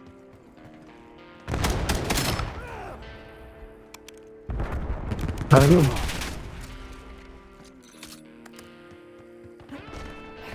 Of course. It's nice to feel learned about stuff, you know? Like, oh, like this is, but like when you know why you're doing something, you like, it's less of, yeah, it's like the saturation thing. You're like, oh, it's not like I'm just like flicking, it's not like a preset. I flick it on and off and it's like good or I don't like it. It's like, oh no, it's like a process, and that process had this sound. And what would you do that process to? Now, there's not a single plugin that emulates the magnetism of that bias like I was talking about. They just took IR responses and took what I was just talking about, the frequency spectrum, and like, right. Yeah, you can't physically add the magnetism to that. Like, it's just not, there's a reason why it, like, again, when they come up with the right kind of bias. Now, what did they do with those to try to get the that bias to emulate that? Yeah, they probably did something where like it takes in the audio wave, it tries to probably try to break it up, and it probably tries to put it to an average towards a sine wave of it or something. I don't know. That right? That's like magnetism, what it's trying to do. But nothing's ever gonna sound like a fucking magnet doing it. It's just something that was crazy that happened. That's why you put a magnet on it, you'd break that shit. Enemy care package dropping. Enemy UAV detected. Yeah.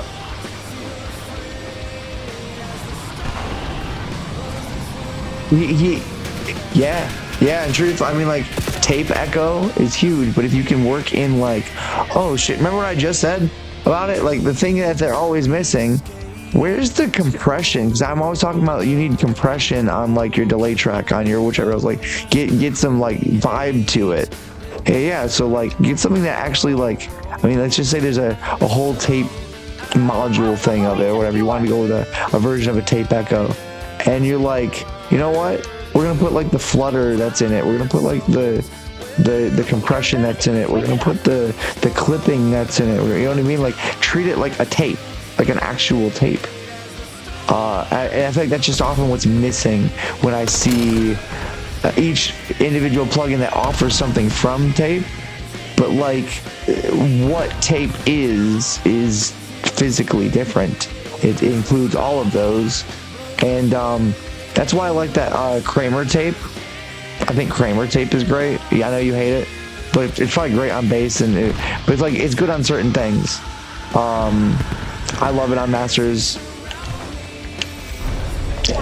Some, well, yeah, and if it might be because of with your music style and with like the way that you program drums and this or that, like, it might not, like, it sounds great as glue on a lot of live feeling tracks, but when there are things that are made to sound more artificial, it might try to give it some human feel, but in that dose all at the end, it might not work the same way as just doing what I was saying, harmonic saturation. Put that shit on the overheads and the rooms, and make the rooms and the overheads feel more real.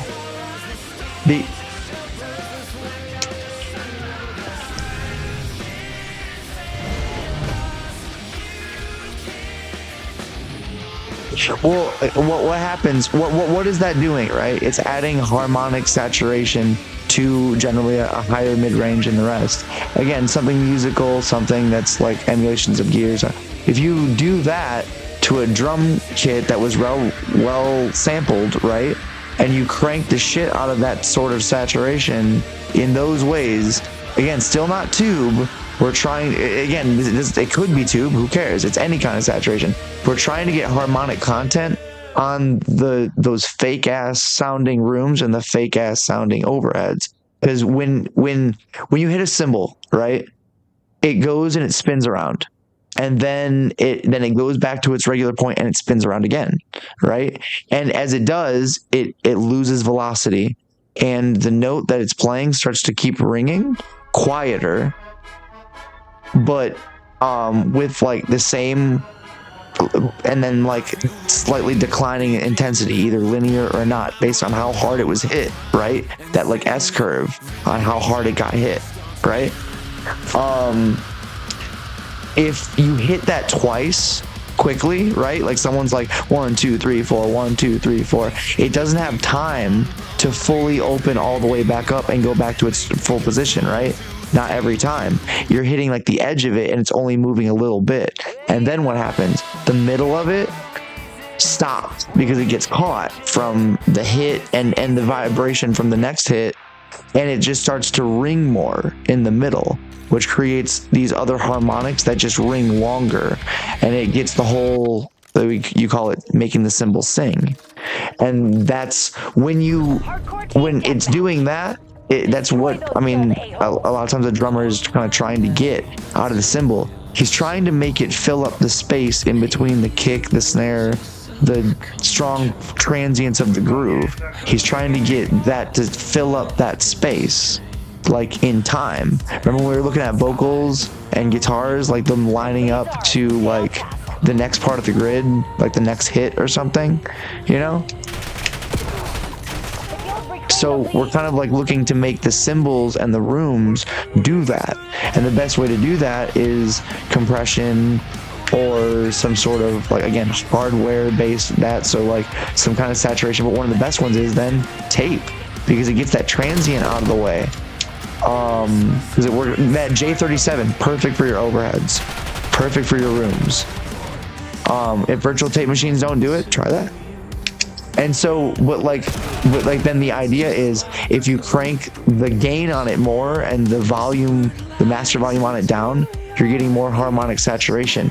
Eventually, it's gonna fill up a lot more like space, and like it's like a threshold a little bit, like with a compressor.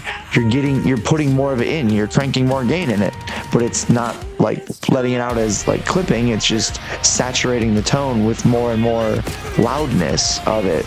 But what it's adding into it is generally, again, high mids or a certain amount of low mids or whatever, something generally musical, something reminiscent of that gear.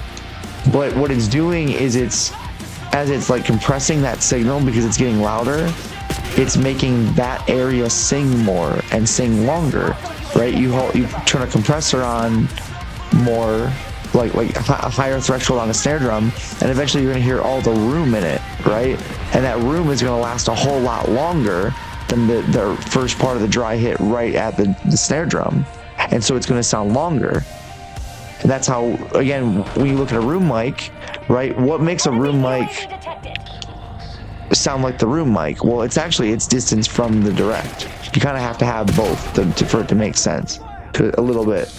But regardless, because like you can keep compressing that room snare until it sounds like it's closer to you, right? Because it's so loud, and it'll start to eventually sound like a really big direct mic, and it makes for great fucking samples. But my point being is like with a room mic, if you compress the snare drum when it first hits, you're elongating how long the rest of the room is playing that loud, right? Because you can crank it more, so it's not ear piercing, and so you can really hear how long it's playing out because it's so loud, right? Because you actually have it cranked up in the mix because it's compressing the fuck out of the transient. So what you're doing is elongating that sound. Okay, so now take that same principle, and we're trying to elongate the cymbals to match here's where we're taking your MIDI data, and that's the lesson, the cherry on top, the master's rule mark, right? You want the master's pin. Master's pin is if you can match it to the tempo of the song and the groove that is being played. Generally for the whole song, you're not going to do too drastic of different stuff for drums, but like what fits the groove of that song and fits in its space. So like O's, right? You're just trying to fill in. It's like attack and delay time and attack and release times. What if Fire Evermore? But if you do that with something like tape, or you do that with something like whichever else, like you're knocking that transient off because it does that its own compression, right? It's knocking some of those highs off because it's meant to warm it up, and it's it's trying to do what the bias thing did. And then you see how it's like knocking out a lot of these with one stone, and then yeah, you're cranking a certain amount of gain so that you can get that harmonic saturation. Again, put this on like a room track, and it's then compressing that snare down already, right? It's saturating it so that it makes those cymbals sound more believable, and it's limiting it in a certain way if on its way out, so you can do whatever you want with it. It's doing a lot of things in that way, that's why saturation is such a key tool, because you can use it in place of a lot of other shit.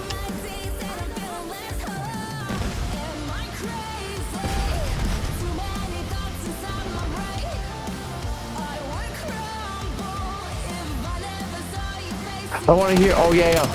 They say they love it or they hated it, or they hated to talk about it. Oh yeah. No. People get tired of hearing.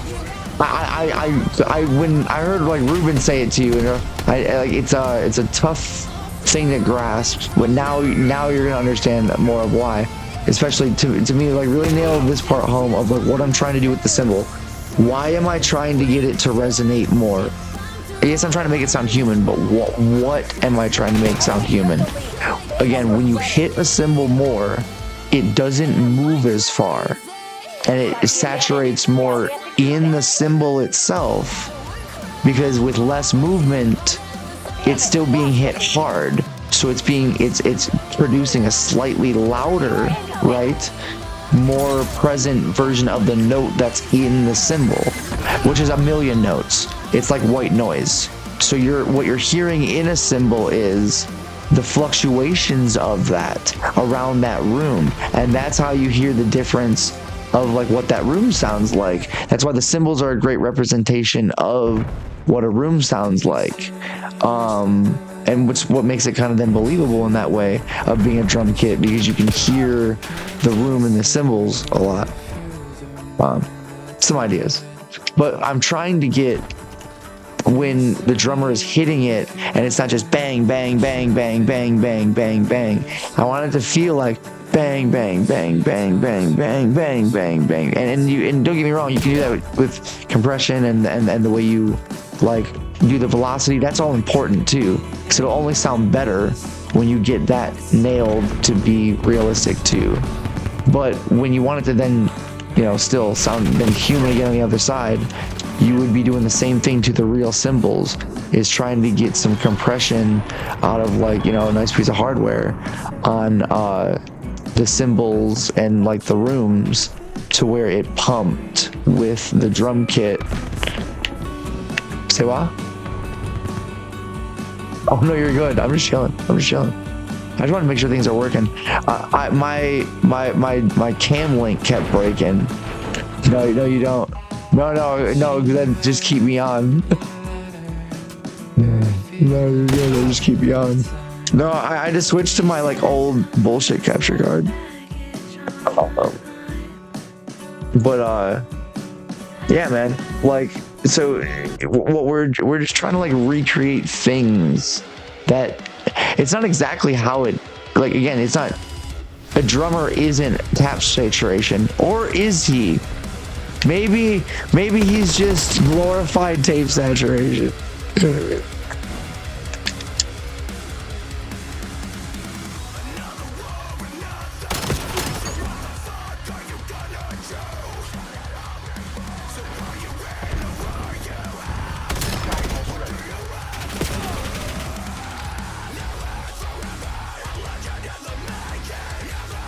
Oh yeah, like people need to learn this stuff, man. You realize where you were a few months ago, and how frustrated you felt even like 2 months ago, a month ago, a few weeks ago, 2 days ago. Like, I mean, I'm just saying, like, we've got a lot on their plates already in life. To have to worry about making music, to have to worry about it is like, you could say it's ridiculous because people be like, oh, don't care, but like, I mean, they want to learn. Like, how else are they going to learn about it? How else are they going to do better at it? How else are they going to enjoy it more? Unless, unfortunately, for some of them, they're going to consider that they have to stress out about how they learn a thing, and they just shouldn't have to stress out about finding that information.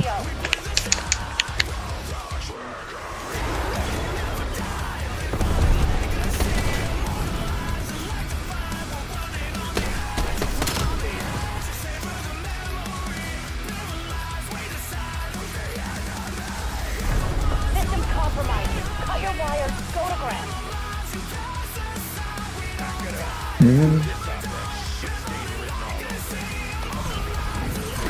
I actually kind of have a lot of this charted out, and like, so you're welcome to kind of roll with that all you'd like. No, but you are fantastic on screen. People just love to listen to you, and they love to learn from you. You could literally drive them all off like the edge of a cliff, and they would probably go. And it takes a lot to actually earn people's trust that much, and that's why I guess I'm still just randomly hanging out at 5 o'clock in the morning when I have to be at a physical therapy appointment at like 8:45. No,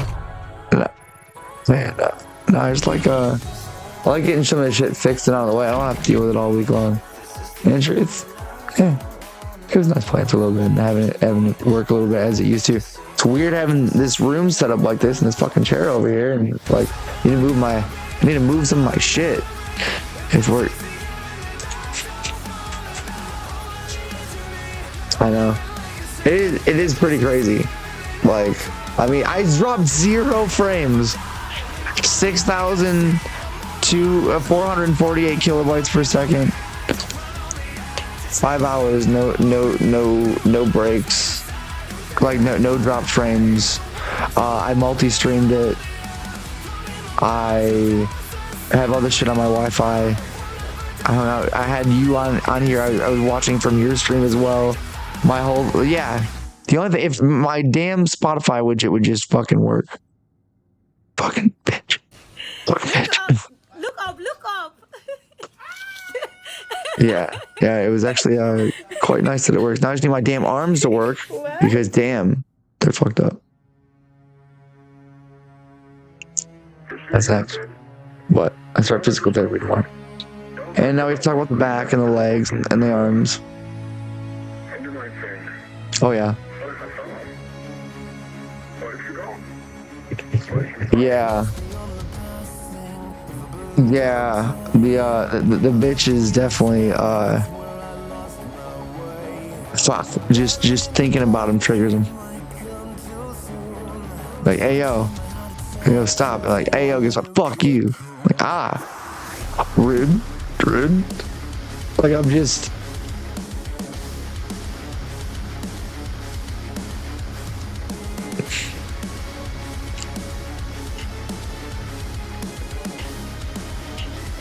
Yeah, when my body tells me no, I'm ready to get violent with my own body. Just like, not like to hurt myself, but like, hey yo, look.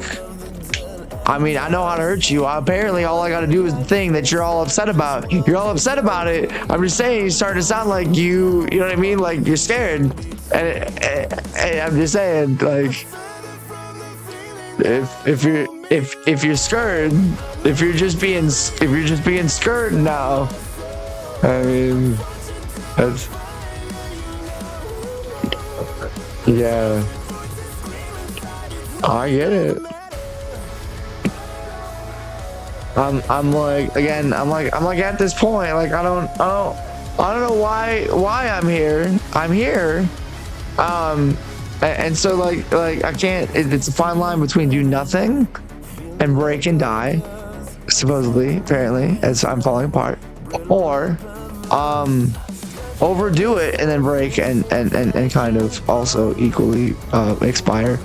and that sucks too, because that like was a lot of effort to equally have the same result. Some bullshit. That's bullshit. Give my arms back. I mean, like, I'll play. Last doctor I went to said, I mean, it's a pain tolerance thing. You're not about to fuck them up. So, like, if you want to play, you're fine. Just, you know, use pain as I'm in pain to hold my hand by my side, my guy. Gravity makes me feel like my arm is going to be ripped off at the elbow. Are you...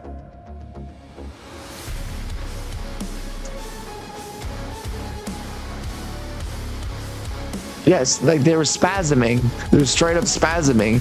Today, I bent over to fucking pet the dog on stream, and my back went, and I was like, I guess, you know what? The ground's looking real nice today. Wow, like looking real. I mean, like I should really. It made me notice all the things on the ground. Like I should clean, or I could clean. I'm like, oh, I should really like edge. You know, I should do this. Like. Really notice this mark on the cement right over here, you know what I mean? Like, I'm like, hey, what the fuck, man? Yeah, dude, never realized all the textures in the cement in my backyard. Holy shit! Like, actually, I was like by the grass. Yeah, dude. I was like looking around. I stopped for a second, started looking for animals in the grass. I'm like, oh, I think something's moving over there. Hey, probably moving better than I am. Hey, like, if an emergency were to happen, you think he's gonna get away, or I'm gonna get away better? You know what I mean? Like, who's getting out of here faster? You know? Who's making it away in time? That shit's funny. Yeah. I appreciate it. Yeah. Well, my mom's got a convention thing for her work, so I don't have anybody to watch the dog. My uncle, crazy ass uncle, gonna be coming around. I gotta call him like 2 hours. And oh god, I just need him to just not be him for like a couple days. Just I need you to not. I need you to.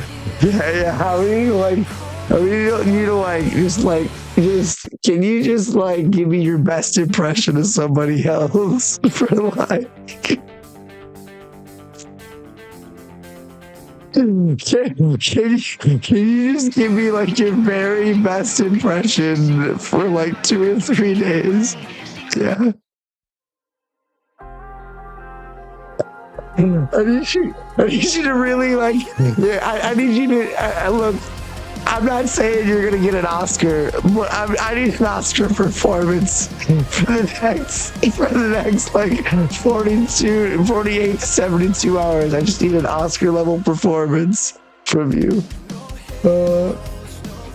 Yeah, exactly. I need to consider that like like my uncle has been swapped with like a psyop, and like I'm like I need to wonder if like you're a skinwalker or something. Like,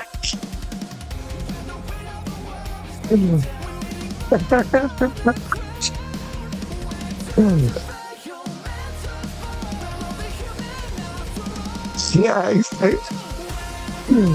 Yes, I'm gonna need you to Oscar level channel somebody else right now. Like, I need you to go through like your hardest, like just Golden Globe nomination performance of you as someone else. Oh shit! I need you to win a fucking Nobel Peace Prize off of this performance of you pretending to be anyone else but yourself. Right, exactly. No, but yeah. Alrighty, man. Enjoy the night, sir. You and Sarah have a good weekend.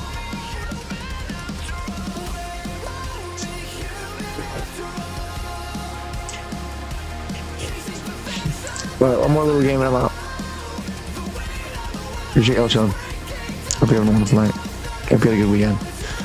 I think internet worked. My widget didn't. That's okay. We'll fix some scenes as time sort of rolls on.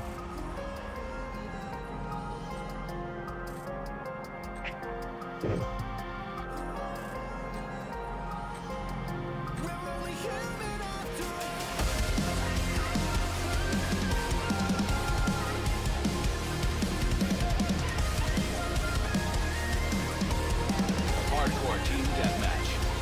Eliminate all unauthorized personnel.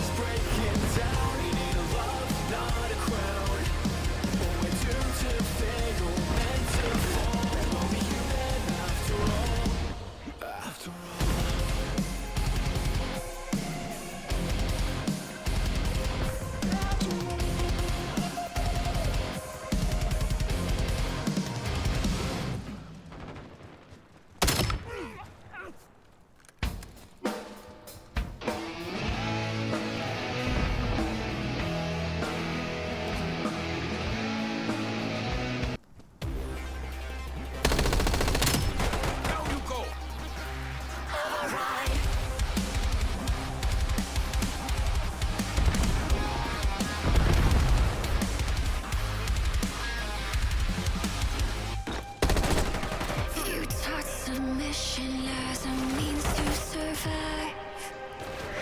Defines perfection as a form that complies.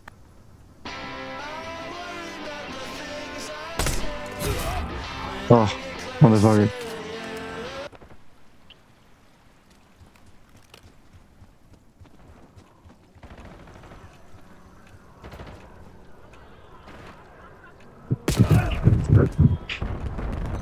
Scout pulse running.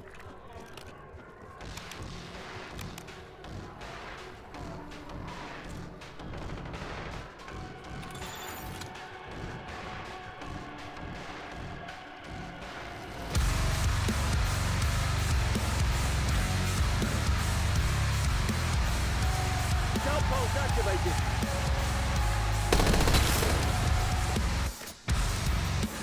Every soul a broken home where dreams are made of glass.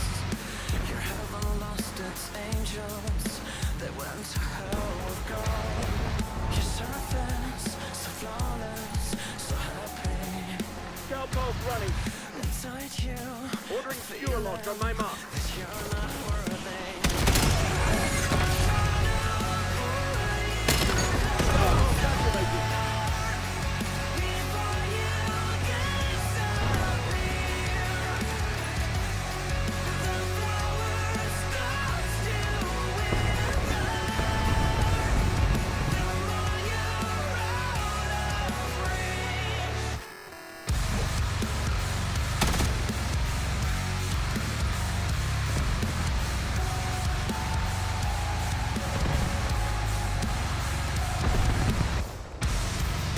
Shadows took your innocence from your mother's arms.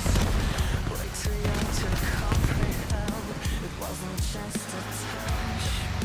Surface, so flawless, so happy. Inside you, we're dying, goodbye the memories.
Nope.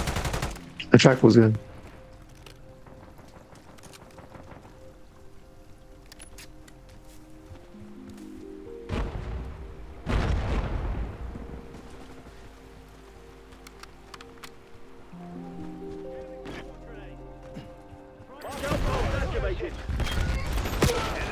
Oh, no.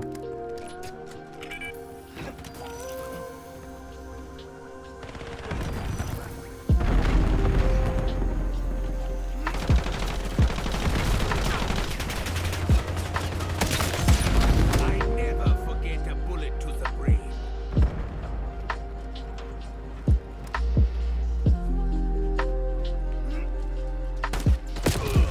Damn it. Thought that was like not an area to go.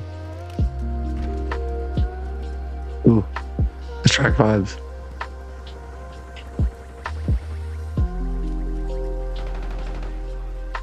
Scout pulse activated.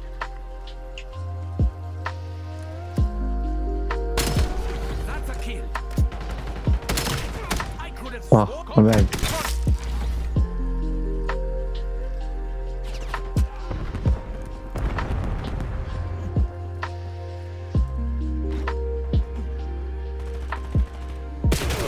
Oh my god.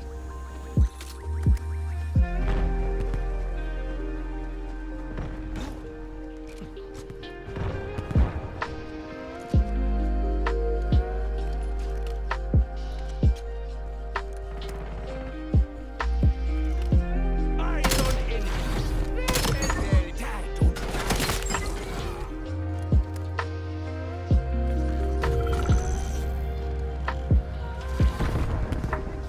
Enemy cluster grenade.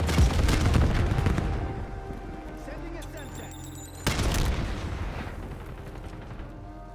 Scout pulse running. Bravely fought. Throwing frag. Here we go.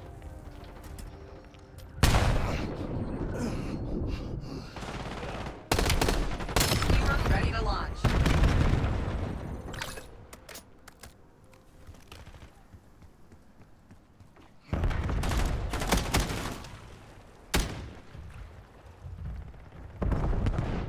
Enemy UAV detected. Hostile skirmish inbound.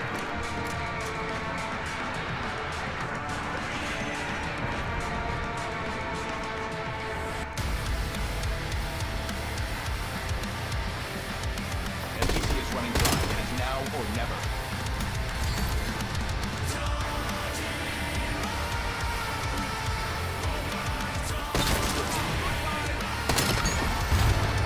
Parameters met. All assets return to station.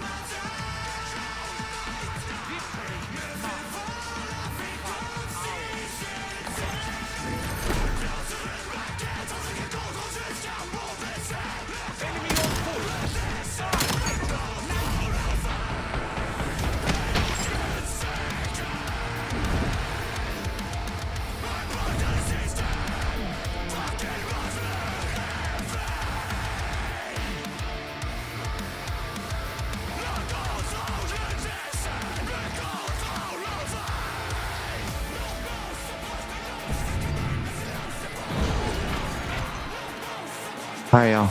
I'm Marty. You all yours have a wonderful week ahead. Thanks for chilling with me. Hopefully we got at least part of this fixed. And some of it's working, so we'll jump on tomorrow. We're gonna play some drums, we'll play some games. Much love to y'all. Enjoy the night. Have a wonderful week ahead. Thanks for hanging.